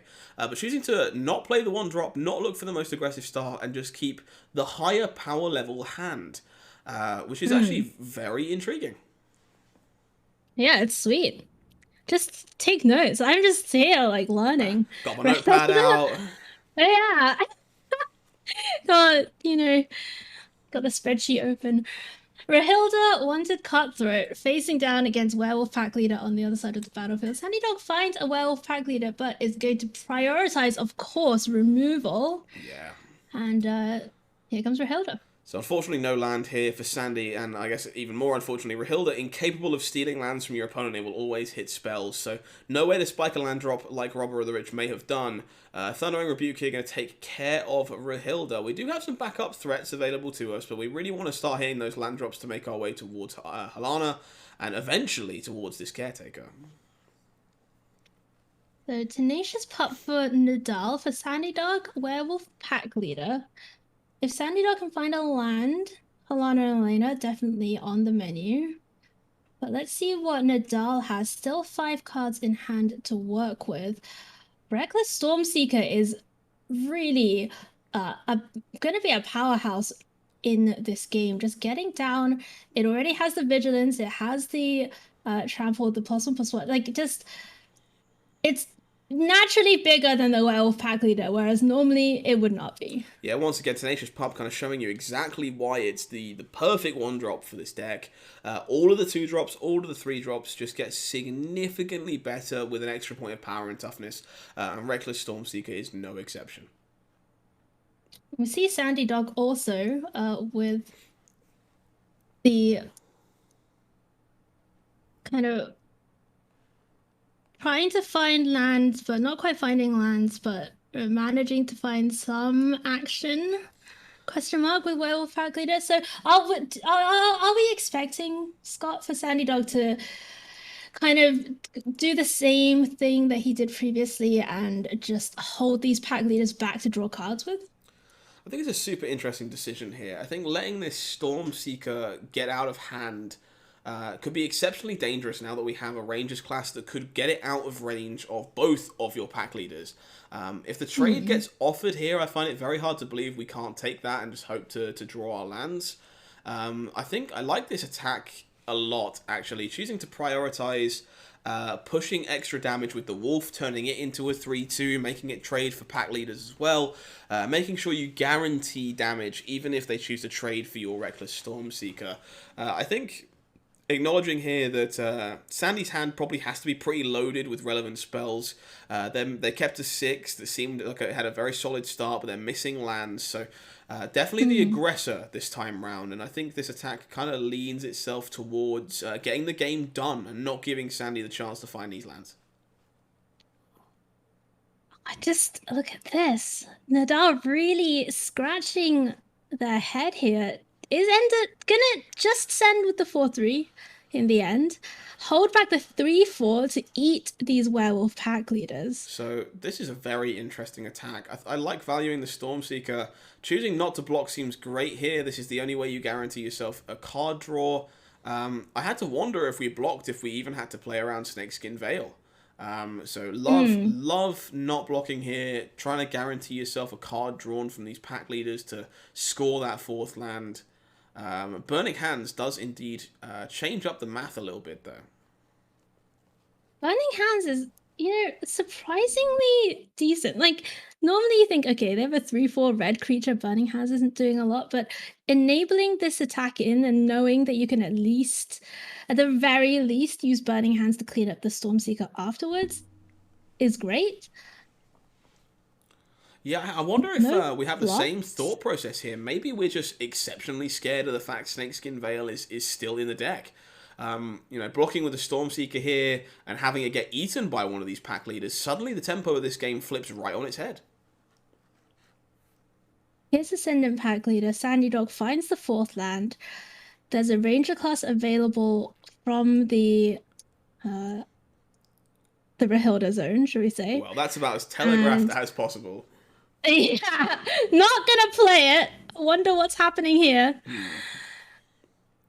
Now, Halana coming down here would suggest there's maybe a way of protecting this, because there's got to be a reason Sandy didn't play that Rangers class. Well, there's no choice, though. You have to try it, absolutely. You have to try it, right? Is there a Snakeskin Veil? There is no Snakeskin Veil. All right, so Sandy Dog is gonna survive yet another big threat out of Nadal's hand in this mirror match, but there's a big attack coming as well. Certainly is, and this is kind of another interesting dynamic of these aggro matchups. Both players trading resources, trying to nickel and dime each other in spots where it matters, remove problematic creatures, but at the same time they're taking large chunks of damage to do so. Sandy choosing not to block with these pack leaders last turn, guaranteeing 2 cards drawn, took damage then, and is also now taking it up to another 9 damage now as a result of the fact that they attacked. Stormseeker having vigilance, so key as well Makes it so hard to against attack these back. three Yeah. threes on the other side of the battlefield. And now Sandy Dog has to decide whether to chump block with the 2-1. I love this. No, no chump block. Going to Go to three. 3. Well, Oh, three's not removal 0. spell here is so bad. Oh, Sandy that choosing not to was make the block, painful. maybe attempting to push lethal on the way back or navigate the board into a spot where they were advantaged. But with the creature dying post-combat, this becomes significantly worse. Lair of the Hydras are in the mana base on the other sides. There's up to 4 attackers next turn, and on 3 life, all of those attackers are lethal. I would be very surprised if there was a way of surviving here. I think this Lair of the Hydra are likely to get through and provide with a lethal attacker. Yeah, that is just that Thundering Rebuke. So brutal. And you can just see how close the lines are between these players in the mirror. Wait. Okay, Oh, so... of course. It gets haste. It gets haste Sure. because That of works the too. That works Stormseeker. too. Yeah, Lethal that's a million gonna and do one it. ways. Yeah, and Sandy Dog MTG is going to go down. So congratulations to Nadal777, who is through to the top 12 after that victory in round number 6. That's a berth. We know we have at least one Grawl Werewolves player locked up for a spot in the top cut. We knew that already. I mean, it was... Philosophically. Look, philosophically, in our souls. there was a very good chance that there was at least one Werewolves player in the top cut. However, we now know that for a fact there is at least one. We do have some more Magic coming up for you in round 6. We're going to hop on over to Rakdos Midrange versus Clerics. This is going to be Hogpog in this feature match. So bear with us while we get that set up for you. But they appear to be deep in their match. This is to stay alive, which is important to remember. Both these players, X and 2, Oh my goodness. still live for top 12. But with a loss, they will indeed be knocked out of this event. So let's hop on over into this match in just a second. We'll take a peek and see how this is going. We're currently in game 3. So let's hop on over. We have come in at a pretty crucial time. So we see Noam on Clerics using Elite Spellbinder to take Bloodthirsty Adversary out of Hogpog's hand. Infernal Grasp and Spikefield Hazard, though, are both pretty good against the board. Oh, that's a spicy pair of cards. Yeah. So, Arya, she loves her Spikefield Hazard. She has had a lot of success with Spikefield Hazard. And Igneous Inspiration is just the cherry on top. Use that one to get rid of one of these Voice of the Blessed while it's small enough for that to happen. Yeah, definitely a well-timed 3 damage removal spell for that voice. Those can very quickly get out of hand in this Cleric's deck. But this Rakdos deck looking like it's putting on a bit of a clinic here, showing exactly why it's such a popular choice this weekend. Really cheap, efficient removal, going to be very good against these creature decks. Let you manage threats alongside just taking care of problem creatures. And here is Traveling Minister, so that next turn we'll be able to start gaining a bit of life and growing the Voice of the Blessed. But Noam only had another land in hand, and oh my goodness, second Town Razor Tyrant off the top for Arya has the ability to deploy that and the Infernal Grasp. Yeah, target the other Black Source. A lot of pressure here. I'm not sure Clerics really has the tools to take care of 2/4/4 flyers, especially without black mana. Yeah. No, it's gonna have to sacrifice both of those lands, and in the upkeep, before Traveling Minister can do anything, it's gonna be Infernal Grasp, and Noam needs to find a sweeper off the top to at least have a chance. Skyclave Apparition is something We got that does, you know, creature lands tucked away down here, and a land does allow this Bloodthirsty Adversary to flashback a spell too. So Skyclave a start. We're finding ourselves under a lot of pressure regardless of the lack of a second dragon. I think this flunk is also exceptionally problematic. Yeah, that's also bad for the Clerics player. And now we're going to see Hive the Eye Tyrant get in for 4, Lethal Flyer in the air. What can them find? Inquisitor Captain is a great card, but that is not going to answer the Town Razor Tyrant, especially if we can only put Hallowed Priest on the battlefield. So the Traveler who gains a life puts us to 5. I don't. So even if we are There's some alive, kind of adversary. Well, there's adversary Spikefield Hazard, I guess, if Hog finds a that works too. land. Yeah, that's certainly an option. Alternatively, we can just look to keep pushing with these creature lands and just force very unoptimal blocks. It's hard for this cleric's deck to get any kind of option under its feet if it can't keep creatures in play. Spikefield Hazard, however. Alternatively, just draw it off the top. Just draw Exactly burn spells. what you're looking for, and that is going to do it. Hogpog89 Arya Karancham is going to stay in the tournament at 4-2 going into the last round. Not even the first time today we've seen Arya win with a Spikefield Hazard. That is now twice. This girl loves her Spikefield Hazards. Hey, everyone's got a brand to maintain. You know, it's true. It's true. Absolutely lovely. I've seen her kill a lot of people with like 3 Galvanic iterations in Spikefield Hazard before.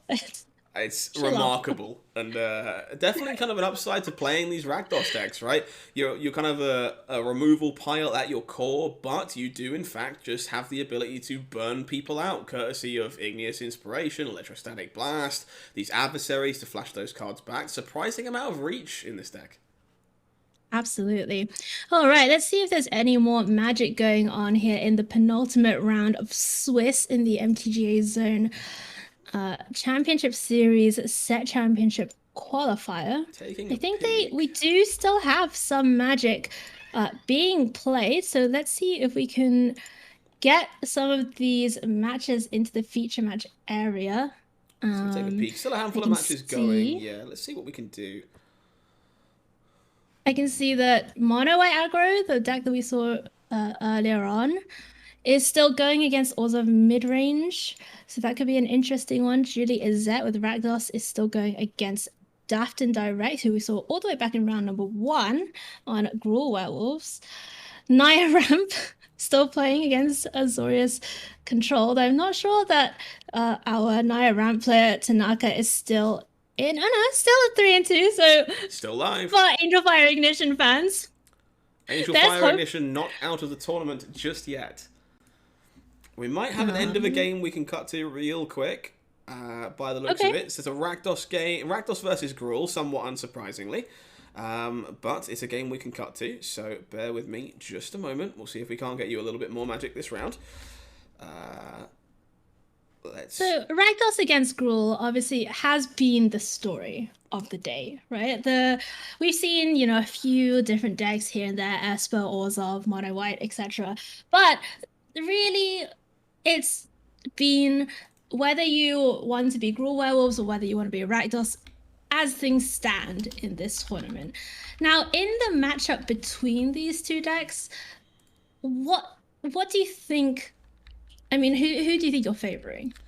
I think the mid-range deck definitely kind of came about as a result almost of the Werewolves deck existing. It's hard for me to hedge my bets against a deck that is just 15 good solid removal spells and then some creatures with Death Touch and some aggressively costed flyers in a matchup that is innately quite aggressive. So I think I have to favour the mid-range player pretty significantly. I do think these Wolves players are very aware this deck exists. There's some sideboard considerations. We've seen Arlinn in the sideboard. We've seen Aberbrook Caretaker. These kind of much bigger threats. Even cards like Ren and Seven to kind of give you a better way of playing back against those mid-range decks with more impactful threats. So I don't think the matchup is as one-sided as maybe it appears on face value. But I would have to say I favour Rakdos on average, which is actually kind of counterintuitive to what appears to be happening on screen.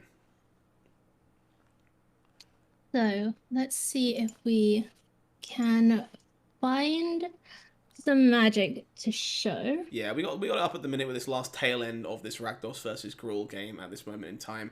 Arlinn kind of ticking away, making Wolves, providing flash, staring down only a bloodthirsty adversary. That's a 3/3. So kind of commanding this board, a full 19 life for our Gruul player too. So not any danger of being burnt out, and kind of just with all these great value engines we were just talking about attached to the board. Lair of the Hydra here looks like this is going to close this out, all things said and done. Comes on in, closes it out. Gruul scoring a win over the black-red mid-range deck. Looks like our lovely production team has found us yet another match of Magic to watch. So, bear with me just a moment. Looks like we've still got somebody going on black-white. So, Orzhov versus Mono-white. Both these players still live. Wow, that's a lot of Rite of Oblivions. It's certainly a lot of Rite of Oblivions. We'll have it on screen for you guys in just a second. Hopping around from match to match. But yes, so we get to see that mono-white deck we featured earlier against more of a black-white sacrifice style deck, which is kind of a bit of a mainstay of Alchemy's past. I'm surprised to see this one still hanging around doing quite as good as it did before with the nerf to Sanguine Brushstroke. Okay, let's see if we can get you over there for a little bit more Magic the Gathering. There we go. Okay, so mono white with Faceless Haven on the battlefield, facing down some 1/1s made off the wedding announcement. Rite of Oblivion, not very good against Faceless Haven. Yes, very poorly positioned. I think that's fair to say. Yeah. Oh, Sanguine Brushstroke though. This could be the thing that Gotcha needs to really just push through those last few points of damage with that Blood Artist on the battlefield. Yeah, I think this might actually be enough, even through Faceless Haven. You still have a point of life being lost from this Blood token. The Meathook Massacre blocking and trading with something is going to cause 2 more damage. So I think we actually might be 1 short here. We're taking 4 physical and being drained for 2, which leaves us on 1. Being drained for, yeah, that's correct. But like at this point with mono white, like 1 against Massacre, there's. Oh. I was just gonna say there's not a great deal you can do, but there really isn't because you have Rite of Oblivion, right? Like you can just sack a creature, so that's gonna do it. Just a little glimmer of false hope. I ignored the graveyard for a smidgen too long. And, never ignore the graveyard. No, never. That's the lesson. I was too busy focused on the lesson adversary. We gotta learn. Okay. So black-white, unfortunately, putting an end to our mono-white aggro players' dreams. They are no longer live in this particular case for top 12. As you can see, folks, we are kind of coming to an end of this round. We're picking up a lot of the tail end of a lot of these matches.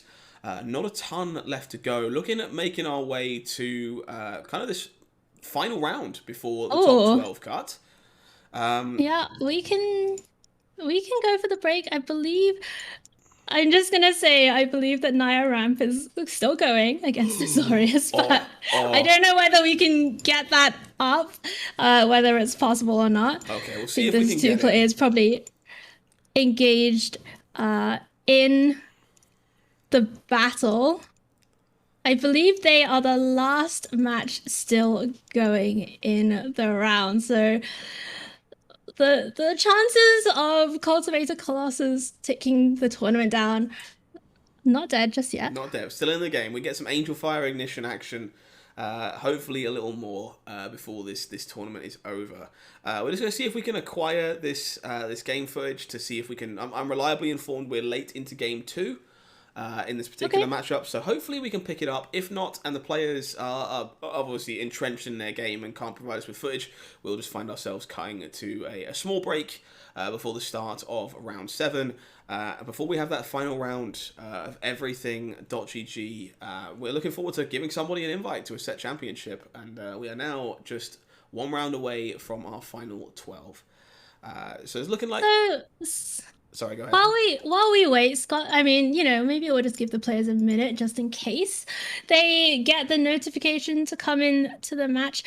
We saw in the recent rebalancing of historic cards that they also decided to buff quite a lot of cards, especially ones surrounding the venture into the dungeon mechanic. So do you think that, like, they're trying to make venture happen? Like, do you think venture is gonna happen, or do you think this is just them trying things, but it's not going to be good enough, even with all of these increased power levels I'm kind cards. of wistfully hopeful that Adventure can do something. I think it was a really cool piece of design space that kind of needed to be explored.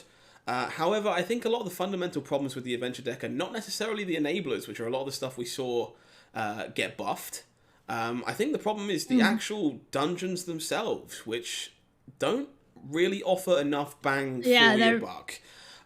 They are, a bit lackluster, some very, I suppose, trivial effects. mm. So I don't really see it kind of coming together in any way, shape, or form for these adventure decks. As much as the mechanic is very cool, and I definitely applaud Wizards for trying new things and kind of buff these cards and make the whole archetype playable. I think for me, a lot of the fundamental problem was definitely the abilities offered to you by venturing into the dungeon, and sadly, those haven't changed. Yeah, I definitely agree. I think, as a limited mechanic, it was pretty fun. But you basically have to string together so many of these effects in the same turn to really get something explosive going that you may as well just play like one town raised tyrant, you know, or like Yeah. one Halana and Elena. Yeah, when I have to jump through so Um, many hoops to get an effect that is not as powerful as these 4 drops that have been dominating boards today, it does seem very hard for the deck to be worthwhile. I think there's definitely room to improve. I think the mechanic has a lot of potential. As you say, it's also a lot of fun for those folks who have the experience of playing it in limited. So I wouldn't mind them revisiting those cards again and perhaps looking to increase their power level once more in an Alchemy Fix patch. But maybe not the cards, maybe more the actual dungeons themselves. And we can see what that deck will be capable of doing, because it is very nice and satisfying to feel like you're running a maze or putting a puzzle together. And that's kind of the feeling you get from venturing into the dungeon. I think the thing that I really wish about AFR that they did, and this is not going to be a popular opinion, is that I wish they had put more feel bad effects on rolling Oh, ones. oh Like no!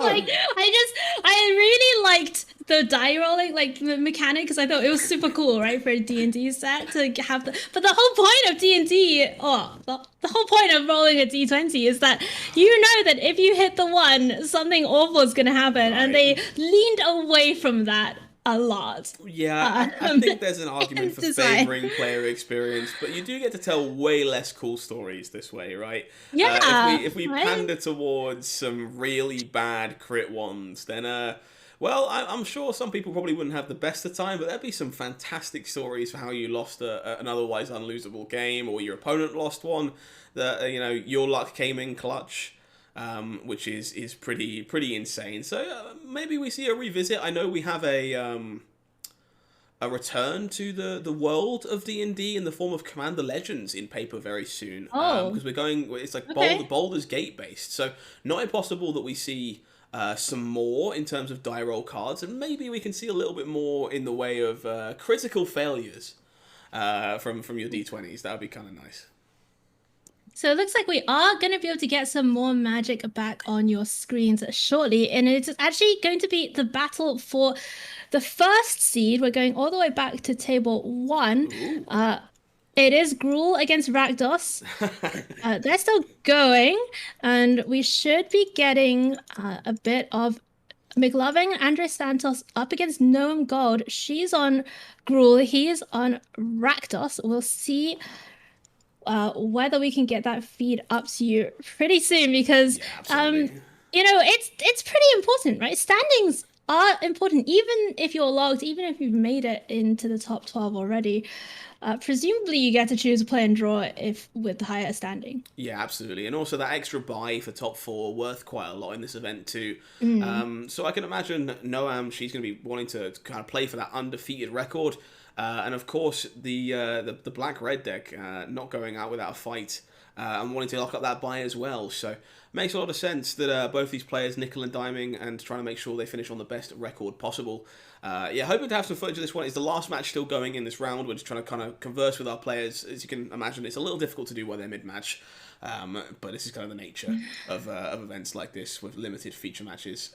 So we'll do what we can. Hopefully we get to have a little bit more magic for you this round with this battle for first seed that is currently underway for these two players. I guess while we wait for that to happen, based on kind of what we've seen today, and it's like a kind of established metagame of week one, what do you kind of expect to see coming from Alchemy moving forward as the format continues to evolve?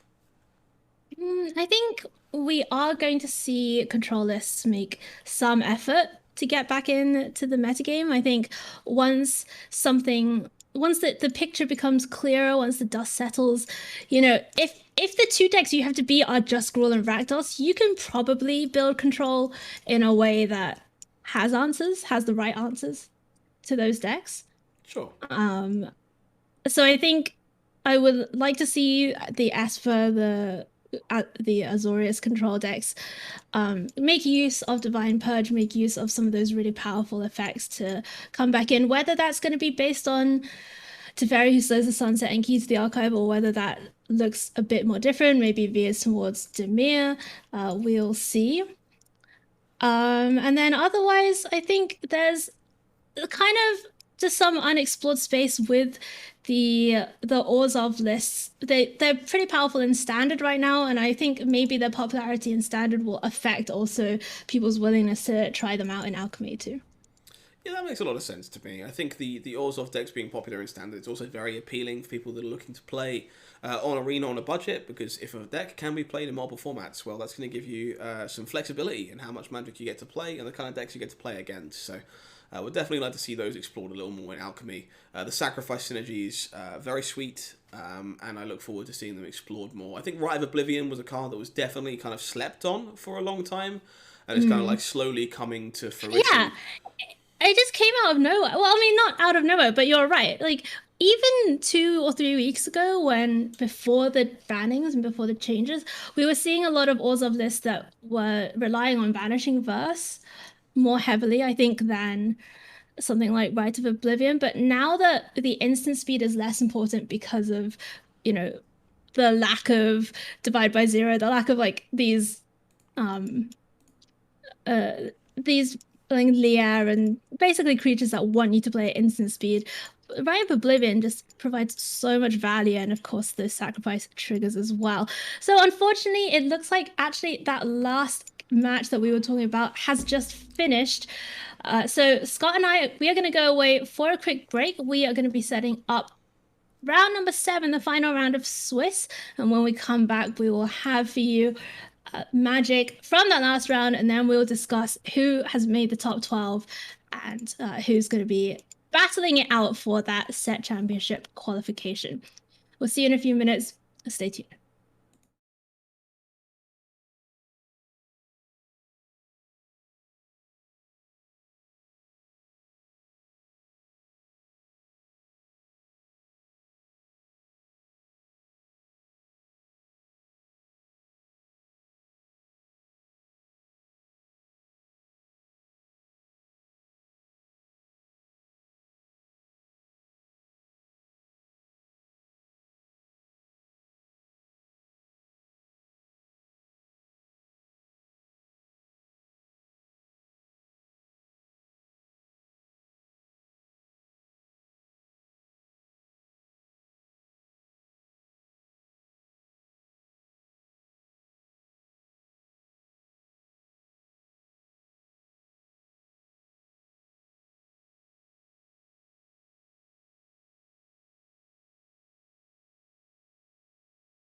Hello, my friends. Welcome back to coverage of the MTG Arena Zone Championship Series Set Championship Qualifier. My name's Caillou, and I'm here with Scott Mines. And it's round 7. It's time to make a top 12 bracket. And all of the players that we're going to be showing you in this round, Scott, very much fighting for their spot in the playoffs. Absolutely. These are all, as far as we are aware, certified win and in matches. Winner will make the cut, loser will not. So we are playing for everything when it comes to this. And that means that we have some very high pressure, very interesting matches to watch our players compete against each other for what is essentially all the marbles. And for the first match, I am extremely happy to tell you that we are going to be visiting the 4 and 2 bracket, where we are going to see Hironori Tanaka with Naya Ramp go up against Sandy Dog on Gruul Werewolves for the berth in the top 12. I could not be more excited. I just want to see, this happen. I want to see Colossus get flung with Angel Fire Ignition. This is a heck of a match. Like this is fan favorite deck versus fan favorite player. For everything, for lack of a better phrase. So we get to watch this really sweet Naya Ramp deck we featured a few times on the broadcast so far. Kind of pulling off those really sweet turns. We saw an Angel Fire Ignition Plains, some really sweet shenanigans with Showdown of the Skalds. So yeah, we love this deck. Definitely a fan favorite, hard to argue with. Against Sandy. Sandy, of course, at this point, a well-known quantity, one of the many successful green and red Wolves players that find themselves in this tournament, and we're very much looking forward to seeing if they can navigate this matchup that maybe they're not particularly familiar with, and show that prowess we've seen so many times to get over the line here and qualify for the top 12. Who do we think is favoured here? It's hard to say. I mean, these Gruul Werewolves decks, if they get off to the right start, are just so scary, right? They're like nigh unbeatable. And you can definitely think, okay, well, ramp, that's going to take a couple of turns to set up. Maybe they don't have a lot to do in the first 3 turns and they just take too much damage. But the ramp deck has brought a lot of tools. They've brought Druid class in particular, which gives you that incidental life gain when they play lands. Very important in this matchup. They've brought the green-white sweeper, the kind of beginner new destroy all creatures and makes your creatures bigger. So the green-white definitely has brought the tools. They have Divine Purge as well, of course. But I think overall, I'm still going to have to be boring and say that I think that Gruul Werewolves, if they get off to a good start, is going to be difficult to beat in this matchup. Well, I'm going to have to, for one, be very biased and hope you are incorrect on this one. I want this Naya deck to make the berth so badly. So, hey, I'm going to pick a side. Maybe I shouldn't, but I am. It's fine. Let's go down to the feature match area. Whatever happens, it's going to be explosive. It's going to be exciting. And I think we have Sandy Dog on the play here with Gruul. Yeah, we certainly do. So taking this from Sandy's perspective this time around, we have a really interesting start here. 2 lands that don't allow you to play all your spells. We have to choose to play either Pack Leader or keep the red source available to play the Stormseeker. I don't know how I feel about this. Pack Leader definitely a much better turn to play than Rangers Class, but taking yourself off red, that could be trouble. We've seen Sandy Dog time and time again prioritize Werewolf Pack Leader and just recognizing that this is one of the most powerful cards in the deck, full stop. Finds the red source, not able to play the Stormseeker on 3 because Den of the Bugbear does come in tapped. But, like, just Sandy Dog, every single time we've seen him have the choice is prioritize both playing Werewolf Pack Leader and keeping it around. Yeah, it's really kind of amazing. I don't think a lot of people would have made that play. I think Rangers Class feels very safe, makes any land play all these Stormseekers. Sandy deciding that Pack Leader is so valuable, so impactful, and definitely worth risking and missing out on red. How about Divine Purge, though, out of the Naya ramp deck? That's going to get rid of the token forever. Get this Werewolf Pack Leader into exile. But that's 3 Reckless Storm Seekers. Oh, The Sandy Divine Dog. Purge, not... Oh my god. Yeah, this is a really interesting situation. We're finding ourselves diversifying... Are you okay, Scott? I am fine. Do we need to call an ambulance? No, you're all good, I promise. Just taking a second to switch to the other point of view for this particular broadcast. We're having some small visual bugs on Sandy's broadcast, so we're going to take it from the other side instead. And look at it from the Naya perspective. Oh no! That's a lot of lands. It's all lands. It's all lands. A lot of lands.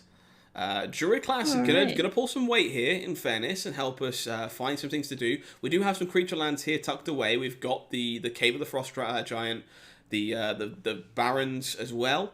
So plenty of things to do with our mana. Druid class offering us the ability to make a big land as well. So definitely not without things to do. But finding ourselves missing out on spells. So it's Druid class versus Ranger class as we go back over to Sandy Dog, who has Reckless Stormseeker, and we know Sandy Dog has quite a few more Reckless Stormseekers at his fingertips. And yeah, let's find out what happens here. I could definitely see this getting into a spot where, you know, the Druid class makes a land, and that's just like the biggest thing on the battlefield. And Sandy Dog, without, maybe needs to find something like a Town Razor Tyrant to try and get over the top of that. Well, I'll tell you what would be a really good draw here, if we found a Cultivator Colossus. Oh, yeah, I mean, obviously. Just best card in any format at any time. Look, I'm just trying to will it into existence, okay? No, you're right. The manifest what you desire. Manifest it, no. Very interesting to see that we are choosing not to block with the Lotus Cobra here. Unfortunately, finding yet more mana, which is definitely not ideal. I think we have to just make a very large land here with this Druid class and use it to be on blocking duty. Sandy missing lands, so we do know they're 4 cards in hand. They're just all spells and all action, which is definitely concerning when you're running out of things to do. Still, though, plenty of life to be gained from the Druid class triggers. Very efficiently getting to use the mana from Lotus Cobra, and that is an 8/8 plains. I don't know. If you look at the other side of the battlefield, we're racing. Those creatures are pretty small. How are you going to raise an 8/8? I can't begin to say how much I've been impressed by Druid class today. This card just kind of proving to be a really solid way of stabilizing versus the aggro decks, getting you life, finding ways to accelerate by letting you play additional lands, and then just becoming the threat all by itself. Proving to just be the only thing you need to play this. Wait, is this lethal? Oh, it might be. Oh no, there's a Crawling Barrens, right? We can block, we're okay. But these have trample. Wait, does everything have... Wait. Okay, this is 13 with trample? Yeah, so we're alive. Okay. No, this is 14, Rangers class. 14? No, but the Stormseeker on the left doesn't have trample? Oh, you're right. Right? I think so. So it's just 10? So this is 10, and then the cave, the cave should be lethal on the way back. Well, you lose a land here, so it goes to 7, and then you play another land, it goes to 8. Oh, and the cave of the... Oh my goodness. Did we just steal this with nothing but lands? Well, but there was vigilance. There's vigilance on the Stormseeker. Oh. This is just... There are so many, small factors at play here for both of these players. Wow, so Kokusi's going to be able to play both of these lands. Not enough. That's not going to do it. Not enough. The vigilance on Reckless Stormseeker getting there. Whoa. Sandy Dog in game 1. Oh, Lord almighty. Oh, yeah. Get the second copy of Angel Fire in. Love it. All the life gain against wolves. Oh, yeah. Get rid of these regrowth effects. We don't need them. Let's just bring in some power and toughness. I actually quite like the look of Brybridge Tracker, maybe. Brybridge is a card I would have expected to come in here, actually. I agree with you. Just a solid body that blocks and lets you kind of grind. But maybe that's not what Kokusi thinks this matchup is about. Yeah. All right, well, let's find out. It was close. That game was much closer than it looked, I I feel think, on like the I missed surface. like four small things back to back, and like I just thought two different people had won the game like two separate times. Well, Such a I mean, ridiculous they did game. happen in the space of about a tenth of a second, so Such a ridiculous game. that's hilarious. So Sandy one up here, looking to keep the momentum going with this werewolves deck. Uh, I do think. Oh, we seem to once Oh, again be having we some lost. visual issues. We might have to take this from the other perspective once again. The joys of technology. That's fine. We can do that. But honestly, like it's pretty pretty cool that from a technological perspective that we can just do that. Like I we can agree. just Yeah, absolutely. go back over and we can see what Sandy Dog's sideboarding considerations are. So when you're sideboarding against like an unknown quantity or these spicy kind of out there decks, what what's your thought process? I think in an open decklist environment like this, it's a much easier task to sideboard against decks like this. If you're playing against, this Naya ramp deck on the ladder, for example, you haven't seen it before, maybe you don't know if there's going to be some burn down the houses to go alongside those Divine Purges, or other problematic sweepers, pieces of very wide, flexible interaction. But Sandy, in this case, has access to the full deck list. So I like the fact they've taken the time to kind of think through what removal their opponent has access to, what size their threats are going to be, trimming away on some of that early aggression, knowing that it's going to be hard for the one drop specifically in the form of Ascendant Pack Leader to do very much, and kind of shoring up on more resilient threats that are better against cards like Divine Purge. Sandy Dog on the mulligan in game number 2 just needs to win this one to secure his spot in the top 12. Sending the 5-lander back seems reasonable, and here we are looking at 6 with pack leader Tovalar Arlen. Well, 2 pack leaders, one with a space, one without, and a 3-drop and a 4-drop available as well to Sandy Dog. So many packs. Why are there so many packs? Yeah, I love putting Arlen back here. Wow, okay, so this is actually very heads up from Sandy. Realizing the mana base not necessarily going to allow you to play the pack leader and the other pack leader on curve. So choosing to prioritize keeping the more resilient, powerful cards over the one drop. Just Sandy Dog and Werewolf Pack Leader have just been such a great duo. Druid class down right on time though You on couldn't have turn number said, 2 couldn't have for mentioned Kakusi. the pact between the two of them at a better time, as Sandy draws yet another werewolf pack leader. Definitely the kind of card you always want to have access to on turn 2. Oh my goodness. Why not? Keep them coming. Yeah, this is definitely a very, very quick start from Sandy. Feels like maybe a Divine Purge is not the be-all, end-all here, though. It's definitely the card you'd like to see the most. But there's just a lot of stuff left in Sandy's hand. Purge does come down, we take care of 2 pack leaders, and we get to mulch as well, finding 3 lands in the process. Ooh.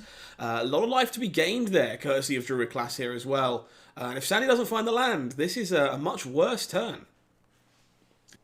Sandy Dog did not find the land, so unable to get one of these impactful 4-drops down. Tovalar, not too shabby of a card, but on the other side of the battlefield, we are going to start seeing Ren and 7 make some absolutely massive tree, folks. More life being gained every turn Wow. thanks to Druid class. The power of this Naya ramp deck really on show here. We get to And make. Druid class is. Is this an A8?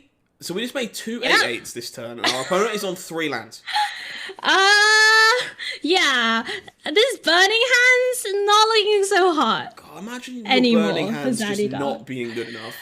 Oh, Druid class Wow. just so impressive in this shell. Been very, very sweet to see. This attack is actually pretty exceptional. I guess you just have to accept you got to get through Yeah. these things somehow. Not an ideal trade, 2 for 1ing yourself, but you got to get these 8/8s off the board, or they're just going to end the game by themselves. Yeah, we've got to try and hope that, maybe there's not a lot of gas. Maybe it's all lands in hand for Kakusi. Cave of the Frost Dragon, the find of Ren and 6. Oh my goodness. Yashawn. Yashawn. Implacable Earth, how aptly named for this deck, fighting alongside a 10-10 Forest, which Oh is my. going to be taking half of Sandy Dog's life total. And if there's a Kazool's Fury here, which there Oh wasn't, my but there could have god. been. That would have been so perfect. Um, Well, regardless, that is going to do it for game two. So Naya Ramp clawing one back against Gruul Werewolves. It's still, both of these players are still in it. Could be either one going through. That looked very impressive and kind of goes to show maybe how important the play draw mechanic is in this matchup. If our Naya player is on the draw there, then that Druid class is significantly slower. It takes a whole extra turn to level. You take a good chunk of damage before you get the chance to do so. Instead, it came down on turn 2, leveled on turn 3, started gaining life immediately, while we were able to have Divine Purge ready to sweep up everything after we were done doing that. Now Sandy Dog has to revisit the sideboard and kind of maybe revisit strategically how he's going to approach this matchup. Yeah, I do have to wonder. This is actually great to see. I think this is something that too many people kind of default on. They're just happy to slam the same 60 for game number 3 if they're confident with how their sideboarding was in game number 2. But Sandy now knows more about how this matchup plays, knows more about the cards that they have to care about. These Outland Liberators do look pretty fantastic here to be able to take care of Druid class, which seems to be a super important card in this matchup. Bringing back in the 4th pup by the looks of things, choosing to try and be, I guess, just a smidgen more linear on the play. Yeah, makes a lot of sense. Get rid of Ranger class, not very good against Divine Purge specifically. And really try to maximize as much power and toughness on the battlefield as early as possible and punish, anything close to a slow start from Kakusi. So, two Tobolas, Halana, and Ascendant Pack Leader. Are you keeping this hand, Scott? Yeah, I'm snapping this one off. I think this is not perfect by any stretch. Any 2-drop makes this hand almost perfect. But this is just an early wolf. And Tolvar just seems to be the kind of card that you really want to be playing on curve in this matchup to grind you cards. You're kind of concerned about Divine Purge. So having your creatures replace themselves, really impactful. Okay, so it is going to be a keep. Pack Leader comes down on 1. I'm going to see Forsaken Crossroads. Get the Scry. We find Arlen, okay. So that's a lot of legendary Gruul. Is this a Bard class deck? Did no one tell me? No, this is a lot of That's an options idea. here. I know. Okay, so no Druid class on 2. That's something. That seems like a really big deal, honestly, here. If there's no Fateful Absence to take care of Tovolar here, I would be a little concerned for our Naya player. It feels like not having a play on turn 2, letting your opponent draw cards here. Wow. Choosing the Fateful Absence the attacker. What do we think of that? It's pretty interesting. I was going to say it sounds kind of like there's going to be Divine Purge, which is cool with Fateful Absence. Okay. I'm starting to come round on Fateful Absence. But now Sandy Dog gets to deploy one of the 4-drops. It's going to be Arlen, the Pax Hope, coming down, getting to make 2/2s straight away. Plus, you're left with a Planeswalker. So very impressive stuff. Let's see what Coggazy has to say about this. And it's time to sweep the board again. Yeah, we're continuing to jam these sweepers. Arlen proving to be a fantastic angle of attack in this case, letting you give your creatures flash, keeping them safe from sweepers, and also just ending up being a very powerful 5/5 by itself once nighttime comes. Kind of what we were talking about earlier here, actually, just attacking these more controlling decks with multiple variations of threats. All these sweepers proving to be very, very good against all the creatures from the werewolf deck, but not very well positioned to take out Arlen at the Pax Hope. I mean, Arlen is it's just plays so well with the day-night mechanic, right? Like you can plus her, you can pass the turn, make it night, and then play your creatures at instant speed with the counter. Like that just sounds great. That sounds like everything you want to do. Yeah, Arlen's a fantastic piece of design in my opinion. It allows for some very sweet play patterns, and definitely lets you do very sweet things your opponent isn't expecting. You don't expect werewolves to have flash. That's true. Although I've played many a Nightpack Ambusher in my time, I have to admit. The good old days.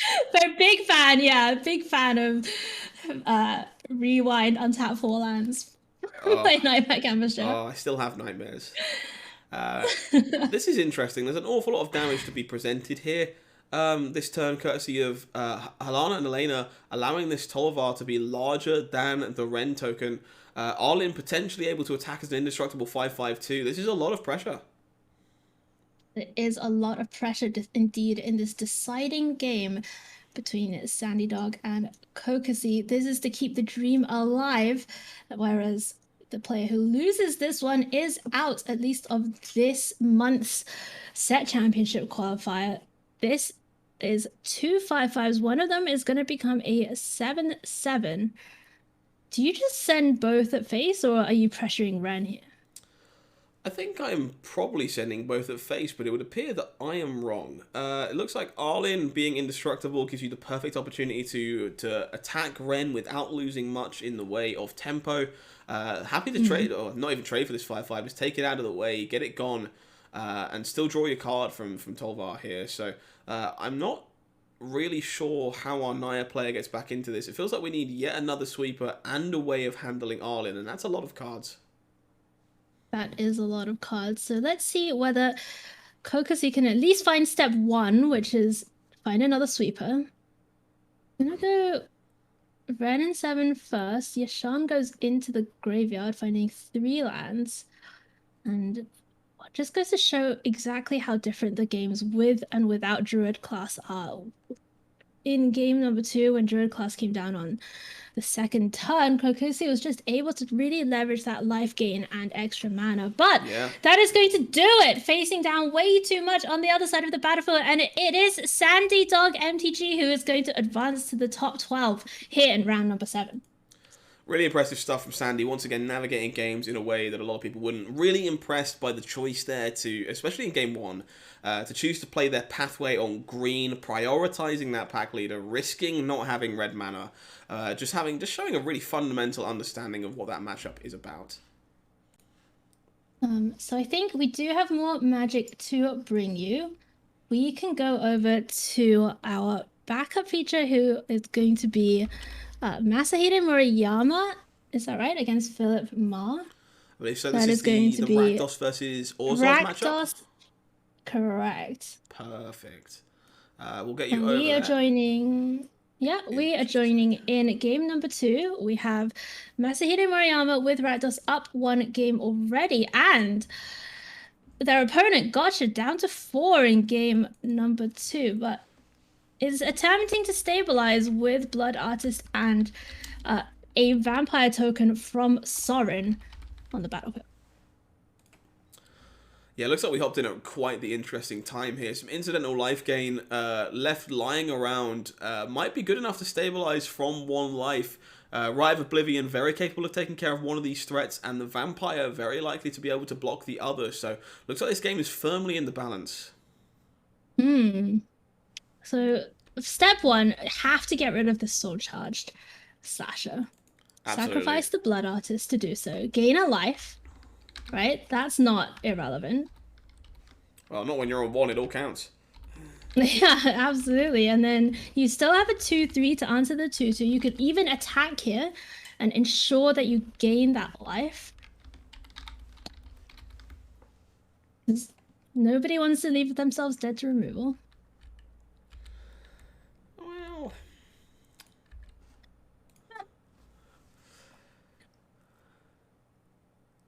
quite a big decision here for Gotcha. Absolutely. This attack is not free, if that's where we're at. Choosing not to, leaving the vampire back to make sure that we aren't getting punked out. Did leave a softer removal, but thankfully nothing coming. Choosing to hold this duress, that's an interesting decision. I love it. I love this holding the duress. Keep it for a turn when you can string together a few different things and you just know that you need to clear the way to get the 2, to get that last few points of damage in, is just, I think, really heads up from Sakezumo here. Yeah, I like it a lot. It's very easy to just fire this off, hope that you score the card you're looking for, your opponent's been holding on to. But prioritizing pushing a threat through or a card of value later is definitely worth so much more than trying to high roll right now. Right. And now we're back over to Gotcha, who has to make that same decision again. whether to attack with the 2/3, because you have to have in the back of your mind as well cards like Electrostatic Blast, Igneous Inspiration, just anything that could go to face. Yeah, we've talked about it a few times It's today. scary. This Rakdos deck has a surprising amount of reach. So, like, holding back here to block is not completely free or even particularly safe. You are going to leave yourself exposed to those kind of cards. That being said, if your hand is all lands, well, you're probably going to be exposed to those cards anyway. So it wouldn't surprise me here if we see a follow-up from Gotcha in terms of a way to block this adversary or deal with it. If not, I'm a little surprised as to why they didn't attack last turn and what's changed their mind now.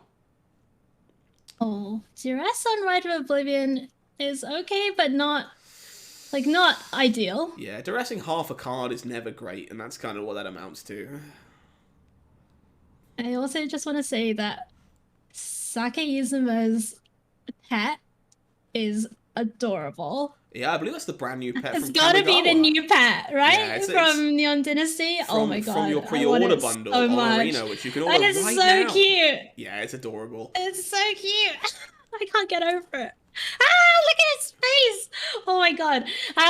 I'm sure there's some magic happening, but I'm mostly excited in this moment in time by I'm sure Twitch chat agrees with you, don't worry. The fact, yeah.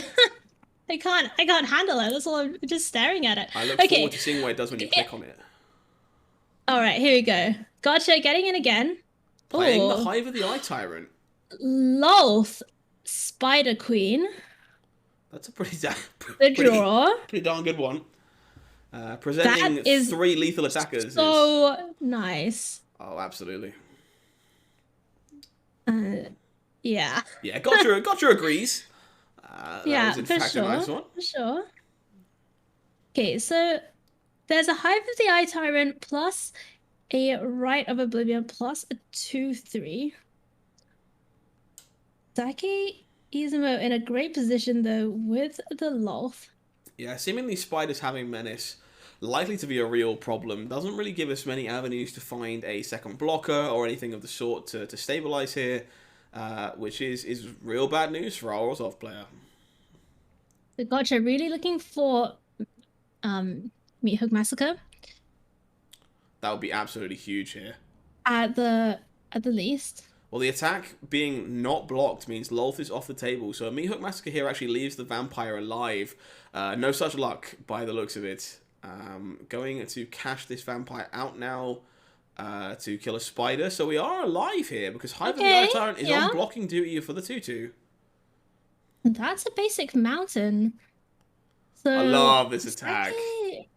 Izumo can only get in with the Menace. Still has 2 lethal attackers for next turn, one of which has Menace. Gotcha needs to find something right now. Yeah, tap the top of the deck, rub your lucky charm, pray, whatever it is that you believe is going to help you out in this spot. Let's see whether they can find something right here.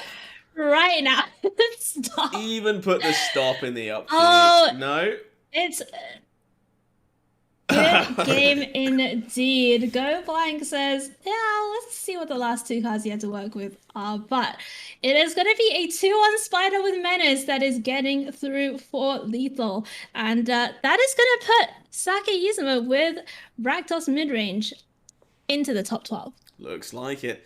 Really impressive stuff. This Rakdos deck looking very impressive all day. Looks like a really well navigated game there. Both players very, very light on resources by the time that the game finished, and which made every little decision super valuable, which we've seen a lot today, and seems to be kind of a linchpin of what Alchemy is all about right now. Very nice to see these meaningful small decisions kind of paying off for a lot of our players. All right, let's have a look at whether we have more magic from the last round of Swiss, because all of these matches are so key. Like, everyone at X and 2 is fighting for the spot. Yeah, there's a lot up for grabs here.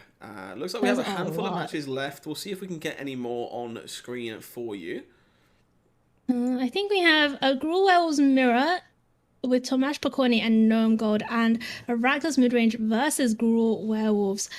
Indeed. So it looks like we have that werewolf mirror with the Okay. Ninja. So we're gonna go to that one. And see All right. who gets to play that out. Interesting here, the Ninja playing down in this situation. They are at 5-1, with no one being at 4-2. So this one really could influence who makes it all around, which is quite impactful. And as we head down to the feature match area, the Ninja, can I just say, by the way, has been making great use of the Hedron emotes all day. There's a meta for this, I'm reliably informed. So yes, correctly using his emotes at every possible opportunity.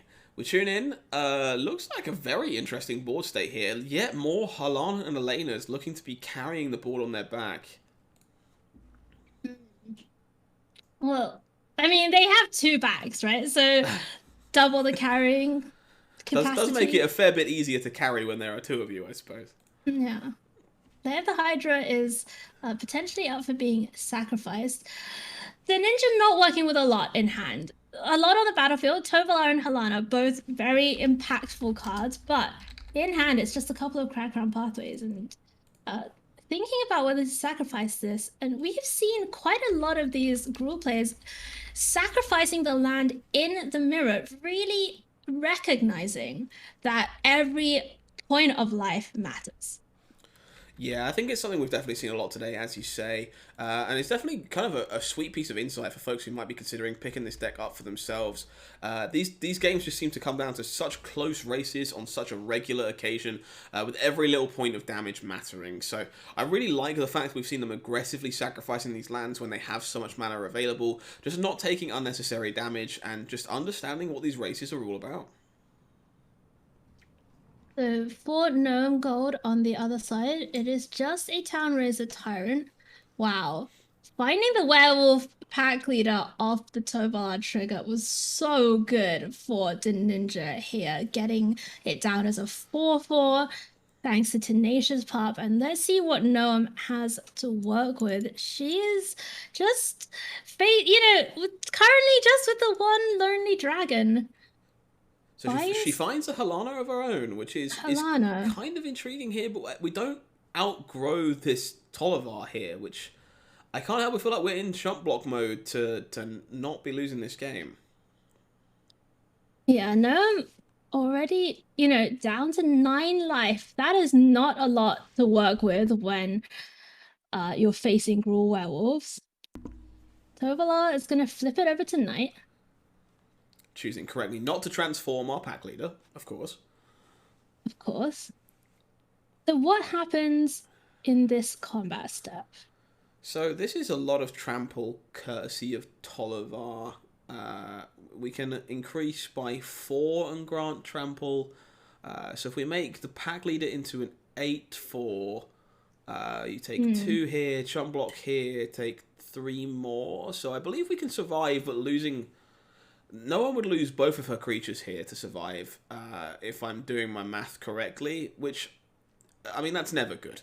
If we're in a spot where you're just behind on board, behind on life, in this aggro mirror, it feels very hard to come back from there. It just seems hopeless.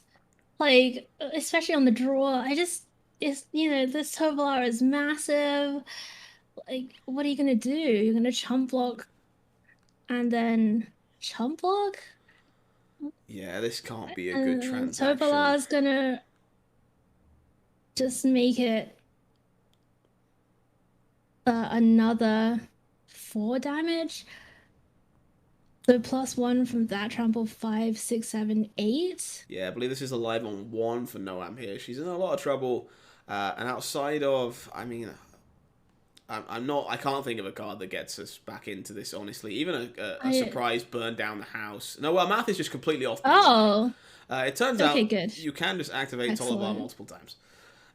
So, yes. Great. So, that is going to do it. The Ninja is going to advance to, I believe that puts him at 6-1. 6-1 should be good enough for a top 4 berth, which is worth that buy. That's true. That's very, very valuable in this particular situation.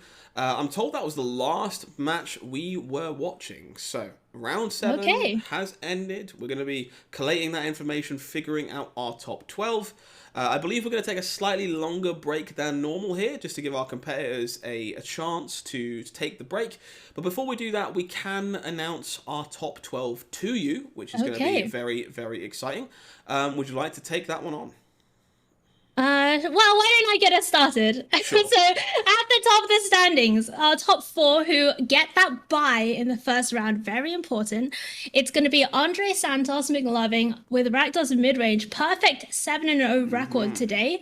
So that is a great job by him. Tomasz Pokorny with Gruul Werewolves, Kazuki Kawata with Gruul Werewolves, and Carl Sarup with Gruul Werewolves. So 3 copies of Gruul plus 1 Rakdos in the top 4 there, Scott. Yeah, absolutely. Kind of the expected outcome, given how popular these decks have been, how dominant they've appeared on camera. Those 4 players locking up their bye for this top 12 cut.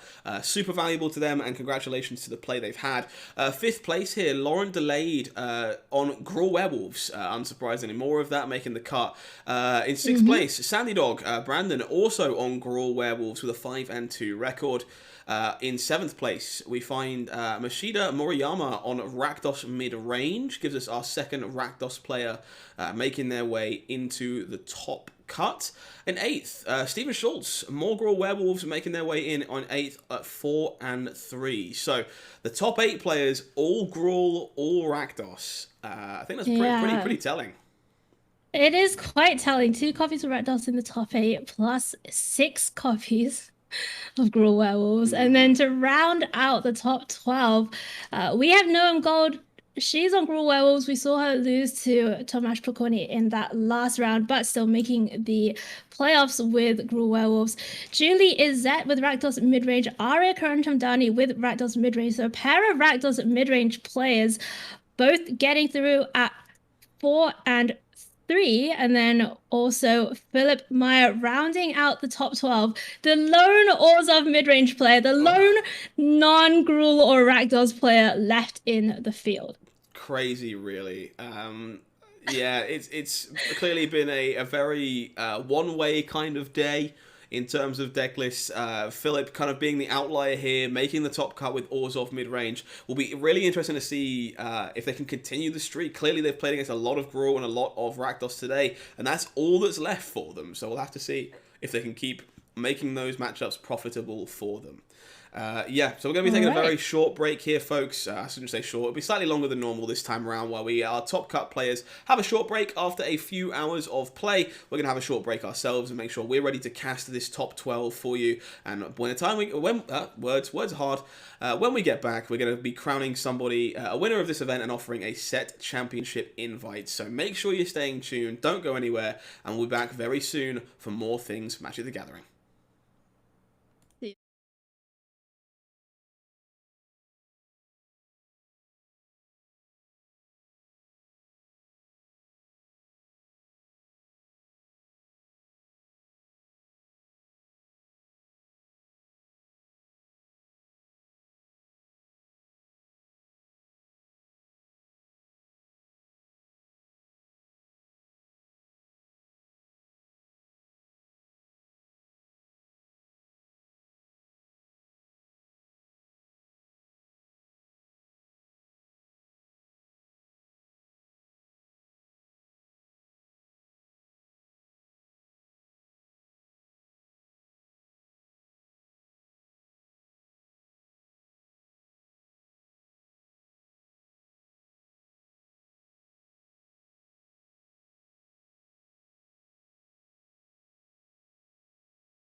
What is up, my friends? Welcome back to coverage of the MTGAZone uh, Championship Series Set Championship Qualifier. My name's Hayu. I'm here with Scott Mines, and if you've just joined us, welcome. We are about to get into our elimination rounds here in the tournament today, Scott, and it's a pretty cool format. We are going into a top 16 round, but the players who made the top four of the Swiss, they get a bye. So we actually only have four matches going on between the remaining eight players in the top 12. Absolutely, really interesting structure in this. Kind of rewards those perfect records. People not trying to find ways to like draw in an online era, kind of prevents that stuff as well. So rewarded for playing it all out, those perfect records, kind of getting a break all the way into the top 8 round. And it means we get to feature more Magic as well, which is really, really sweet. And I'm looking forward to kind of seeing exactly how this one plays out. Intention to start with, I guess, the hometown hero. We're kind of hoping that it could be a bit of an upset, perhaps. It seems fair to start with Orzhov mid-range Yeah, here. I think so too. The lone non-Orzhov non-Gruul or Rakdos player left in the field, Philip Mayer with Orzhov mid-range, and they're going to be going up against Gruul Werewolves in the hands of Dafton Direct. So, you know, give us a little preview, Scott. What are we expecting in this matchup? So this matchup seems to be, to me, we've seen an awful lot of this Werewolves deck today. It's fast, it's efficient, it looks to get underneath and push damage with hard-to-answer threats that demand very specific answers. This Orzhov Sacrifice deck, or Orzhov mid-range deck, if you like, going to be trying to play the slow role here. It is definitely the control deck in the matchup. It's equipped with good tools for this. It has Rite of Oblivion, which is a very cheap way to sacrifice a trinket-style permanent to remove any problematic threat. And it also has really powerful sweeper effects in the form of cards like the Meathook Massacre, really big pieces of payoff in cards like Lolth the Spider Queen, also happen to block very, very well in terms of cards you can play on turn 5 to help you stabilize. Definitely going to be favoring the Gruul deck here, mostly because I've been so impressed with it all day. It seems very, very hard to bet against it, but our Orzhov player clearly played against Gruul a number of times during this event, and almost certainly has an intrinsic understanding of how this matchup plays out.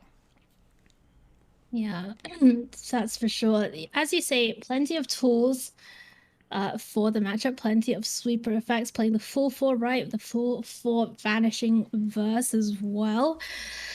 And then some of the kind of interesting sacrifice pieces, Cursebound Witch, that's something that we don't see in standard, of course, being an alchemy only card. And that's kind of a way to maybe set up some combos, set up some, should we say, strategies that might not be for the Gruul matchup, but you can get both cat and oven off the Well, Cursebound Witch. there's a reason I'm they just stopped us saying, doing that. I'm just saying that that's possible. We can, in fact, assemble historic power level combos in this deck. It's hard to argue with that. And surprisingly, I guess maybe unsurprisingly to people that have played the matchup a ton, the Calvin combo, if we somehow found it through the Witch, really, really strong in a matchup like this. If you can avoid the trampling creatures, you get to chump block something every turn, incidentally gain some life. That seems like a really good place to be. So I look forward to maybe some interesting spellbook picks from our Cursebound Witch. All right, so let's see if our players are ready to go. I think we're just about getting. Like we are just getting everyone into the feature match area comfortable. Unsurprisingly, people taking some comfort breaks, making some drinks, perhaps making some food after a long day. But we're underway in just a second. Really looking forward to this, honestly. I'm impressed by this black-white mid-range deck. Clearly the standout in a field of Wolves and Rakdos. So it's definitely got me rooting for it. We'll have to wait and see exactly how it does. Okie dokie. So players just getting paired. Yep. We'll Do we have our Orzhov player? just taking a look. It does seem like we might have maybe a small technical issue. Okay, just give it a second, my friends, while we get it sorted out. We do have some streams coming through to production, but we are waiting for our primary feature match Orzhov against Gruul to get set up. Yeah, looks like it. The joys, unfortunately, of having multiple feature matches coming through when they're all playing Gruul means it's takes a second to notice exactly who's doing what. So give us a second, and I'm sure we'll be just fine. Yeah, we'll figure it out. Don't worry, my friends. And you know, in the meantime, we could, I suppose, show a little bit of a another match while we're waiting. Yep. We'll give this just a hot second to make sure that I don't have the match that we're looking for, and if so, we'll go to one of the alternative feature matches instead. I see. Okay, so we are gonna have to go to another match. Okay. That's all right. Okay. That's okay. So basically, what has happened here is that Philomaya, our 12th place Orzhov mid-range competitor, hadn't realized that they were getting into top 12 on breakers. So they did make it, but I think it's just taking a little bit longer to get them back. Yeah. And just say, hey, you're in with a shot still. Evidently meanwhile, didn't realize. Okay, so how about we take the battle of the haymakers in this case, which is going to be Hogpog versus Sandy Dog. How does that sound? Oh, love. So Rakdos mid-range versus Gruul werewolves, of course, the kind of expected metagame for the rest of our top 12. But these two players, just kind of renowned in the community, should be a very, very competitive match. So let's load that in for you instead and send you over there. Cool. We're drop into the feature match area now. Literally just catching the start of this match, we go into turn 3 with Sandy Dog playing his beloved werewolf pack leader. Another werewolf pack leader in hand for Sandy Dog as well. I've never seen someone be so good at drawing werewolf pack leaders. I feel like every single time we go to Sandy Dog's feed, it's just one after another. They are very, very good at doing exactly that. I certainly can't complain. Watching from the Rakdos side here, actually super interesting. We have some options available to us on turn 4. There's a Soul Shatter sitting here, a Town Razor Tyrant, also a City Walker Connoisseur. So some interesting 4-drop choices. Death Touch, slightly bigger body, maybe prioritizing removing that Werewolf Pack Leader. Really interesting to see how this one plays out. So here comes Werewolf Pack Leader number 1. Easy block, right? Hogpog, yeah, throw that in front. I'll take that trade any day of the week. Couldn't have been any faster. Yeah. Does Tenacious Pup comes down, Ranger class comes down. So because the token isn't cast, the Tenacious Pup trigger actually won't happen until the next creature, but there will be no next creature because City Stalker Connoisseur. Yeah, I have to assume Sandy must have mulliganed some significant amount here that we missed pre-game, because having just the one card left in hand in this spot and having it ripped away by the Connoisseur is one awful way for it to go. That is brutal. That is brutal. And now we see the trade with the 3/3. That's a land. Not helping Sandy Dog right now, but of course Ranger class does have another mode. So there's always the possibility of playing lands off the top. Playing creatures, I beg your pardon, off the top. So I think you have to just take the 2 damage here to guarantee a Ranger class activation. Mostly because I don't see a way of getting into the game without leveling it up to 3. I think Sandy definitely feeling the pain of some mulligans and some discard here. Hogpog with a lot of tools left, and these Town Razor Tyrants just are going to be a real quick clock. Yeah, it's going to be pretty fast unless Sandy Dog can find something, maybe off the top of the library, maybe from hand. Here's Reckless Stormseeker. So this thing is a 4/5, It's going to be a 3/4. Oh, a 4/5. We're on the back side here, so it's big enough to challenge this Town Razor. Yeah, that's scary. Hogpog's still at 19 life, though. Can presumably take at least this hit from the Stormseeker. Yeah, taking 7 here seems like a very small price to pay to Soul Shatter plus Vampire here. Snap that. Yeah, immediate Soul Shatter. Fast enough. Yeah, Blood Tithe And Harvester here, just a really good follow-up, meaning you get to use all your mana this turn. Also just happens to trade with one of these pups if you really want it to, or just be a kill spell for something bigger later. and now this Rockfall Veil, it doesn't seem like a lot when you're at 17. Doesn't seem like a lot even when you're at 15, but in a couple of turns' time, Sandy Dog's going to be faced with some difficult decisions relating to that land. Here comes the Tenacious Pup. Love the no block here. I think this Harvester is really valuable for a potential follow-up, like this Werewolf Pack Leader, meaning we have a guaranteed way of getting it off the table. Yeah. So, Harvester, gonna just use that activated ability. Take care of the pack leader. Never let your opponent draw cards. Ever. No time. Ever. And then... Wow, I think it's wow, a very Hulk is heads-up gonna play bolt too.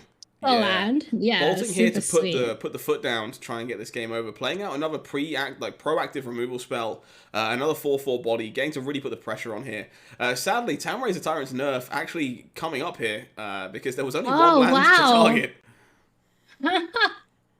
And that land, it doesn't get a double trigger. No, thankfully or does not. it? No, just the one trigger, I believe. I think it places the text on the land, or at least it looks visually like there was only one trigger. So I'm going to work under that assumption for now. This Tenacious Pup coming in is a little bit sus. All the respect, making sure we don't get pumped out by something here. Yeah, I like it. Playing around Snakeskin Veil, in particular. And Sandy Dog going to just let the trade happen with the 3/2, left once again with just a 1/2 on the battlefield. Can upgrade Ranger class, but why not? I believe that is lethal. Just find that is indeed lethal. Electrostatic Blast does go to face, and Sandy Dog at 1 is going to go down in game number 1. Ari is just so good at drawing these burn spells. So good at look. Part of being so good at Magic, right, is just being able to find the cards you need at the right time. And of course, the way that Aria has built this deck as well, it's a little bit different from the traditional lists that we've seen popularized by like Jim Davis and the such in the previous couple of weeks. Smoldering Egg coming in. Ooh. I love that. So nice. Smoldering Egg seems like a fantastic inclusion in this deck, especially in this matchup. It blocks very well early, and just, again, very much like Town Razor Tyrant, just ends a game extremely fast too. Yeah, and you're playing a significant number of instants and sorceries in this deck with all of that removal, the Igneous Inspirations, getting more instants and sorceries out of the sideboard. So pretty nice inclusion here of the Smoldering Egg. Yeah, I think that's Let's see whether upgrade. yeah, it's nice. Let's see whether we get to see some Smoldering Egg action in game number 2. Sandy Dog, though, will be on the play this time. Exactly where the Gruul Werewolves player wants to be. I'm going to get to curve out as best possible. I do think Sandy is going to be fairly happy about that. We've seen their tendency to kind of board up slightly in this matchup, even on the play. They were happy to bring in their Everbrook Caretakers. They were happy to bring in their Arlins. They just want resilient threats in this matchup as opposed to trying to be super aggressive. But Snakeskin Veil, like, very much at a premium here. They're happy to make sure they're not completely soft to these discard effects and have some resilient threats. All right, well, let's see how it goes down here in game number 2. Aria on the draw this time. Flunked Smoldering Egg Igneous Inspiration seems like a great opening hand. Yeah, you can't make that much better, really. Egg plus 2 removal spells, one of which finds you another spell. Stuff dreams are made of. Be interesting to see what Sandy Dog is working with. On the mulligan again for Sandy Dog. Yeah, it does seem to be struggling a little to catch a break here in this quarterfinals match. We have seen these Werewolves players manage to really pull card advantage back, though. Cards like Tollivar, Rangers class, very, very capable of unmulliganing you and providing you with heaps of card advantage. So definitely not the end of the world. Although we are looking to take a 5 here. Oh, is that a multi 5? Yeah, it looks like it. Not like this. exactly what you don't want to see when you're in the elimination rounds of a tournament like this.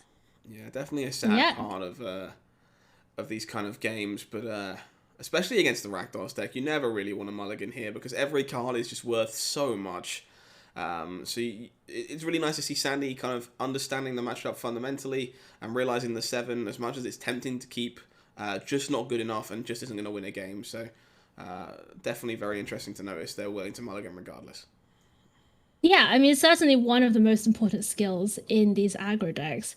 Just making sure that you're not keeping hands that you can't win with, or even sometimes just playing the odds and just going for a better hand if you think you can do better. And here comes Reckless Stormseeker on turn number 3 for Sandy Dog. Smoldering Egg is just sitting in the way.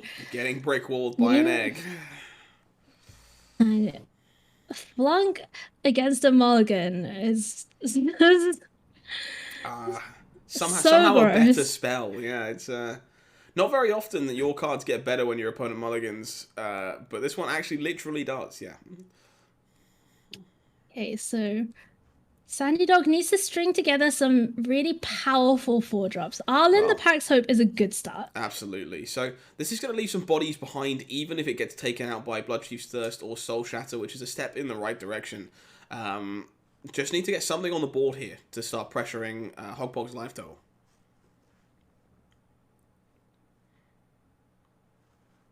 So there's a couple of 2/2s. Shatter's Claw smashing the draw. So Hogbog has a few options here. Could do something like Soul Shatter.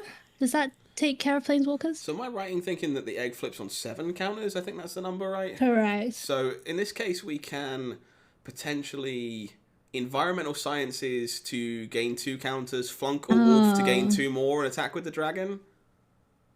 Yeah, that sounds good. Yeah, that's kind of the line I'm seeing here. That I think is you take care of one of these wolves, take out the Arlen at the same time. So I think that's kind of where I would be leading. We're choosing to go with Shatterskull Smashing. This works too. This just also kills a wolf and puts the egg into a dragon. So equally very much the same outcome, just choosing to prioritize keeping Flunk and Sciences over the smashing, using 1 card instead of 2. Yeah, that makes a lot of sense because once the egg flips to Ashmouth Dragon, each of those spells represents another shock. So using the 1 spell instead of 2, certainly very relevant. Thundering Rebuke, a great answer to the Ashmouth Dragon. Yeah, that seems like it's very impactful here. That was gone key. from having a huge clock and closing this game down very quickly to just having a handful of removal. And while that's definitely going to be very good at taking care of these threats as Sandy extends with them, they are going to be giving them time to find other threats, which beforehand the dragon was just going to close the door. Yeah, it's moved Sandy Dog from almost certainly dead to it's just about alive. Yes, certainly got a chance here. Yeah. So just one little pup on the battlefield that's going to come in. Maria's going to hold the flunk in case something scarier appears, but it does not. Is this a snakeskin veil? That would be very well timed. Certainly looks like it is, yes. Okay. So we do Unfortunately, get to... yeah, there are a lot of removal spells going on here. Yeah, trading 1 for 1 with a removal spell here, not ideal, especially not the one that's going to go find a mascot exhibition. But I suppose in Sandy's case, you just have to get through this slew of removal somehow. Scry 1 finds an untapped land for mascot exhibition. Oh, and basic land for Sandy Dog. Really not what he was looking for. Mascot exhibition is going to put a veritable army onto the battlefield for Hogpog. What can Sandy Dog do from this spot? So Ranger's Class is probably one of the better draws we find ourselves with here. Not because we quite get there this turn, but it potentially gives us the ability to chain off multiple cards a little bit later. So again, a lot of removal here. You maybe just kind of have to hope that wasn't the case, but the Ranger's Class at least theoretically able to generate some number of cards if we can find an answer to this 11, 12 damage board. Yeah, I was gonna say there are a lot of creatures. There may not be a later Yeah. for Sandy Dog. Yeah, May as that's well have a look. But there it is. Unfortunately for Sandy Dog, a mulligan to 5 in game number 2 means that it is going to be Hogpog, Arya Karancham who advances to the top 8. That's a very interesting game to watch. I think Sandy definitely got a little unfortunate at points, but For successfully sure. navigated that game as best they could given the options they had available to them. A lot of difficult choices, and it's kind of very much a testament to these aggro players once again. They understand the value of their average card because their games are so much about inches. And that means that when they do mulligan to very few resources, you get to watch them really emphasize that fact because they have so little to work with. So I believe our Orzhov player has arrived Okay, in the let's take a feature match peek. area. It does look like it, doesn't it? So They're a we'll... game down oh, of course. already.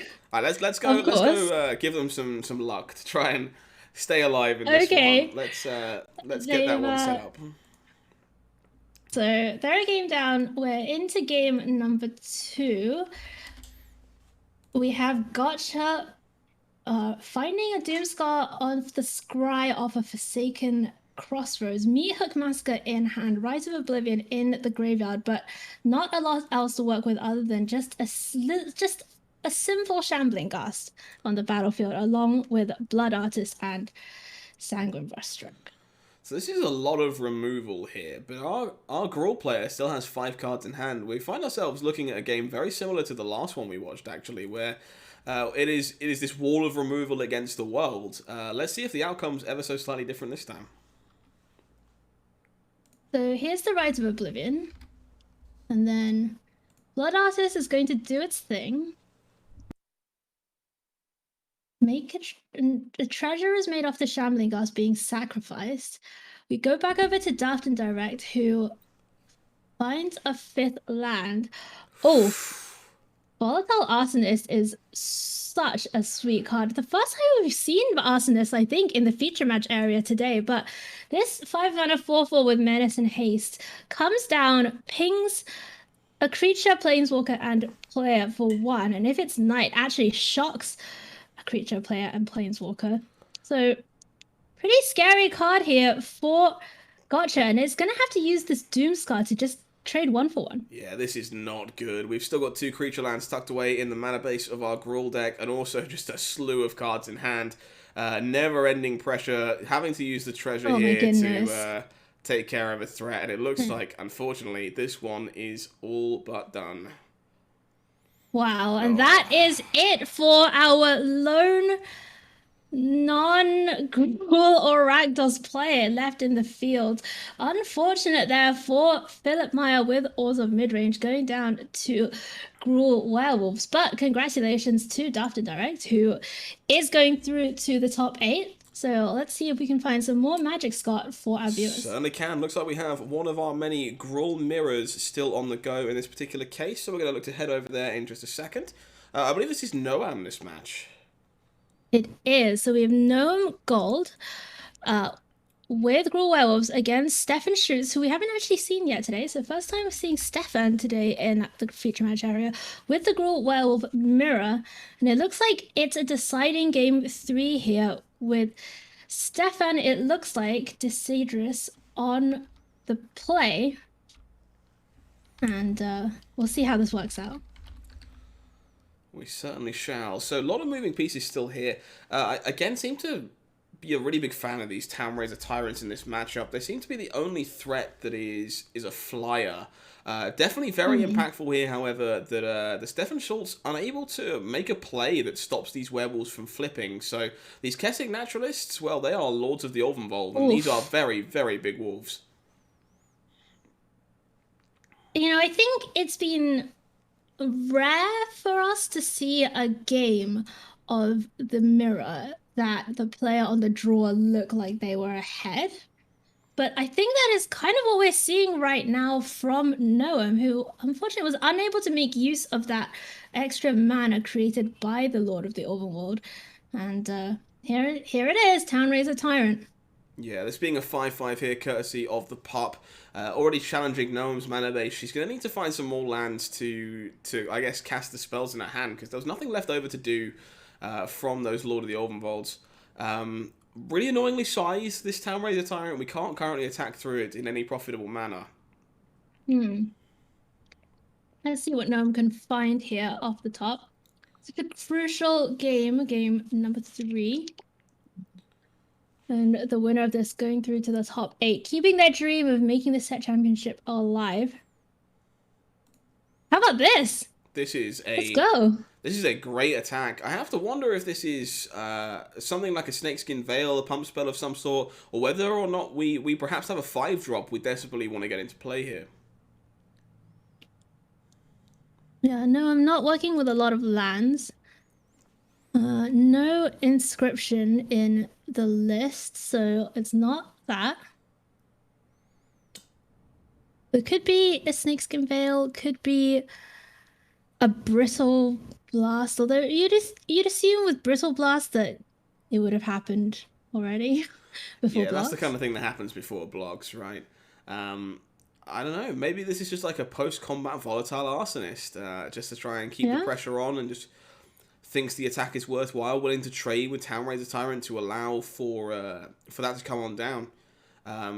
This is a really interesting block. We're choosing to keep Town Raiser safe and not risk blocking the 4/4 here in an attempt to get it off the table. Just taking damage to keep our 5/5 flyer alive. So there is the Arsonist. Wow, what a call. Post-combat Dire Strain Anarchist, the backside, the night side of Volatile Arsonist. That is a 7/7. Yeah, being pumped by these lords. Absolutely massive. Threatening to and shock when it everything, attacks, yeah. it's going to shock. Absolutely. Stephen finding themselves in a really awkward spot here. Not got the mana to do everything. Can't make enough blockers and Thundering Rebuke to take care of a Lord to decrease the amount of damage here. And as much as their creatures are not dying to being shocked by the backside of the Arsonist, they're not exactly blocking profitably either. So the Town Raiser Tyrant does have Vigilance because of the pup. So it can get in for 6 in the air, and Gnome has to be careful here. So the plan here has to be to keep the 6/6 Tyrant alive, I think. So if we can block in a way that soaks up enough damage that we don't take lethal, the 6/6 Tyrant gets to attack, put a 7th counter onto itself, and win the game. So the 7/7 does have Menace. When it attacks, it's going to shock face. I'm not sure we have enough ways to soak up damage to keep the 6/6 out of danger here. Things are tough. There's also a layer of the Hydra on the other side of the battlefield. Oh, can't go forgetting about those. Presents another attacker that really might complicate this math. It doesn't look like it's going to be too big here, but the extra 2/2 in combination with the reach damage provided by the Dire Strain is definitely going to be a factor in this game.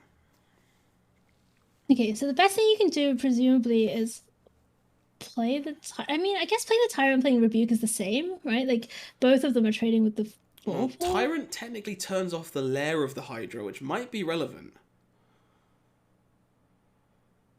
Does it turn it off, though? If you're gonna do lethal damage, wouldn't you just pay the 2? No, it takes the text off of the lair of the Hydra, so they can't animate it anymore. Oh, wait, it does? Yeah. Yes. Oh my goodness. Imagine knowing what cards do. Yeah. Jesus.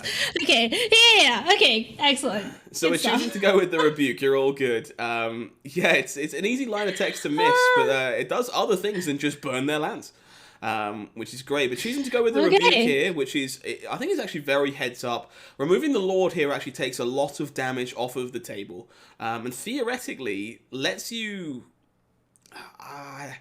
You can't take a hit from this. Does it? No, it doesn't. I thought maybe I forgot for just a moment that we had Menace on the Arsonist's backside, but this doesn't change very much in that regard. We can't block enough here to, especially not now. It is nighttime.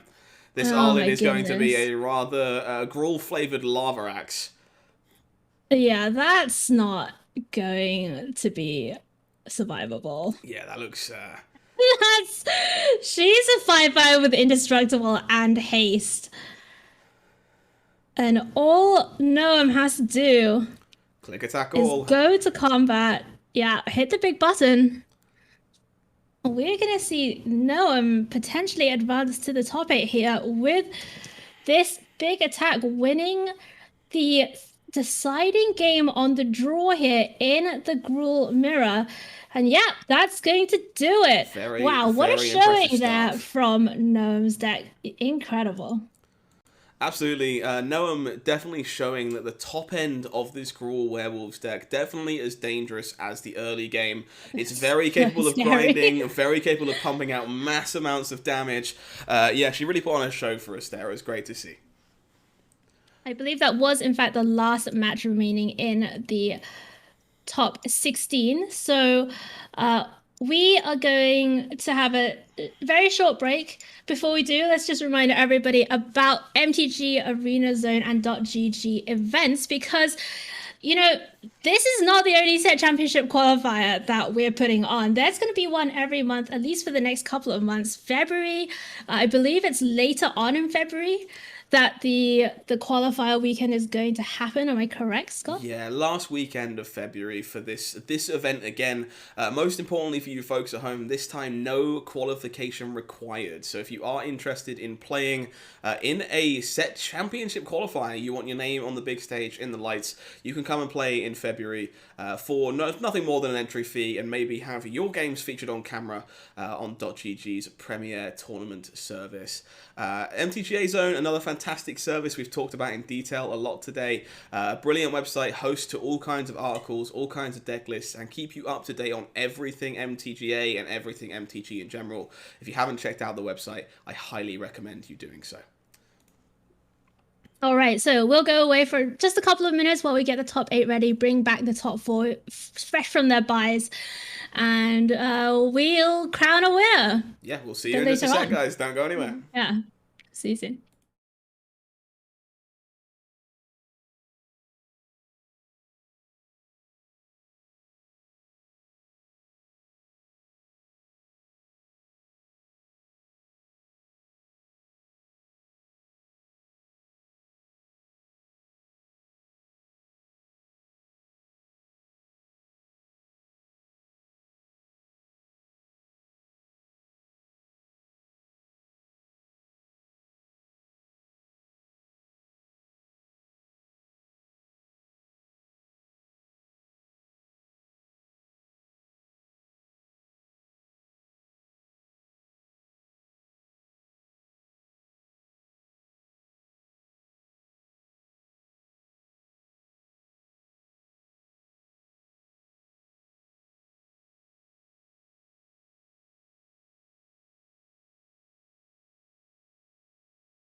What's up, gamers? Welcome back to coverage of the top 8 of the MTGAZone Championship Series Set Championship Qualifier. My name's Hayu. I'm here with Scott. We have been with you all day, and we are finally into the top 8 of the tournament. 8 players left in the field, Scott. 5 on Gruul, 3 on Rakdos. What do you think of the matchup? What's your prediction? We've seen this matchup play out a number of times, and I've been wrong every time, which is great. Of course, again, fundamentally, I look at these deck lists and I just think, hey, the Rakdos deck has to be favored. There's no way you can be playing 20-ish removal spells and death touch creatures and all these really profitable effects in the matchup and not feel like Gruul is a deck you can beat. But time and time again, these Gruul players have shown us their sideboard plans with stickier threats, harder to interact with threats, and also just this, ability to draw incredible hands that punish you for even the slightest hiccup, and they're able to just steal a lot of games. So I'm going to trust my gut. I'm going to say Rakdos, but I wouldn't be surprised if I'm wrong yet again. So our first feature match is going to be Rakdos against Gruul. We're going to have the number 1 seed, our undefeated 7-0 player from the Swiss portion, Andre Santos, with Rakdos midrange, going up against Noam Gold, who we just saw beat the Werewolf Mirror in that last feature match of the top 16. And both of these players clearly very capable, have been doing a lot of winning all day, and I'm excited to find out who is going to make the semifinals. Yeah, absolutely. I think Noam showed that she navigated that last game exceptionally well. A lot of moving pieces, continues to prove that just they know their way around the deck. And for sure, we've not seen all that much of the number 1 seed here, unfortunately. But they are number 1 for a reason. They haven't lost yet today. Continue to keep taking names. Really kind of hard to argue with that kind of record. So let's see if we have our players queued up in the feature match area. Yeah, it looks like they're just getting themselves in and ready to go. It does seem like they are the last one to join us, but it's definitely the kind of match that we want to follow. It seems fair to feature the number 1 seed, given they've had the whole round of break. Yeah, I mean, that's, it's the classic scenario. Like, the best reward for doing well at Magic is having to play less Magic, and the players with the buys certainly have that advantage of having had a round to take a breather, maybe regroup a little bit, get a beverage. It shouldn't be an incentive to play less Magic, but you're so right. It's true. It's so true. Everyone wants to take the intentional draws in paper events. Everyone wants to get the buys in these digital events. So you can be the one who gets to get pampered and relax and probably watch your enemy sideways on from a television like they do in the old wrestling skits. As you get ready for the top 8 as well. So looks like our feature match is just getting themselves paired together now. So we'll get everything tied up over on the gameplay scene, and we'll hop over in just a second. So once again, black-red mid-range versus green-red wolves. Going to be seeing a fair bit of this as we head into our top 8. And I'm looking forward to seeing exactly who manages to come out on top. So we're going to hop on over now. Our players just waiting to pair into each other, but we'll cut over. And I think we're going to be watching from Noam's perspective. Absolutely. I believe. We get to see some green-red werewolfy goodness at the forefront of this hand, which should be super intriguing. I have a very important question to ask. I am scared, but go ahead. Yeah, you should be. Can you give us and chat your best awoo, please? Oh God. Why do I feel like this is going to be clipped for the rest of eternity? Awoo! Oh my goodness, Scott! I don't know about for you, but that honestly was such a powerful awoo that I went off the charts. Hey, we gave it a good go. Don't say that I don't do what chat asks. Let's see if the werewolves can carry forth my legacy. All right, so Num against McLovin. Let's go down to the action. Uh, that's a lot of Magic being played. They are queuing up against each other. They're ready to go. Yeah, it looks like they might be stuck on the old versus screen. The joys of Magic Arena. Joys. There we go. Okay, we're in. We're in. We have action. Hacker Man tapping the keyboard and suddenly we're in. It's great. We have a title. We have a title, okay. Good. I hear title's good in this format. Yeah, broken card. It looks like it's going to be a mulligan for Noam here in game number 1 on the draw. Of course, McLovin having earned that bye by going 7-0 gets to choose play and draw in the matchup. Yeah, you know what's cool? Another perk. Yeah, another perk. You know what's cool? I believe that is a gold token. You correct me if I'm wrong, but I think that those sleeves might I'm not be 100% a gold sure, token. honestly. If they are, that's really cool.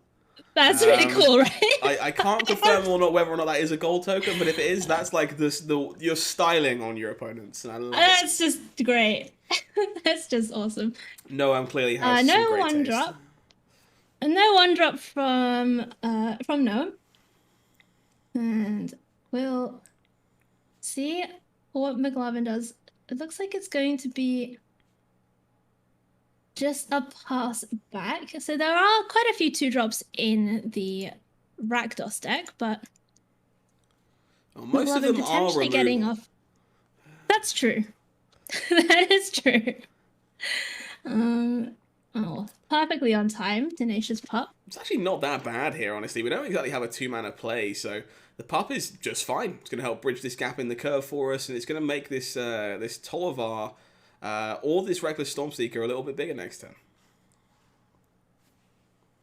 I have to say, it is wild to me that they took action against Fearsome Wealth. I just thought Tenacious Pup was just fine. Yeah, clearly the Pup, not a recurring trigger, which was clearly part of the problem. But yeah, sure. It's definitely a card today that stood out to me. I think if we're talking cards that are maybe the MVPs of the event, you'd be silly not to talk about Tenacious Pup. It's proved time and time again to just be very profitable in making creatures bigger in mirror matches, so they're bigger than your opponent's copies, and just out of range of removal in these more controlling matches.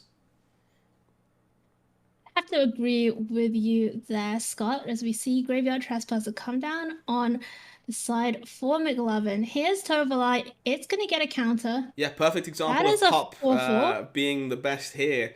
Would be a 3-3 versus 3-3 scenario otherwise, but instead Tolvar standing tall on this board and not at all scared of this Trespasser.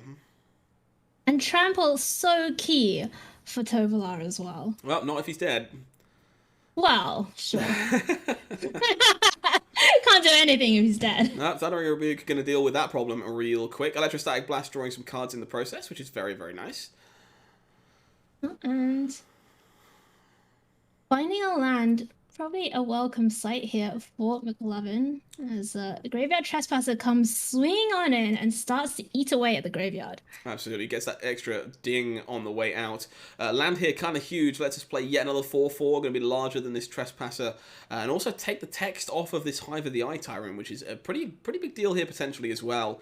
Our hand is kind of strange in the sense that we're playing some expensive creatures if we're Noam. So Hive might be able to just attack its way around in some odd spots, given it has Menace. So removing that aspect from the equation seems pretty good. So here is Hammer the Tyrant. Goodbye, Hive.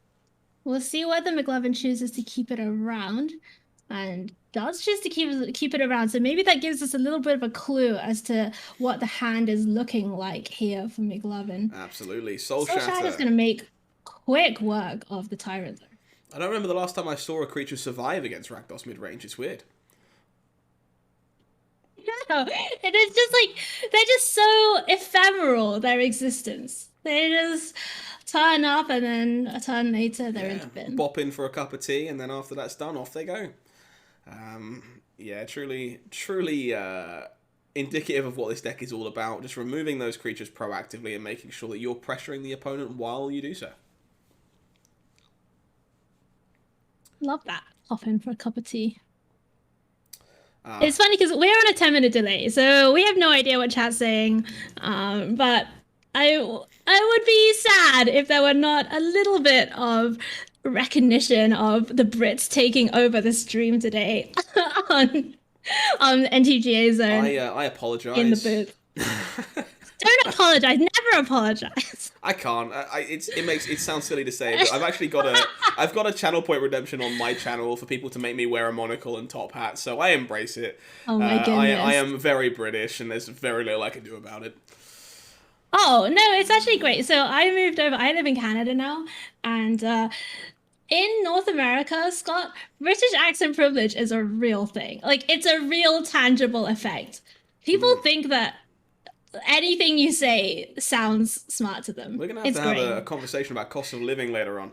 Anyway, Connoisseur here taking care of Hannah and Elena. Really big deal here, actually. That proved like it was going to be a bit of Yeah. a problem in pushing damage. This Connoisseur also just has Death Touch. Really an insane creature in this Gruul matchup. Strips a card as it comes in, then a really problematic blocker on the way back. We also, I think, should talk a little bit about how good this Rakdos deck is at getting around cards like Snakeskin Veil, because usually Snakeskin Veil is just such a blowout against these removal heavy decks. But when you're playing Soul Shatters, when you're playing City Stalker Connoisseurs, they can deal with the threats effectively.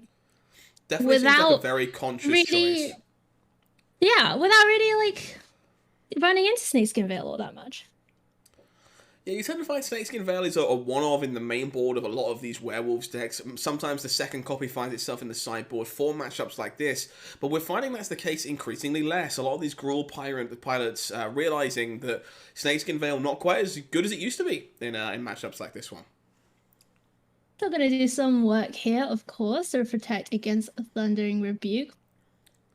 But Hexproof is not indestructible. That City Stalker Connoisseur has Death Touch.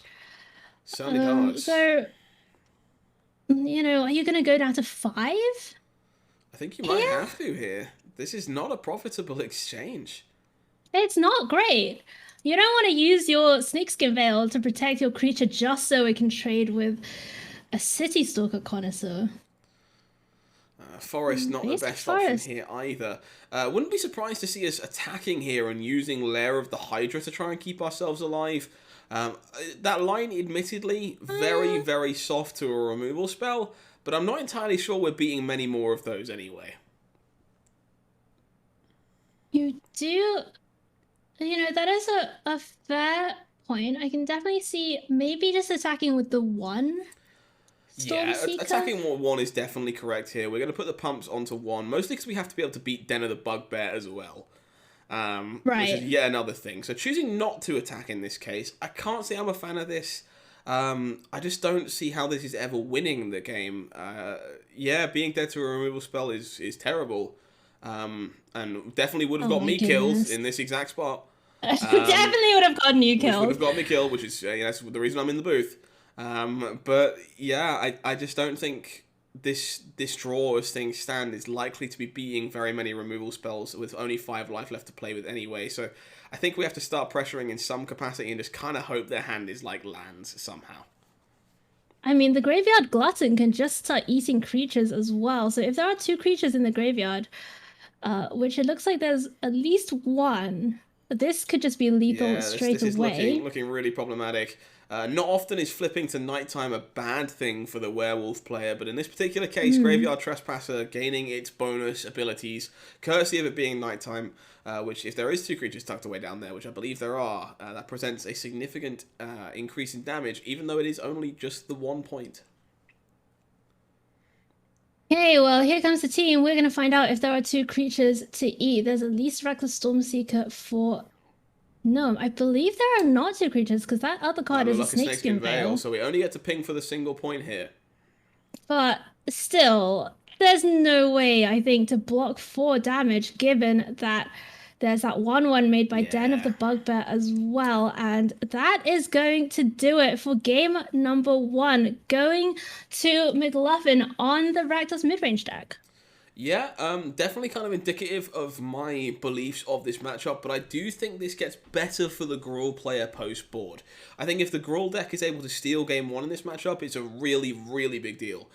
Interestingly here, Hmm. Noam's list, she's got something slightly different going on to a lot of our other werewolf players today. No Avabrook Caretakers or anything similar to that. We're packing Brill Blasts and Arlins and some more Rangers classes and even Roiling Vortex. So not quite as much top end for Okay. us to go to in this matchup, choosing instead to stay a little bit smaller. We're not even appearing to be particularly interested in these arsonists or these Arlins even. So looking like we're hedging a little bit. Some brittle blasts, some extra thundering rebukes, going all the way up to 4 copies of Snakeskin Veil. Hmm. This is pretty interesting. Like you have to balance a lot of these considerations, right? Cutting the one drops, I get it. Like they're bad, they get blocked. You don't get in very often with them. But how do you win in this matchup if you kind of tend towards the mid range and allow Rakdos to play the one for one game that they want to play so often, but which is then backed up by the City Stalkers, by the Bloodthirsty Adversaries, by all of these cards that end up getting you the 1.5, the 2 for 1, and eventually you just kind of end up with nowhere to go. And especially if you are keeping 5 lands here on the play, Yeah, 5 card it's not hands. looking good. 5 card hand, definitely not where you want it to be, especially against Rakdos. I do think Noam's choice of sideboarding does make this matchup, at least in its current configuration, maybe a little bit harder.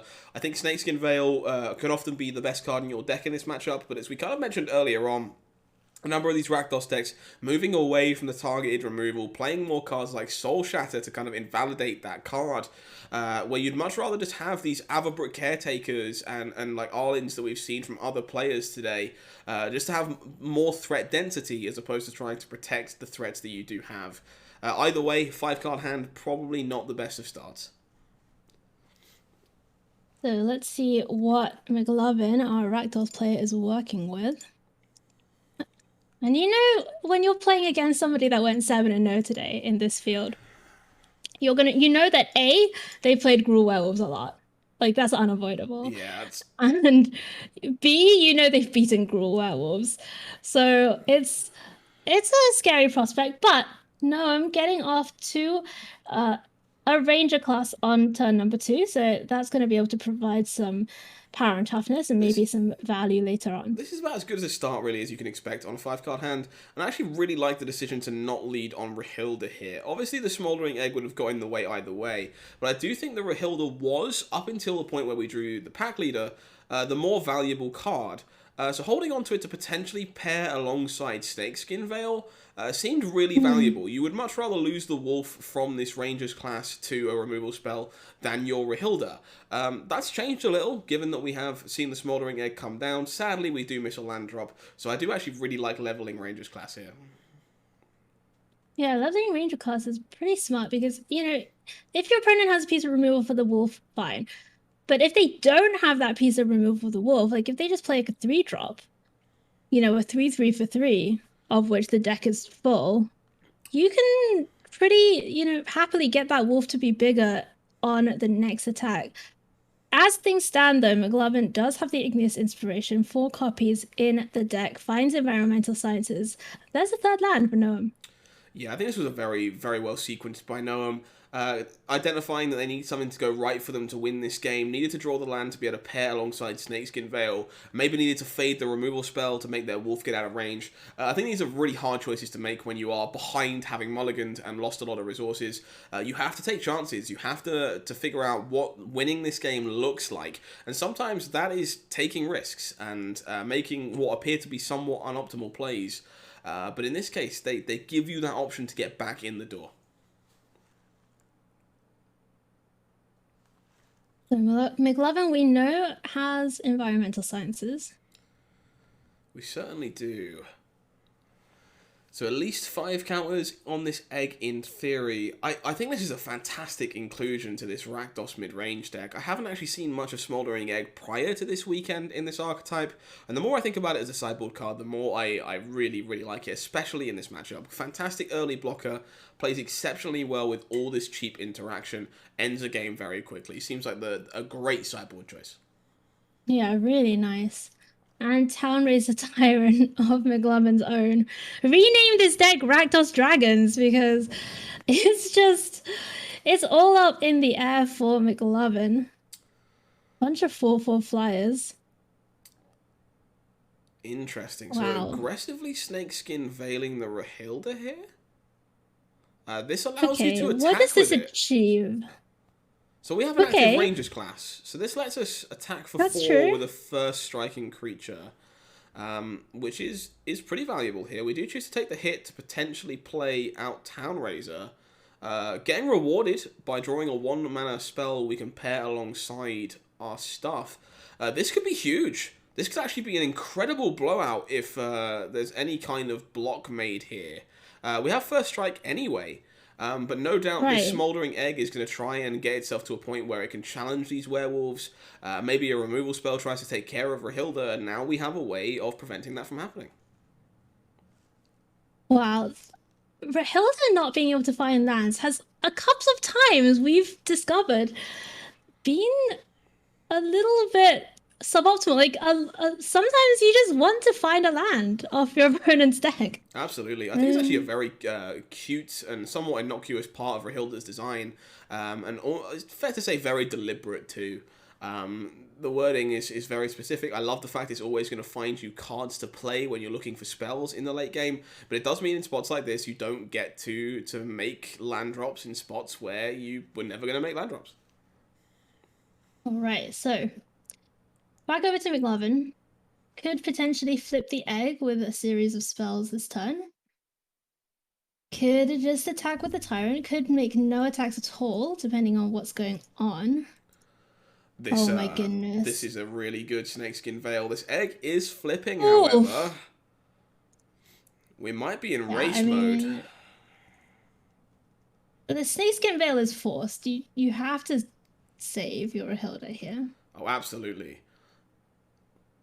The question is if McLovin thinks that they're racing here.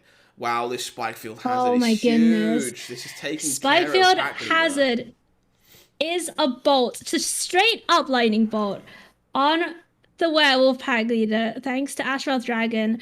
An attack in for 8. Noam has to sacrifice the land to the shock trigger. Yeah, unfortunately, Den of the Bugbear once again kind of looming in the mana base of McLovin here. Can't find lands with Rahilda, and it doesn't look like any spell here is going to be good enough to finish this one off. Yeah, we already know about that environmental sciences in hand as well for McLovin. So that is going to do the 2 damage to the face, 4 damage in the air. And McLovin is going to continue that undefeated run here in the MTGAZone Set Championship Qualifier. Wow. This Rakdos deck is really showing its mettle here today.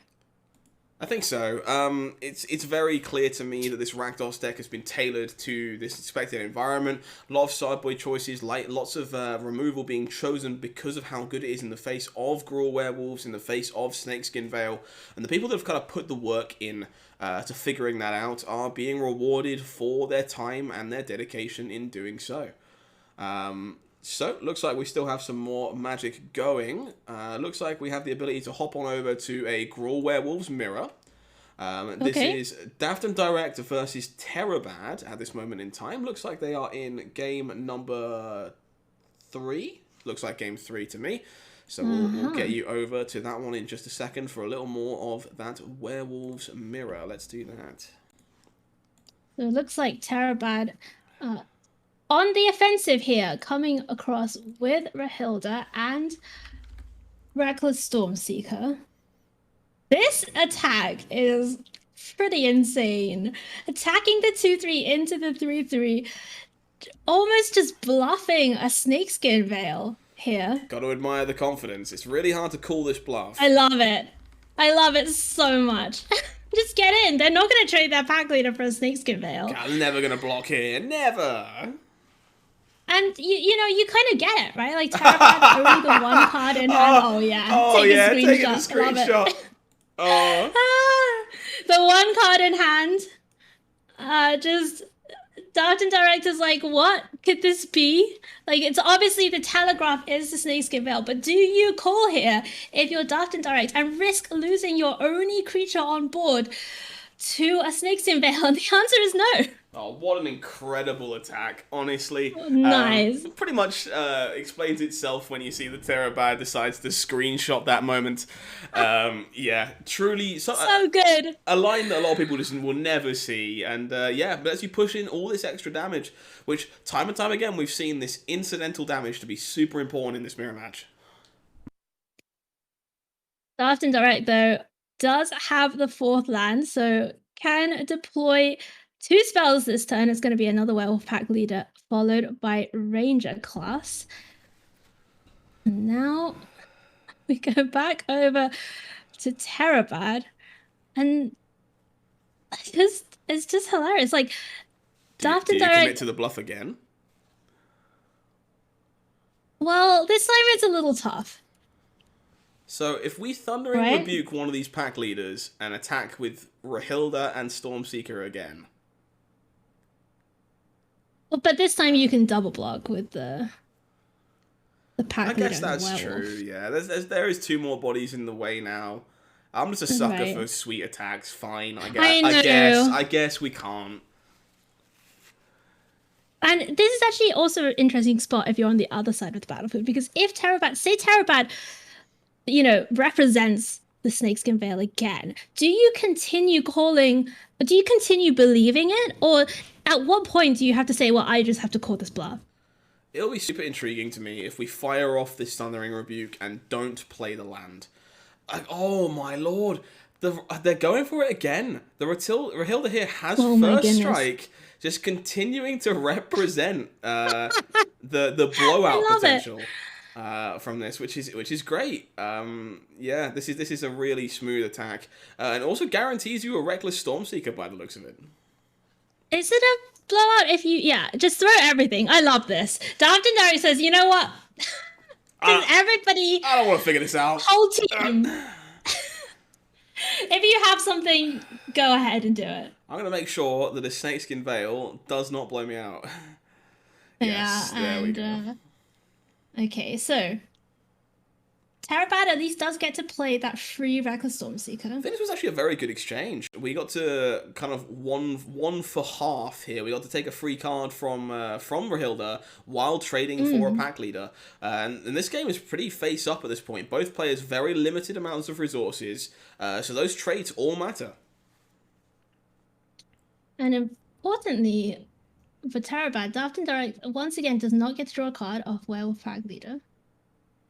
You know, unless they choose to activate it pre-combat, but that's a rare sight. So we could also level Rangers class potentially as a way to do it. Tolvar here is super interesting. We get to level Rangers class 2 or play another one. Okay, so just trying to go wide here. Now this is really scary. If we can't deal with Tolvar, which thankfully it looks like we can for the Thundering Rebuke, it would threaten to flip to nighttime here, and that's all kinds of bad when Tolvar's involved. So there is Thundering Rebuke for Tobolat. That does leave the Werewolf Pack Leader on the board. Let's see what happens here. Making this attack with the pack leader. This seems like a strange attack to me. I guess we were just willing to trade our pack leader for a Stormseeker. Instead, we chose to keep our Stormseeker and let our opponent draw a card. That makes sense. Dart and Direct is at 10 life. The Stormseekers plus, you know, some kind of anything with haste, like this Ranger class token, is representing, that's a lot of damage that's being represented. Okay, I like this So a you lot. can attack with everything here. Yeah, size your stuff up, make it so that these 2/2s don't block profitably, and suddenly you're the one that's just presenting, uh, just near lethal damage. Yeah, Daft and Direct takes 4 here, going to, well, at least 4.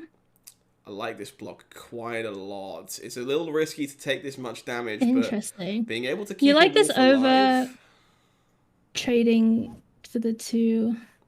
So this is a case of damage prevention versus threat assessment, right? Because we can prevent 5 damage Hmm. and take our trades and lose both our 2/2s, or we can keep one of them to block an extra time and remove the arguably more problematic Reckless Stormseeker.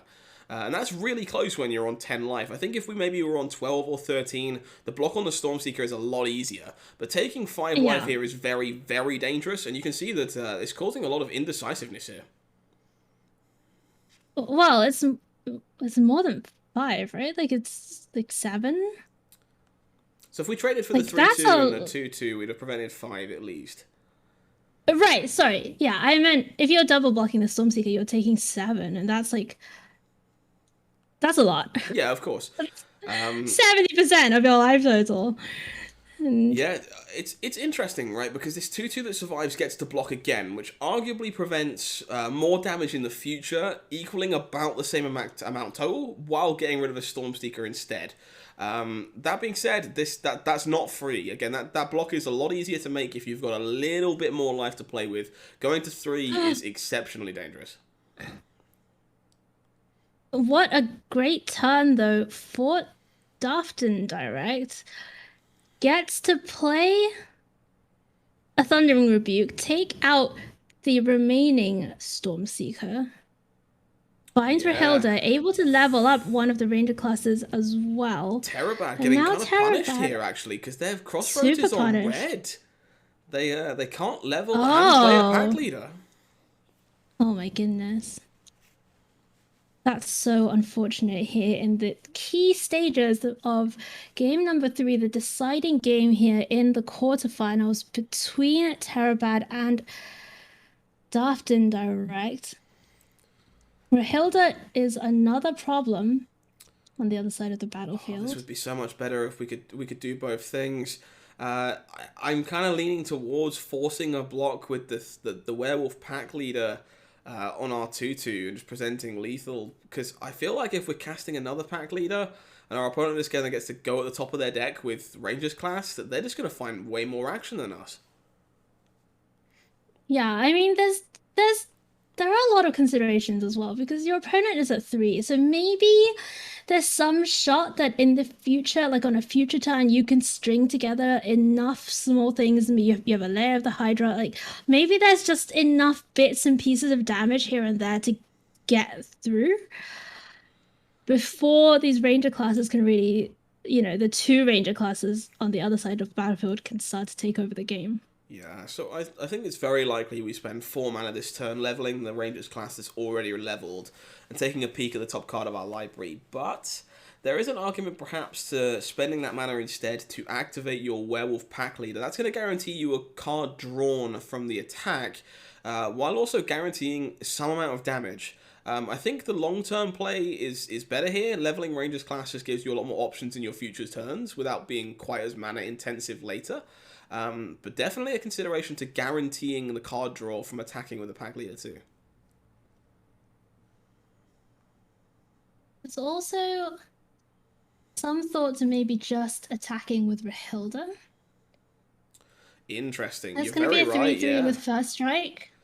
Yeah, really And good then, spot and a fantastic attack here. This 3/3, there is no real profitable way of taking care of this, but you really don't want to allow your opponent access to cards. right. Never let your opponent draw cards. We've learned this It's the. lesson many times. We should get t-shirts printed. Never let your opponent draw Moneymaker. cards. MTGAZone, get right onto that. You need the never let your opponent draw cards merchandise. Yeah, love it. All right, so Rahilda is going to come through. Take the hit. Is that a Brittle What Blast? is that a bristle blast? Oh my That's a goodness. fantastic hit if we Oh saw my that correctly. goodness. Oh my good. It is indeed a bristle blast. Oh, So back leader that. down. Oh my goodness. Pack leader goes to the exile zone. Yeah, level up the other ranger class. Now what? And a Den of No the attacks. Bugbear to boot. Oh my goodness. About the best land possible there, just giving you another threat next turn. And Terabad's life total is coming down as well. In the single digits. These Gruul Werewolves mirrors have been surprisingly intriguing. We've commented on it a few times, but there's just so many moving parts. It does feel like the micro decisions really decide the fate of the entire game. Yeah, and it's pretty interesting as well, I think, because a lot of the time in mirror matches, it's kind of about the draw, right? Like in a lot of mirror matches, it feels like there are some cards that are just dead in the mirror. If you draw more of them than your opponent, you just lose. But in these kind of gas-filled, action-packed decks, there are almost no dead draws in the mirror. So it really comes down a lot to player skill, a lot to, just board state knowledge, like understanding. Yeah, very much agree. And Even the lands in this matchup are right. haymakers, which is something so unconventional when it comes to these aggro mirrors. But you're right, every small decision matters, and understanding of the current board state is a level of importance that we can't even begin to explain. It looks like it might be Den of the Bugbear time. Looks like we're debating Den versus Rangers class there for a second, hovering over it, but I much prefer this. I think you have found yourself as the aggressor, especially with Rahilda flipping here. Love this attack. It makes sense to leave back 2 blockers. Make sure that you're not getting punked out by a removal spell yourself. But yeah, just growing these creatures with Rangers class, threatening to draw more cards from Rahilda. Yeah, it looks like a very comfortable position here. And this is presenting lethal. So you are forcing some number of blocks from your opponent. There's some consideration to maybe activating the layer X2, trading that for... Well, I guess you would have to trade both layer and 2/2 for the 4/3 land, so that's not good. Yeah, that's not a line we can take. Choosing to take the hit from Den of the Bugbear here to keep the 2/2 alive, keeping the lair alive too. Pack Leader to follow up. This deck just never runs out of gasoline. Yeah, that is it. That is going to do it. Daft and Direct is going to beat Terabad in the quarterfinals and advance to the semis off the back of those double ranger classes and just having so much gas in the tank. Wow. All right, Scott, that was some excellent gameplay that we saw in our quarterfinal rounds. Absolutely. These players kind of just showing you exactly how they got here in both qualifying and making the top 12. Just analysing all these small decisions, making sure they take their time, recognising board states, just demonstrating gameplay that's worth watching over and over again. And I really can't wait to see what our top 4 is going to do next. So for those of you who haven't been keeping track, or maybe have been keeping track, we can tell you who our top 4 competitors are. It's going to be Andre Santos McLovin with Rakdos Midrange. Undefeated player, was #1 seed coming into this, still undefeated now, going into the semis. Daft and Direct, you just saw, take out the Gruul Werewolves mirror over Terabad, Carl Sarup, and then unfortunately for our other 2 Rakdos mid-range players, both have lost out in the quarterfinals. No. So Tomasz Pokorny and Kazuki Kawata are the 2 other semi-finalists going through both on Gruul Werewolves. So it's going to be a 75% Gruul top 4 slot. This is our undefeated player literally being thrown to the wolves. You couldn't write a better narrative if you tried. Yeah, one Rakdos mid-range player, 3 Gruul Werewolf players making the top 4 here. Very much a story of the event. I really look forward to watching another Gruul Werewolf mirror. Honestly, completely non-sarcastically, I think there's so many cool decisions in that game, and I'm really invested in whether Andre Santos can keep that undefeated run going and show people that they have, in fact, mastered this format week 1. We're going going to take a very, very short break while we get those players into the feature match area. We'll be back very, very soon to start off your top 4. I'm looking forward to it. Hopefully you are too. And we'll see you in just a second. Don't go anywhere.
Hello, my friends. Welcome back to the MTGAZone Championship Series. My name's Hayu. I'm here with Scott. We are bringing you coverage of the top 4 of this weekend's Set Championship qualifier. Scott, one of these 4 players left in the tournament is going to the Neon Dynasty Set Championship. It's incredible stuff, really. That invite now in touching distance for a lot of these players, becoming very, very real. Scared to let themselves dream, perhaps, but they are very close, and I look forward to watching the rest of this journey. Got a lot invested in this. Undefeated player is the only one left on Rakdos mid-range, surrounded by a literal pack of wolves. And we're going to be starting with the wolves in the top 4 this time around. There is a mirror match. There is a mirror match to watch, and we do think it's likely to be the one that is ever so slightly quicker. So makes sense to start in that neck of the woods. Who have we got in this Gruul mirror? So we have Tomasz Pokorny, who is the Ninja, pretty well-known streamer, content creator, grinder on Gruul, going up against Kazuki Kawata, Nadal777, who has been playing this deck very adeptly all day. And great to see these two players who are very experienced with the strategy clashing here in the semifinals. Yeah, absolutely. I can't wait to experience this. We had a very sweet Gruul mirror just now, so I'm kind of ready to get my teeth into another one. There's a lot of moving parts, a lot of get very your sweet teeth in. I'm funny. Get I swear. Canines, get those canines out. I'm sure chat hasn't forgiven me for the werewolf howl already. So let's not make too many werewolf puns over the course of the rest of the day. But yeah, this is going to be a really sweet match. Two well-known players, proven they know their way around this deck, as you say. I'm very much looking forward to seeing how this one plays out. So let's go make our way over to the game. All right, so I think we're going to be watching from the Ninja's perspective. Certainly are. Plenty to look forward to here. The sleeves, once again, standing out to me as being an apex choice. Yeah, 2 tap lands in the form of Forsaken Crossroads. You really don't like Forsaken Crossroads, do you? I really don't like it. I don't know why. I just have this... I know it's 50-50, but it isn't to me. Don't worry. That just means there's more of them for me. That's all right. Okay, sure. That's how that works. Totally. It is not a terrible hand, though, if you're going to be playing some tap lands, because there are 2 1-drops, Ascendant Pack Leader and Tenacious Pup, Ranger Class and Tovalar to follow up as well. This hand is looking quite nice. It's actually somewhat awkward here. As much as I love Forsaken Crossroads, if you choose to play one early, you kind of have to rely on the second one to be your red source, which means the Tovalar is going to be off-curve too. We can't play one on turn 1 as a red source and then play both of our 1-drops. There's a good chance here maybe we keep this hand and look to play one as a red source, then Lair of the Hydra for Rangers class, and hope to find like another land naturally. I'm not sure. The 1-drops get much worse as the game goes on. Right? Like your Ascendant Pack Leader on 1 is likely to have some effect, whereas your Ascendant Pack Leader later on just almost does nothing. This works too, actually. So, if we lead on Lair of the Hydra, we can theoretically just play the second, the Crossroads tapped as a red source and hope to draw a land naturally that way. And this lets us get our 1-drops onto the board. The 1-drops keep coming, although you don't really want to follow up a Tenacious Pup with another Tenacious Pup. It does feel like spinning your wheels. Definitely don't need the third one. That one could go away too. Oh my goodness. It's a whole brood of them just hanging out there on top of the library. Pack Leader's going to come across for 2. And here we go. We're looking for untapped land 1 time on this side of the battlefield for sure. Rahilda, the response in this case. Going to do a good job at keeping control of this board. No untapped land here means this is likely going to be Rangers class. That is the opposite of an untapped land. One of the most expensive spells in the deck for the Ninja.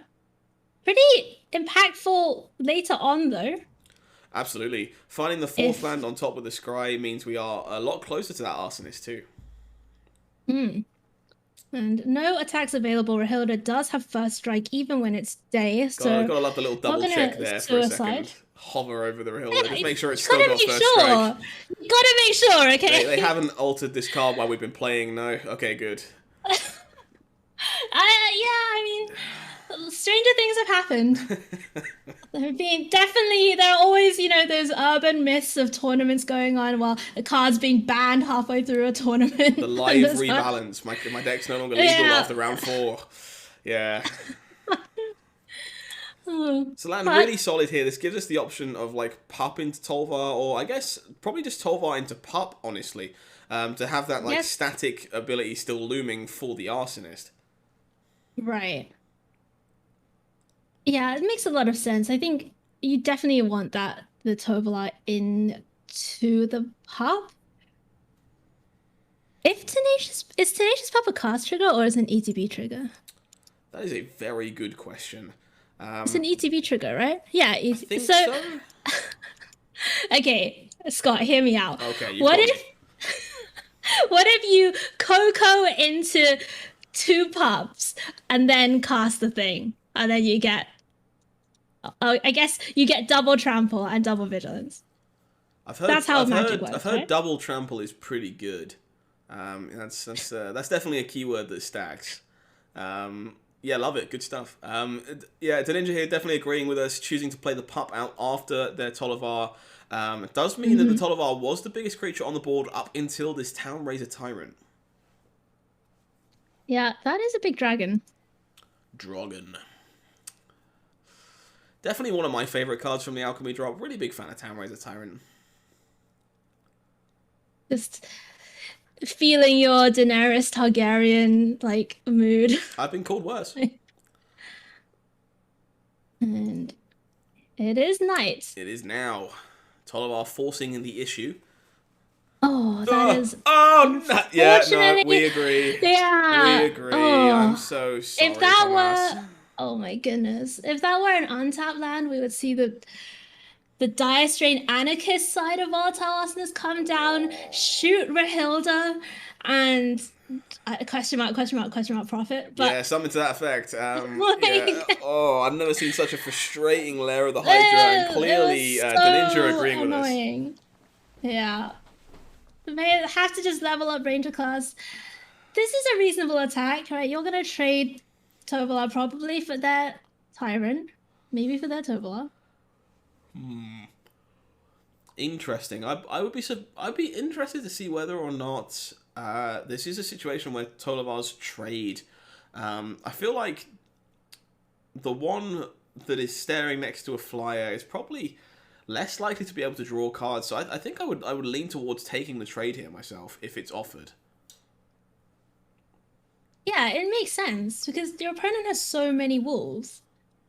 Like if they find later on down the line, if they find a removal spell and get in, just throw all of these 1/2s at you and draw 5 cards, like that's a bad prospect. Wow. This is not a block I expected. I guess giving the ninja the choice as to which of these Mm. creatures they would prefer to get rid of. Is there any reason to value Rahilda above these 4/4s here? Isn't it not a 2 for 1 if You have you doubles. block? No, I'm being dumb. I'm just really, really dumb. Anyway, it is late. I'm sorry, chat. Math is hard. It's okay for chat. Scott is actually in the UK. I'm just a British person being abroad. For Scott, it's like a bazillion AM. That's not it's how that works.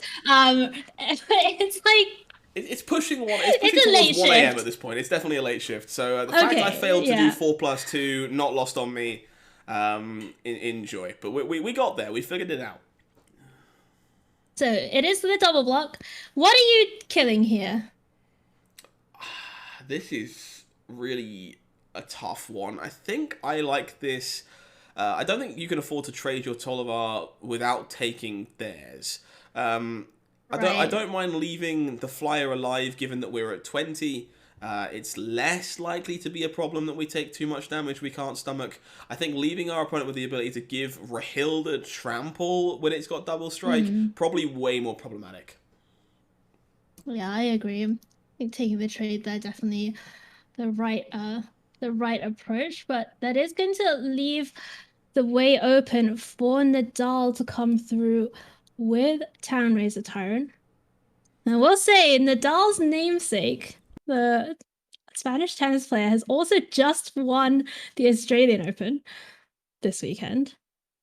So maybe a little omen of good luck here uh, for our Japanese player. Yeah, it does seem like a well-timed win. Might be kind of hinting, foreshadowing. Only one way to find out. Shadowing. Can you imagine if that was how the universe worked? Like the Australian Open is its sole purpose is to foreshadow the results Yeah, it's of actually Magic the just the Gathering entire tournament. only reason that the Australian Open exists, and for no other reason whatsoever. Yeah. Yeah, exactly. So, Deninja being forced to take another 4 damage Oh this my turn to kind of goodness. guarantee this Arsonist is able to resolve. It is, however, going to be very large. That's true. It is a 6/6, Well, attacking is a thanks to the cup. 7/7 here, right? Because of the Rangers class. Yeah. And we also get to just ping that pesky Rahilda out of the way. So I guess the pack leader is going to become a 4/3 to trade with that tyrant. That seems like a fantastic And, place to put that counter, yeah. and then Rahilda goes down to the trigger. The ninja at 12, taking 8 on the crackback. And probably having to sacrifice their 2 lands to make sure they don't die to the crackback. Hmm. This is going to be This is surprisingly interesting, though. close. Yeah, it depends a lot on how Nadal blocks here or whether they block. I think this attack is fantastic, honestly. Definitely great to see the pack leader, the smaller of the 2 pack leaders, being pumped here to be able to challenge and push through Tyrant. I think this is a fantastic no block as well, realizing this game really does come down to being able to kill with these Town Razor Tyrants. Having an answer to the Arsonist is kind of make or break it. This is scary if you're Nadal. Like a turn ago, from their perspective, they were so far ahead. Like they were just the game was locked up, and then the Dire Strain Anarchist on its own Yeah. coming down is, and there's a Reckless Stormseeker as well. Obviously, at least one of these lands has to be really, sacrificed. really important here, actually, that we managed to play 2 spells in the face of the Anarchist. This means that Right. this Arsonist isn't able to remove a blocker, and it isn't able to do 2 free damage to the face. It also makes it a 5/5, which is slightly less problematic too. We now have blocks that can keep us alive, and we are winning in the air. So that second spell, a really big deal. I'm just trying to figure out if the blocks do, in fact, keep Nadal alive. Obviously, they don't know about the Reckless Stormseeker in hand that we know about. No, I think the Stormseeker is good enough to win this game, if my math is not incorrect. You're going to have to block the 2 largest creatures here, and Stormseeker just gives its bonus to one of your smaller creatures, and I think that should get you over the line.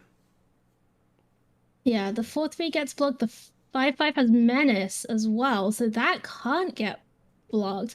I think that is just lethal unless we are missing something, Scott. Choosing to take 2 to keep the extra mana source around, unlikely to change very much by the looks of it. Yeah, slam that Stormseeker. Think so. There should be enough. Yeah. Stormseeker gives itself haste. And then there is just simply not enough blockers. The ninja, only with 1 rope, really has to make this decision. Yeah, the ninja's being very deliberate here. In situations that are as high octane as this, the last thing you want to do is make a small mistake.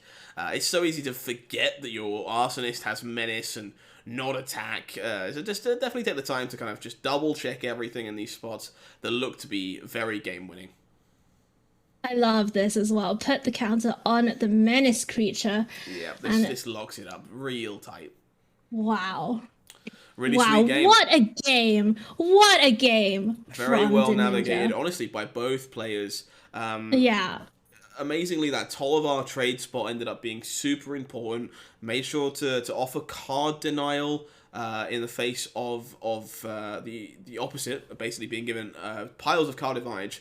Almost came back to bite us in the sense that we left that Town Razor Tyrant alive, but thankfully managed to get over the line before the 2 flying Ooh. dragons caught back up with us. So, now looking at the other side on the draw, I think we've seen Tomash go for this strategy that you described earlier on, Scott, shaving the 1-drops, going bigger on the draw, getting those Thundering Rebukes in, taking out some of the less impactful, kind of slower curve creatures, and just prioritizing being able to keep the board as clear as possible in the early game.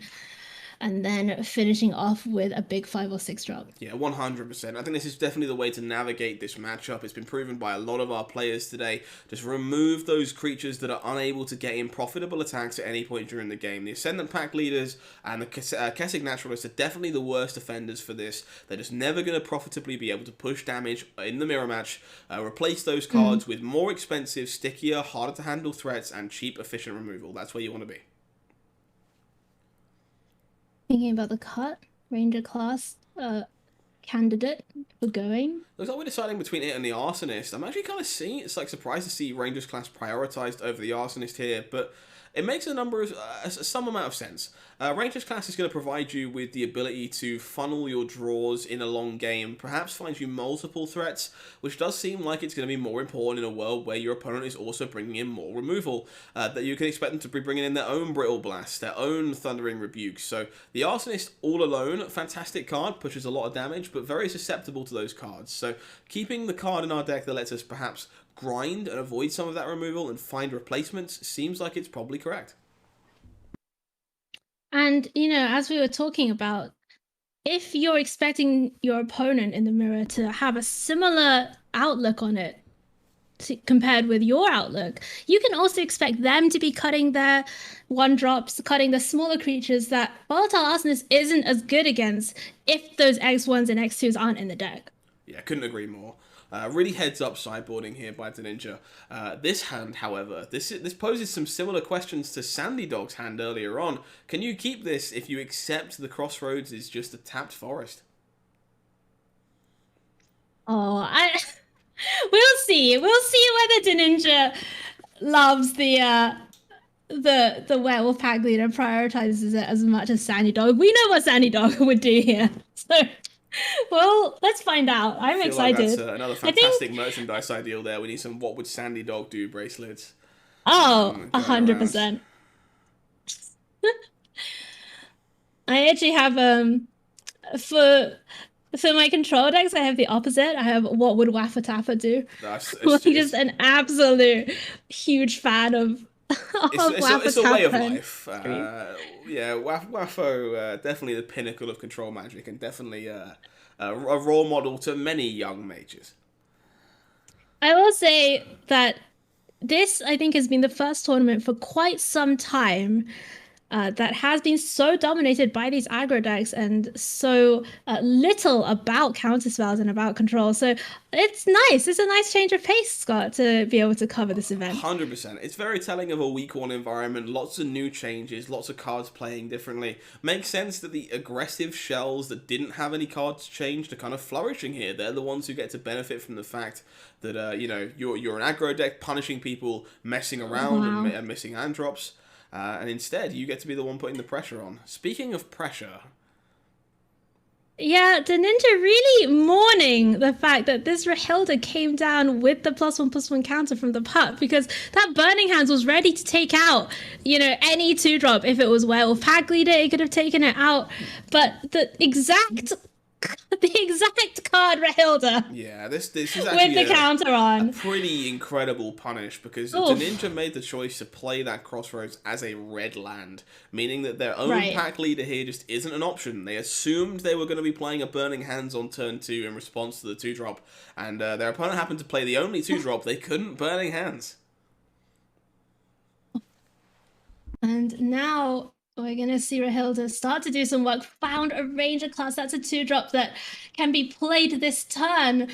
And no third land for Nadal, but a scary board already. Yeah, a lot of early pressure here. Definitely kind of putting the Ninja to the test. But that third land missing is a really big deal. If you know you're safe from Tolvar, some of these other really problematic 3-drops this Gruul Werewolf deck gets to play, maybe you can afford to take a turn off from Burning Hands here to progress your own board. Alright, well, Werewolf Pack Leader is down. But, let's see if Nadal can find a third land. Thundering Rebuke going to take care of that. Yeah. Offering the trade with the wolf tokens. This makes a lot of sense as well. Yeah, I like this attack quite a lot. I think you are clearly the aggressor here. Taking the trade is good for you. Stealing the Caretaker. A fair way away from casting that just yet, but oh dear. Yeah, that put that one in the bank for later. No double red for the ninja, not able to play out either of these tyrants. Could play Rahilda and level up Ranger class. There is definitely some tension in these Werewolf, Pack Leader, Town Raiser, Tyrant mana bases. They kind of end up in spots like this, where sometimes you just don't get to cast all your spells as much as you might want to. Still getting to double spell here, still pretty good. Just not quite as good as a 4/4 Dragon when your opponent is stuck on 2 lands. I just cannot see Forsaken Crosser as being better than, like, I don't know, some kind of. Are they playing all the pathways and all the slow lands as well? I'm pretty sure They've they're got to playing be, like right? most of them, yeah. Okay. This Burning Hands being waved around aggressively yet again, spewing out goodness. 1-drops here. Surprisingly, the Ninja looking to be in a really bad spot here. Their hand kind of limited to 1 spell a turn and no good attacks.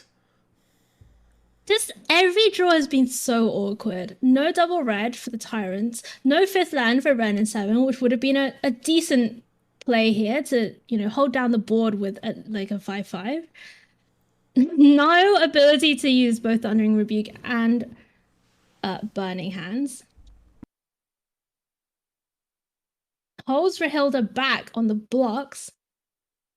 Can Nadal, if Nadal can find some lands and start developing the rest of the spells that they inevitably have stuck in their hand right now.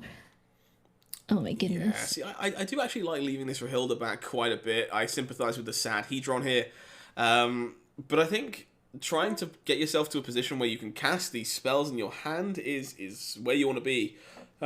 Excuse me, unfortunately, another 2-mana removal spell is going to punish you for doing exactly that. Oh! Being attacked by their own pups. Been betrayed. Such a shame. Unfortunately, seems to have willed their own tenacious pup into existence, which is not great here. Yeah. Not great. I mean, Burning Hands can take care of the pack leader at least. Pup can block another pup.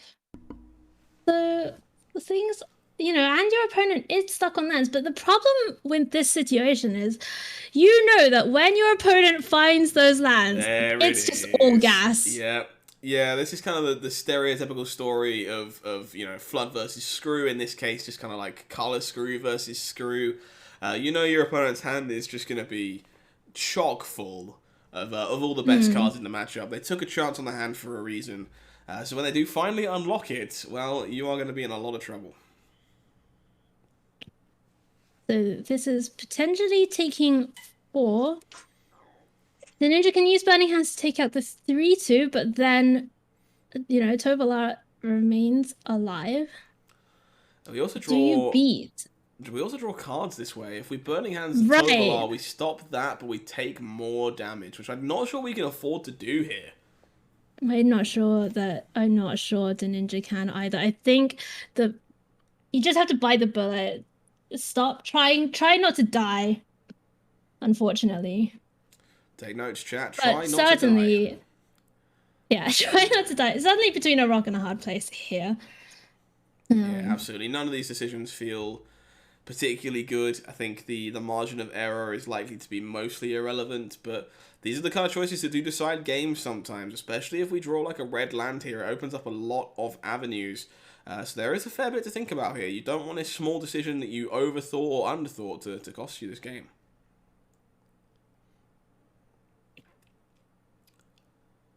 It could be any of them. Does go with the top. Never let your opponent draw cards. Never, at any point. You heard it here first. Never let you'd rather die. Literally, would rather the game end. God, these Lair of the Hydras have been so unforgivingly brutal. Oh my goodness! Oh, I can just feel the despair like through the screen. Frustration. Yeah, that is going to do it we are seeing a game 3 come up in the semifinals. Oh, And I have to say, wow. it's heartbreak for the Ninja, but I think Scott and I are pretty pleased to see more magic coming out of these Oh, two. absolutely. This match has been phenomenal. Some really back and forth choices, but also just watching both these players manage a game with such restricted resources, not having access to mana, not having access to colours, and still just finding those edges, finding those correct decisions, and making a lot of plays that maybe some other players wouldn't. It's been great to see. Never let your opponent draw cards. Just write that on my tombstone at this point. Yeah, for sure. So, revisit the sideboard here. Interesting. Do we think we're making changes? I quite like this Can see, configuration. I would be kind of surprised. I like this configuration too. I could see maybe going down a removal spell, going up something like an Arlen or a, just to something with impact. But it's tough. It really is. You don't want to make your curve too high either. We're not massively removal heavy either. We do only really have these 4 rebukes, a random Shatter Smashing, a Brittle Blast, a Burning Hands. So while we have a variety of spells, overall there's not actually that many. And I like having access to these to make sure we aren't falling behind to our opponent's big haymakers. I would be surprised if we could afford to cut any. Seems like we're debating about this top end here, maybe. It makes sense because like evasion is king, right? We see that with the tyrants. We've seen that all day with these gruel mirrors coming down to who can get their tyrants through in the air. The menace on volatile arsonist has been brutal. The trample even, coming off the tenacious pup, coming off the reckless stormseeker. Just all these ways of getting more damage through blockers has been really key to winning this matchup. Absolutely. Looks like we might be favouring shaving a Tolvar here, which is not something I would have expected, but it makes a lot of sense in practicality. It's another one of those cards that definitely threatens the opponent, requires an answer, but does struggle to attack through these boards that are full of 4/4 Townraiser Tyrants. Maybe you just can't afford to be drawing multiples of that legend in this matchup. What do you think of a hand like this? All 3 drops. Well, 3 drops, 4 drop, and 5 drop on the play. Oh, this hand is rough. On the play, It's I'm rough, way right? less likely to keep this. It feels like I have to be the player who's being proactive. But this hand has a lot of power. Tollivar looking a little bit awkward perhaps, but just the idea of being able to have a removal spell for the most problematic thing your opponent plays and then go Townraiser Tyrant into red and 7. That's a statement. That's a lot of powerful cards. It wouldn't surprise me if the Ninja kept this, and they do. Big decision, I think. Big decision to keep that. As you say, very good late game. If Oh, your wow. opponent has a Rewarded too. similarly, yeah, finding the Ranger class, huge. And if your opponent has a slow start, a similarly paced start even, things are going to be great for you. Werewolf Pack Leader does come down on turn number 2 for Nadal. I think this is a very good demonstration of the Ninja's understanding of this matchup, where these high-end cards are just the cards that matter the most. So a hand that's going to get to them without taking too much damage is probably just to keep. Brittle Blast means you're not scared of not playing a card on turn 2 and flipping it to nighttime. You kind of have a little bit of insurance and protection against that. And your hand is going to be full of all these cards that we've determined are the cards that matter, when your opponent is significantly less likely to. All we're looking for here is more mana. Ninja, thinking about what to deploy this turn. Plethora of options available. Really interesting. Tolvar seems like the worst of the bunch to me, just because there's no profitable attack this turn. I think I'd be leaning towards Brittle Blasting this wolf, just because, we have a mythos around here that you never let your opponent draw cards. But Rahilda seems pretty defendable too. This attack is probably indicative of Brittle Blast, I would expect. Does seem that way. Just keeping the opponent's board clear, definitely very attractive prospect, I think, in the mirror.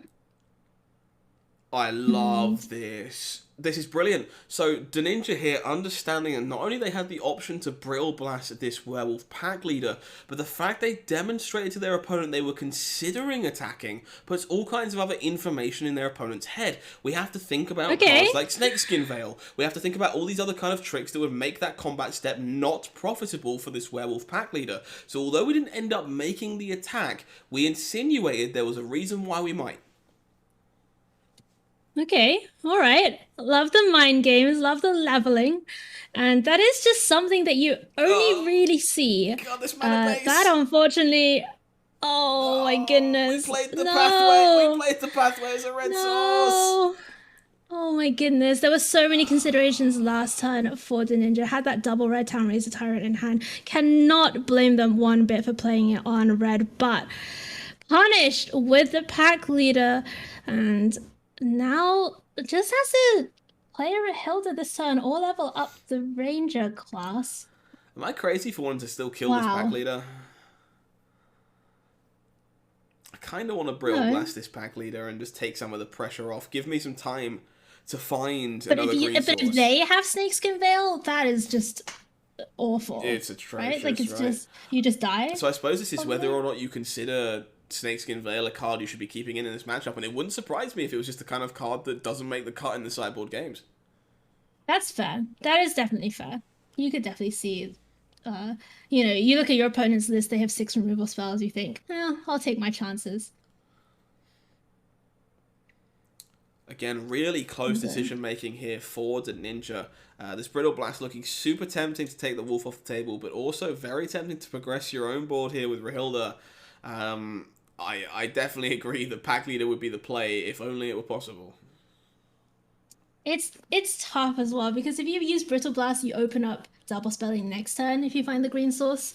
Obviously, if you're the ninja, you're thinking last time I drew 3 layers of the Hydra, and if that's the case, Oh, it's it would be so much painful. worse, right? It would be way better to get the Hilda down now, than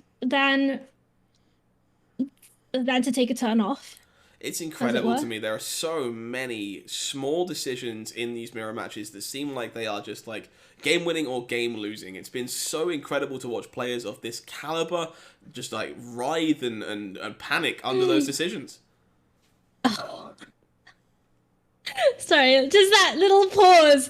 You've got to feel the fear Yeah. of Gotta do they have it? gotta make their heart jump into their mouth real briefly. Just float the green mana, send a message. Stormseeker coming down here, getting on in. Simple enough Okay, turn. so yeah, not terrible. Back to not square one, but kind of back to almost a clear board. Tovola, a great find here. It's going to enable this wolf to get in. I love the fact we keep Tap the tapping top of the the top of the deck. deck. At the top.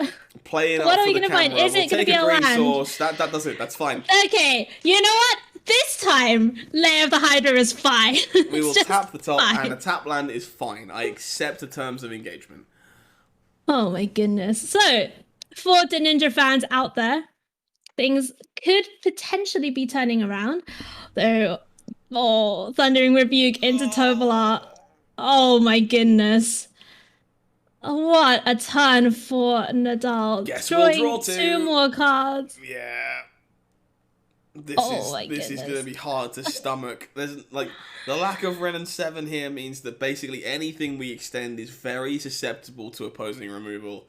And at that point, the opposing Tollivar ends up drawing chunks of cards. There's a Stormseeker in play on the other side, meaning any threat that comes off the top can potentially have haste too. And the Ninja here, only on 8 life, definitely kind of not a lot of room to move.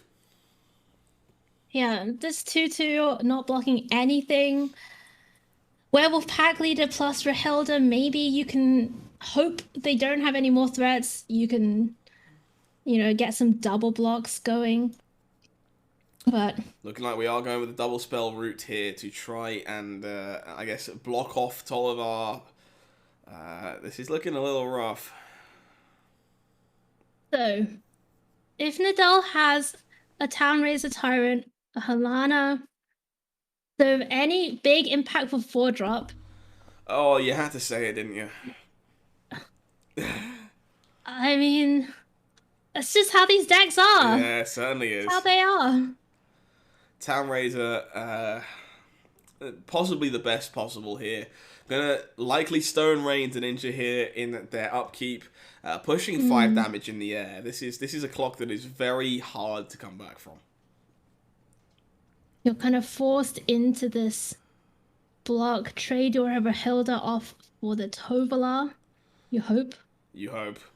I think this block makes a lot of sense, and I'd basically be willing to make this nearly always anyway. Yeah, I think, unfortunately, the problem is very much the dragon. Yeah, so... Down to Town-Raised 3. Tyrant. Okay, an untapped land gets a red and 7 that makes a 5/5 with reach. Oh. But then we go to 1. You have to go to 1. No dice. Oh my goodness. Well, it is a blocker with reach, but... I mean, it does the same job here mostly as Town Razor Tyrant does, right? Doesn't really help in dealing with both Flare and the Hydras. Yeah, just everything has just worked out super awkwardly here for the Ninja in the semi-finals of the MTGAZone Set Championship Qualifier. And it looks like Nadal 777 is going to be advancing to the semi-finals, to the finals. I beg your pardon. Don't make them play What again. is time? Oh, God. Yeah. You advance from the top 4 to the second top 4. Look, it's just layers upon layers. It is, certainly. Interesting tournament structure indeed. Not over just yet. Haven't actually presented lethal, but none of these attacks are good for the Ninja.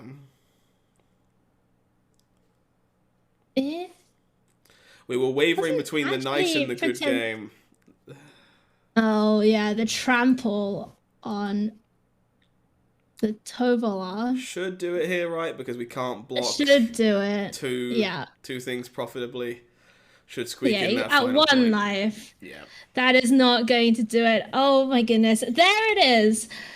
Nadal is going to be your finalist from this Gruul Werewolves mirror. Certainly is. And wow. We get Things to find did out not whether work out or there not. for the Ninja. Yeah, we get to find out whether or not they get joined by another Gruul Werewolves player or not. So I'm looking forward to that. The Ninja, definitely with a very tough break, unfortunately, in this particular spot. Just couldn't catch a break. It really didn't line up for them at any spot whenever they wanted it to, which is horrid. And unfortunately, that will see them exiting at the tournament. So we do still have this Rakdos versus Wolves gameplay. So we're going to try and hop ourselves over there to catch our second semi-final and see who will be joining our winner in the final. Just getting it set up in... we'll be going over to it in just a second now. But yeah, get more Rakdos versus Gruul Werewolves. And looking forward to seeing where we're at. Looks like we might be in a game 3. Yeah, it's the decider here between McLovin and Daft and Direct. McLovin working with Electrostatic Blast, Adversary, Soul Shatter. So that, for those of you who are counting, is potentially 4 removal spells in the bank. It never ends. There's so many removal spells in this deck. It's just constant. And, this is post-board, so McLovin has brought in all of those extra removal spells that were sitting in the sideboard before, the 2 extra Blood Chiefs thus, maybe some eggs that we saw being used to such great effect by him in the quarterfinal. Very good chance. Wouldn't surprise me if we saw them again. Looking like a bit of a mono red draw on the other side here. Wait, what Fortel card is there? Not something I'm familiar with. Oh, it's the Hydra. The 4/4 with Trample and Haste. You can foretell it and it gets bigger for every single turn you left it foretold. The 4-drop? I'm spacing on a name. Yeah, Lupine Harbinger. That's Sorry. the one, yeah. That's not a Hydra. First of all, it's a wolf. Look, Harvester. Not to blame you. I'm not. Harvester and Hydra both start with a H. I just got so confused. Look, I got the It's first okay. letter right. You got it right. No. You got it. You almost got it. We almost got that. Lupine Harbingers, 4 mana 4/4, trample and haste. If you foretell it, you can cast it for 6. But when it enters the battlefield, it will come in with X +1/+1 counters, where X is the number of turns you've begun since it was foretold. Really sweet card. You don't get to see that mode used very often either. No. It's like investing in your future. And here's Soul Shatter, though. Yeah, again, that's going to be a clean answer to Tovola. Mountain of removal going to make it kind of hard to stick anything here for a second. Apart from maybe that foretold hasty creature, which I'm going to not say the name of to not say Hydra, which is likely going to be out of range of a lot of this burn. To be fair to also, Scott, it does come in with X +1/+1 counters on it, which is a very... Yeah, that's a very Hydra-esque ability, so I don't blame you. God. Wizards, you've forsaken me. Igneous Inspiration is going at the face, by the way. Oh, yeah. In the Gruul Werewolves matchup, this 3 damage spell is just going to face. That's the level of confidence. The secret hidden mode on Igneous Inspiration just... which is great. Don't need that. Don't need that. Oh my goodness. Make space in my hand for other cards. More importantly, it's actually a really good play here because we have these 2 adversaries, and if we want to flash it back, well, we can. Townraiser Tyrant comes down. Shatterskull Smashing is the 5th untapped land. It's pretty painful. Gonna have to pay 3 life, but adversary getting to cast Soul Shatter for free from the graveyard. Yeah, easily going to trade the Tyrant. Easily going to trade this 3 life here to not take 4 damage next turn and have control over this board. Seems like a great draw and a great way to leverage that Soul Shatter once again. Oh my goodness. Okay, Townraiser Tyrant Part 2. The second coming. And that is potentially a problem here for McLovin. This is going to be quite interesting because we could find ourselves in a spot, for example, where we take the awkward 2-for-1 with Electrostatic Blast to get this off the table. But our mana base is definitely being pressured here by this the Tyrant's activate ability. So we see the stop it and the upkeep to potentially respond to that trigger. What is your goal for the next turn? So if we're putting a stop here, I have to think we're considering blasting this dragon before we attack. And that seems fine, but not great.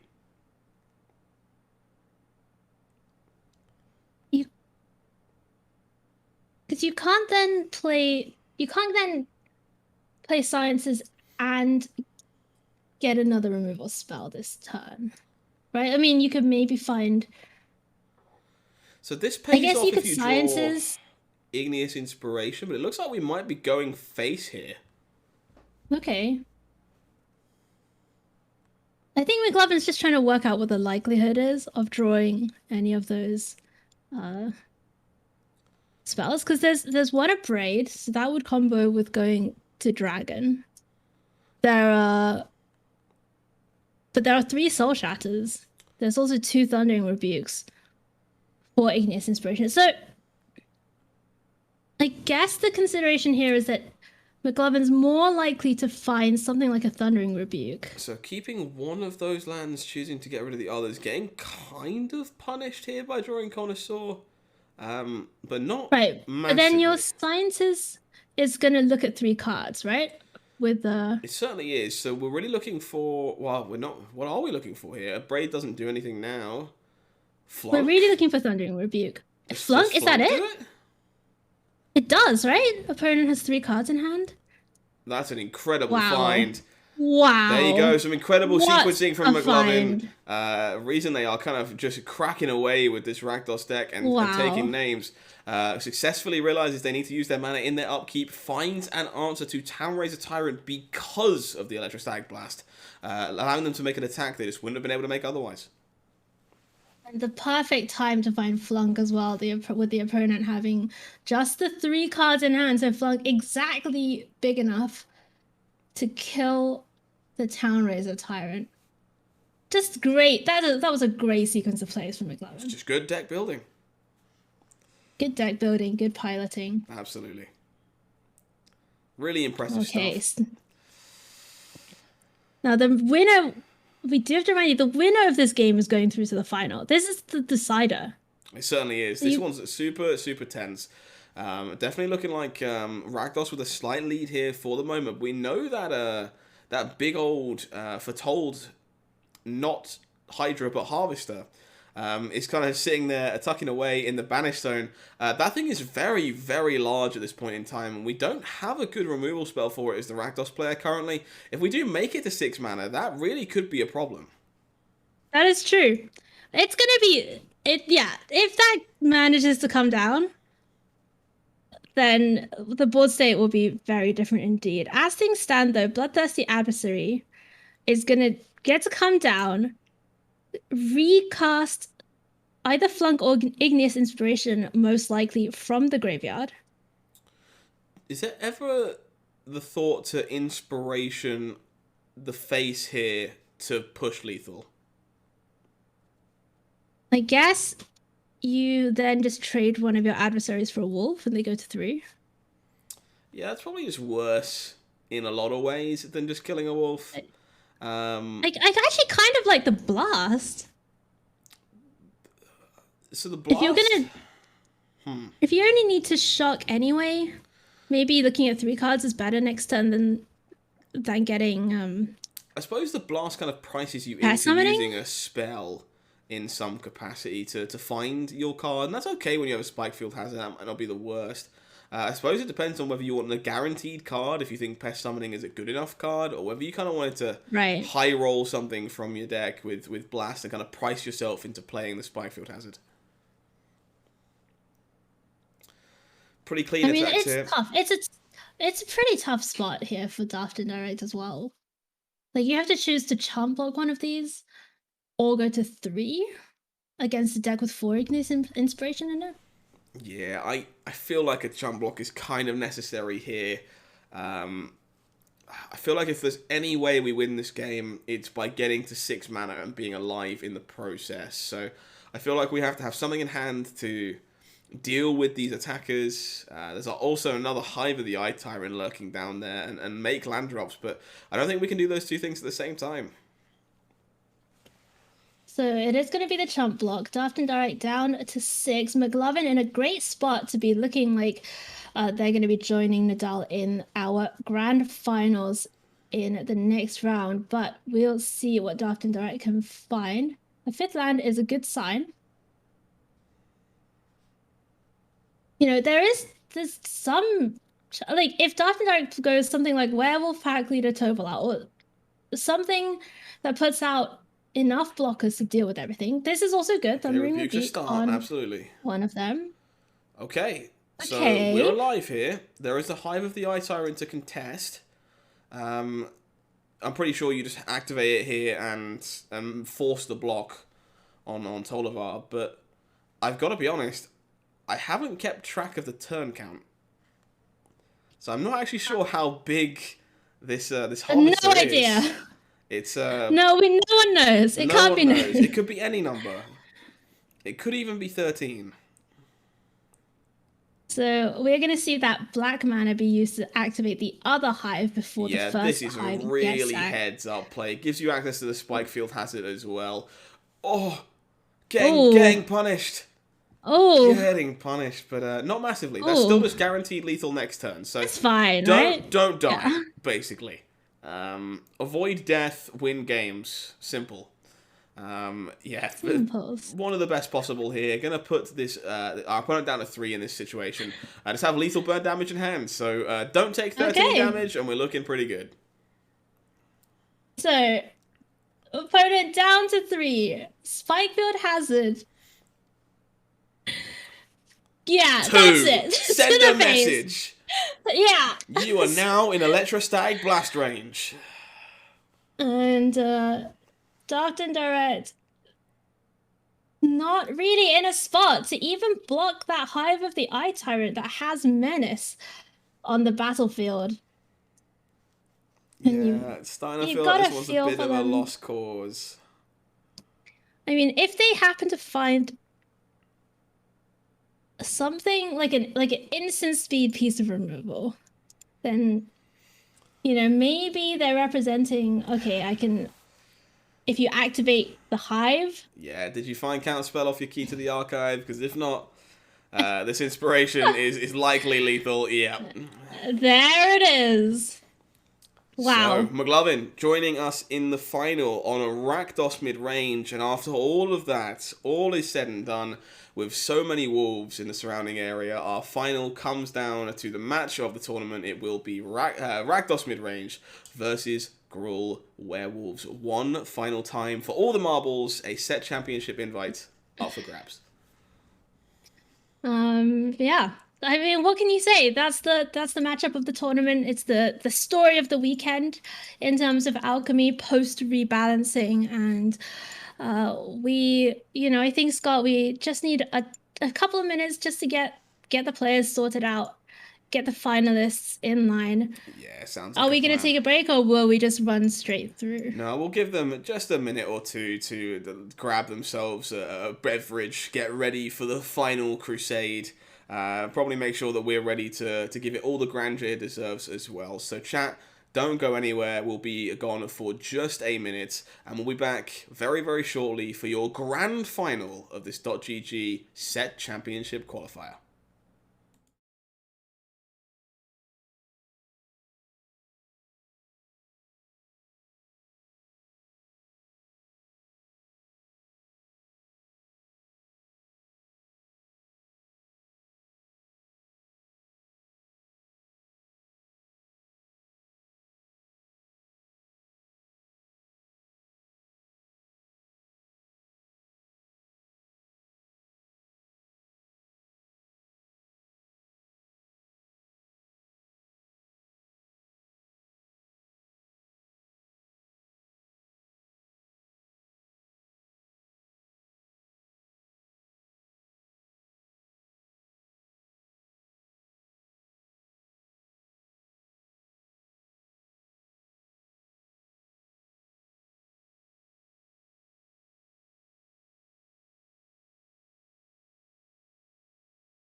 What's up, gamers? Welcome back for the final time this evening. It is Hi You with Scott Mines. We are bringing you coverage of the MTGAZone Championship Series Set Championship Qualifier for January. The format is Alchemy. The finalists are ready. Scott, the moon rises over the plain of Innistrad. It's vampires, it's werewolves.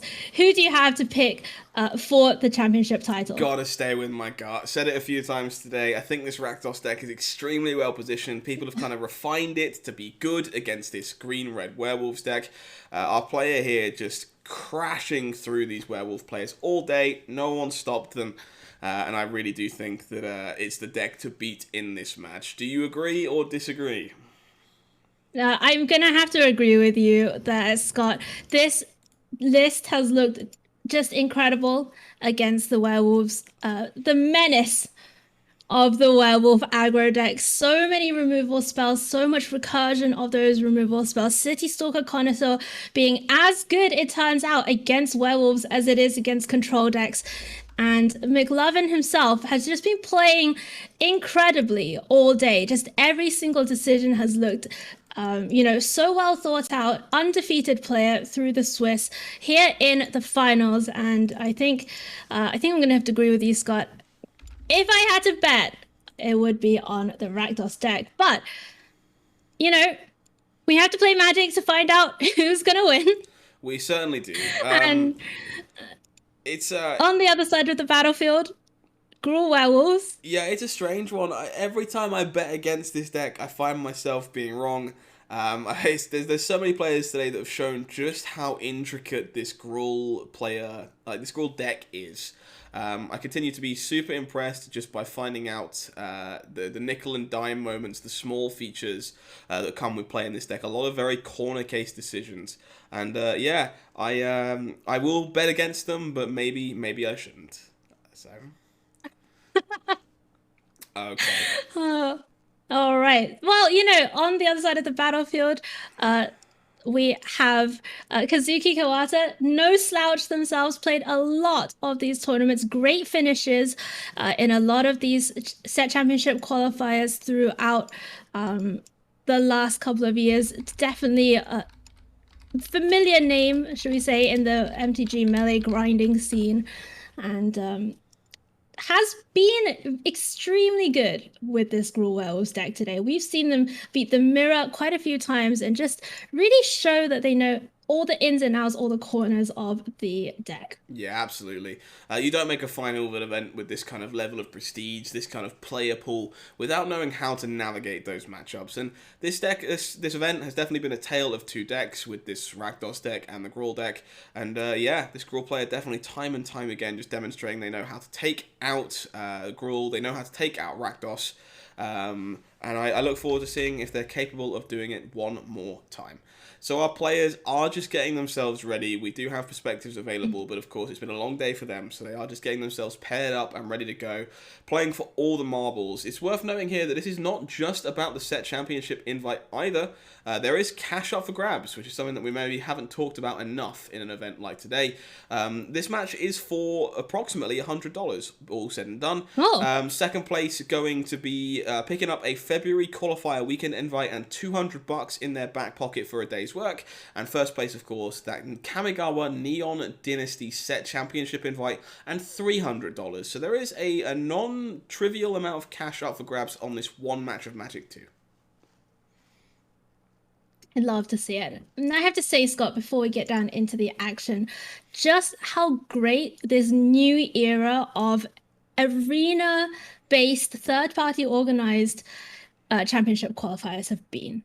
Yeah, absolutely. I think the new partnership program with MTG Melee has worked out beautifully. It's opened up accessibility to the top levels of competition to many, many players who were just locked out before, either because of geographical location, because of income reasons, not being able to afford to make weekend tournaments in paper every single weekend, not being able to afford to play Magic online every single weekend. And I just think the improvement in accessibility that these tournaments have given players is incredible. And I cannot wait to see what kind of new talent we see in the coming months, in the coming years, come out of this system. Yeah, absolutely. It's just a marvel. It's been fantastic seeing all these new names and the old guard alike kind of grinding away in these organized events, kind of putting the test to the best and bringing up the new crop at the same time.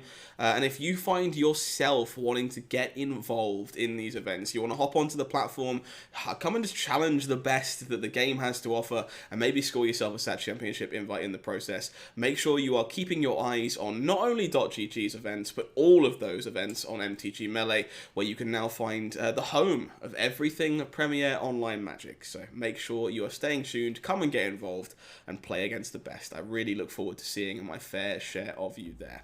Okay, so both players are with us. They appear to be hydrated, which is important. You can't win games of Magic without a little bit of hydration. So we're going to grab the perspective of the Rakdos player here and take it from there. So players queuing up, all right, looking for each other. Let's hop on over to the gameplay screen and get ready for the grand finals of this Set Championship qualifier. So those players getting comfortable in the feature match area, shuffling, digitally shuffling around. Yeah, get a bit of bums on seats. And then here we are ready to go. It's the finals. It's time to send someone to Neon Dynasty. Let's find out who it's going to be. Will it be McLovin with Rakdos Midrange, or will it be Nadal with Gruul Werewolves? On the play here for McLovin, our undefeated player, first ranked player in the Swiss. And this hand has a lot of creatures in, but not a lot of removal, Scott. Really unconventional hand for a deck like this. These Bloodthirsty Adversaries looking to be basically bears, which are not what you want them to be in this matchup. However, we do find ourselves with a makeshift removal spell in the form of Blood Tithe Harvester, and Seawalker Connoisseur is definitely one of your premium cards in this matchup, trading 2 for 1 and blocking all of the problematic threats out of Gruul. So I'm not surprised to see this keep a little bit sketchy, but I do understand it. So let's see what Nadal is working with as well. Looks like it was a good keep, a good hand of 7. So yeah, looking to have some great Magic played here in the finals. And it's a turn 1 Tenacious Pup.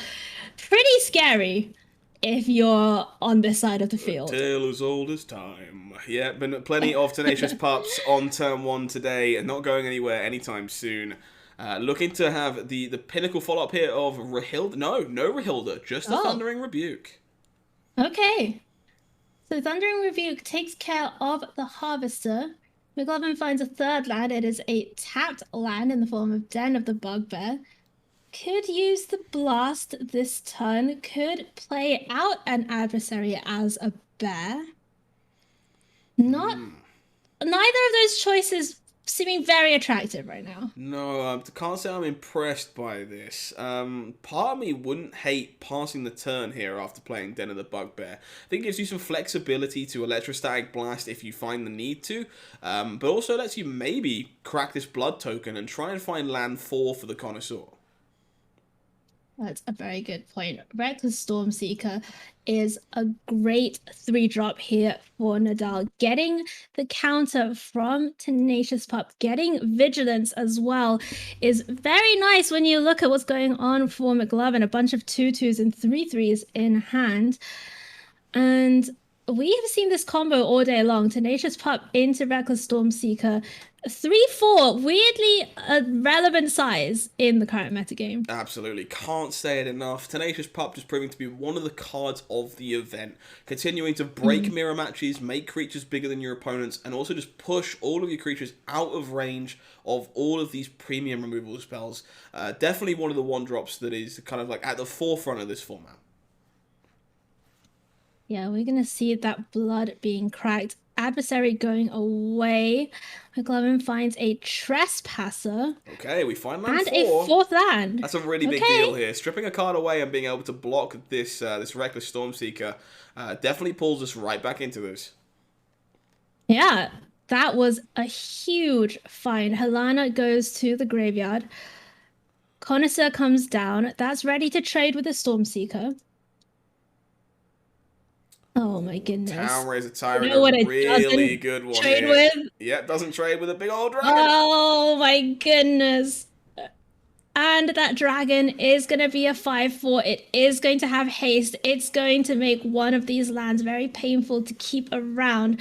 The worst possible news for McLovin, who goes down to 9 from the attack. And this game number 1 looks like it's going firmly in the way of Gruul Werewolves, at least for now. Yeah, definitely going to kind of punish for this keep of clunky creatures at this moment in time. Excuse me. Finding it very hard to not take damage in spades from a card like Townraiser Tyrant. Wouldn't surprise me if we're relying on Flunk to deal with that problem here. So now there is some purpose, right, to this blast, because you can use the blast, take out the pup, use Flunk, take out the dragon, and then hope to find a land. I think that has to be the play here. We're still contesting the Reckless Stormseeker just fine with his 3/3 Connoisseur. So this is clearing up most of the other mess. We do get to hit our land drop, which turns on all these bloodthirsty adversaries, which basically gives us access to another pool of removal. So if McLovin can survive the next couple of turns, we do think that they're potentially peeking the tip of their head around the corner here, but Reckless Stormseeker still on the battlefield means that another 4-drop could be given haste, and we've seen how devastating that is for in these Gruul strategies. Yeah, absolutely. Definitely a good spot here that our Rakdos player choosing to play the untapped land from the blast as opposed to playing the Shatterskull Smashing seems fairly obvious, but does give us access to the blood token here, which these trespassers are looking a little bit blank. So being able to cantrip one of them away to find maybe another relevant card, pretty good. What about this? What about Werewolf Pack Leader with haste to draw an extra card? Yeah, it's a pretty good one to find. We can only trade for one of these. We are going to be taking at least 3 damage, but at least in this case taking 4 damage here in exchange for the Stormseeker. Turn off future haste in this case. But yeah, finding a threat that not only attacks for 4 in this spot, but draws a card in the process, one of the best possible finds. I think this is the only reasonable block here for McLovin. You can't go to 4 and then let Stormseeker. I guess you're killing the Stormseeker anyway. Yeah, I guess that has to be the line here, right? You have to accept you're taking 1 less damage this way, taking care of the pack leader, and looking to bloodthirst the adversary into a removal spell to take care of Stormseeker. At that point, you've just kind of got to hope that's everything that's left. All right, here we go. Does one of these lands shock? It does. Thankfully, we found a land from the blood token, so that's not a problem. Okay. So that land is gonna go away. Okay. Soul Shadow is a good pickup. Yeah, adversary comes down as a 3/3, kills Stormseeker with Flunk. There's a 2/1 and a layer of the Hydra that's representing, it's currently a 3/3. Yeah, this adversary going to have to stay back here on blocking duty to make sure that you won't take lethal damage on the way back. But very much still in this. Gruul player very, very low on resources, and the 3/3 body providing a pretty apt blocker in this spot. 4 life is not 0. It all hinges on the next couple of cards coming out off the top of Nadal's library. Let's see what they were able to find here. Okay, Senate Pack Leader. We can beat that. Oh, Halana and Elena, however. That one's significantly more impactful. That is terrifying. That is going to force the chump block, since Halana is going to give haste to one of these pack leaders. Wow. Both of them got counters. That's the worst possible sequence. That card has so much text. It's so much. Oh my god. And that is going to do it for game number 1. No way out of this one. And McLovin's going to have to come back in the post-sideboard games. if they want to clinch that invite. Yeah, this is a really big deal for our Gruul player. Game 1, easily the worst game of the match for Gruul. It's the one they struggle in the most. They get much better after sideboard when they get to bring in all those resilient, more sticky threats and attack from other angles with cards like Arlinn. So stealing Game 1, getting away with one here. Definitely the hardest game to win and puts our Gruul player in fantastic shape. If you're the Rakdos player here, what are we doing? Well, let's have a look. First of all, that Meat Hook Massacre is looking mighty fine. Yeah. Funnily enough, And I think then... that's most Wait, of did it. that come out? No, that was in the side, right? Yeah, that one. We'll take Wow, a quick no peek. Meat Hook Massacre? Okay, maybe Yeah, Meat Hook doesn't look Massacre's like it. too slow. So, Yeah, I mean, this deck is very okay. much pre-boarded for this matchup. You are, after all, just a pile of removal spells. So really the only change we saw, the Go Blank leaving the main deck, which is about it, really. Go Blank, not a particularly profitable card in this matchup. Playing the discard game, not where you want to be. So getting rid of that one in exchange for another piece of removal, some extra odds and sods. The extra Bloodchief's Thirst in this case seems like a pretty easy switch. Infernal Grasp going to the bottom. McLovin really looking for some painless, untapped lands. And there's that turn 1 Tenacious Pup They again. never don't have it. They always have it. It's just the way of the world. Hey, if you're going to win an event like this, you've got to have the pup on one. That's just the way it goes. You've got to have the pup on one. Is it going to be a tap land here? I guess tap land means that you can use that Soul Shatter on turn 3, or you can use the Inspiration. Yeah, exactly that. Turns on your 3 mana removal pieces. Definitely not optimal. You would love to have been able to play out the Blood Tithe Harvester to be able to block here or threaten a removal spell later down the line. But being able to take care of cards like Werewolf Pack Leader, just more important in this case. Thundering Rebuke. That's a fantastic draw. Means in this spot we don't have to bolt ourselves to use Soul Shower, which was definitely where we were on that pack leader prior to drawing a Rebuke.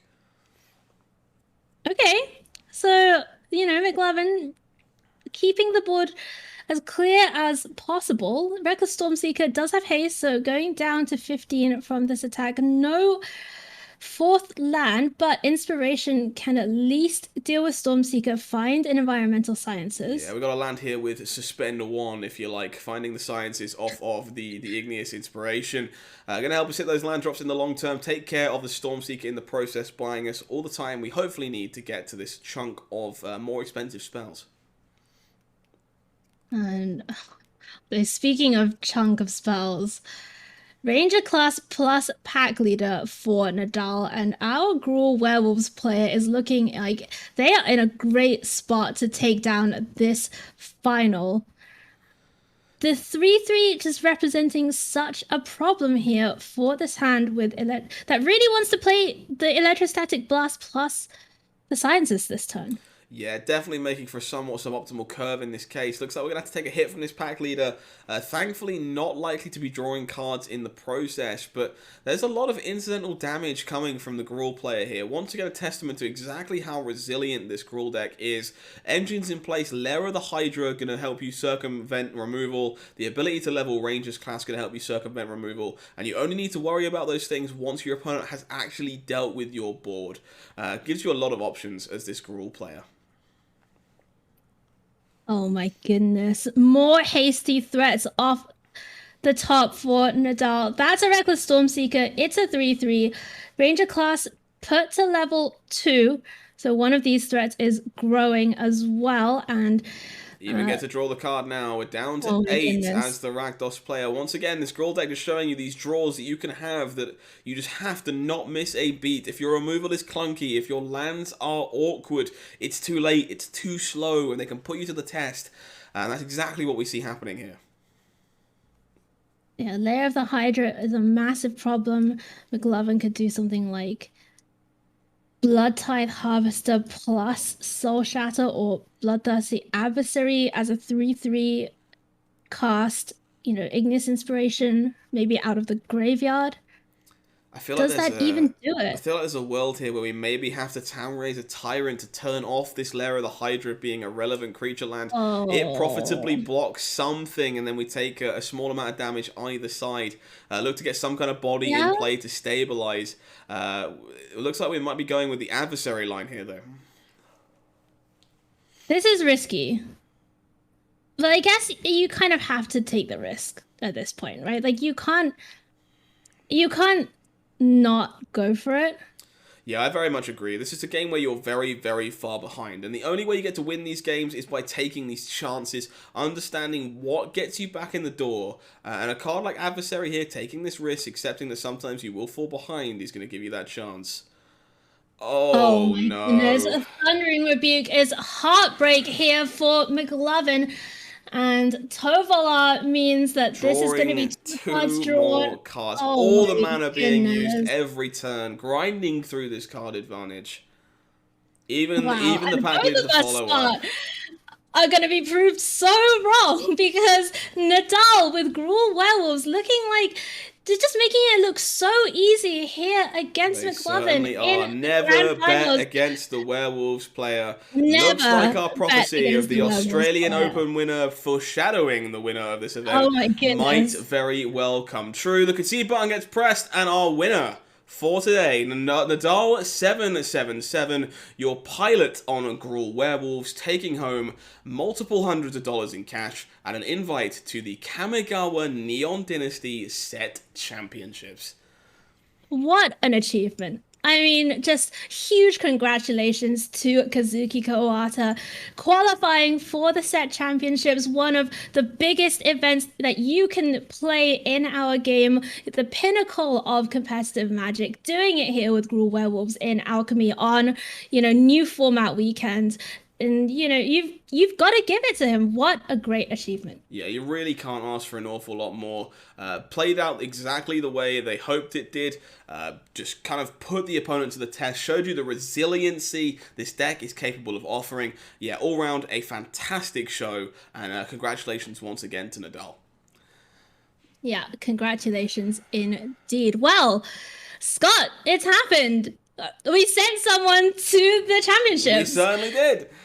Couldn't ask for anything more, really. I want to take this moment to thank everyone for joining us today. It's been a fantastic show, and hopefully you enjoyed it as much as myself and Niphette did. Niphette, if the audience at home want to find you, where can they find you? You can find me on Twitter at Niphette, Niphette. You can also find me on Twitch, the same tag. Consistency of branding is everything. I do a little bit of streaming currently on Tuesdays and Fridays. I occasionally write articles. Importantly, run the VML, which is an awesome league with players of marginalized genders in Magic. And I also have about 5 other jobs, which, it's 2020 or two. It's just how modern life is. Jack of all trades, spinning Scott, all what the about plates. Yeah, very much the same. If you want to check out more of what I have to offer, I go by HowlingMines everywhere. You can find me on Twitter at HowlingMines, on Twitch at HowlingMines, YouTube at HowlingMines, and many others as well. I'm live 4 days a week currently with everything from Alchemy to Historic to Standard to Limited to Cube and everything in between. So hopefully I'll see my fair share of you there. We'll take this final chance to shout out one of our lovely, lovely sponsors and I guess the affiliates of today's show, .gg events. Once again, if you are looking for the pinnacle of competitive play, it's the place to be. You want to hop onto MTG Melee, sign up for these events, come and get involved, play some set championship qualifiers of your own, and just get involved in coverage like this. Alternatively, if you want to get a foot up on the competition before you get involved, hop on over to MTGAZone, the best place to be for deck guides, articles, written content. Check them out. They are putting out content by the pound, and it's definitely worth checking out when you get the chance. Anything else you'd like to discuss with our viewers before we say our goodbyes? No, that's it, Scott. Thank you so much for having me on the broadcast. It's been great. It's been real. It's been a long day, but an excellent day. And thank you to all of our lovely viewers for sticking with us through the tournament. And a final congratulations to Kazuki Kawata for qualifying for the set championships. Absolutely. Great job. So we're going to be sending the broadcast over to a friend of the stream. Obviously, there is about a 10-minute delay, so I'll make sure I don't go pressing any buttons before you guys see the conclusion of the game. So I'm going to send you over to a screen that just says that we're about to raid, and then we'll send you over to someone lovely very, very shortly. But until next time, I've been HowlingMines, this has been niphette, you've all been amazing, and we'll see you again very, very soon for all things Magic the Gathering. Stay safe.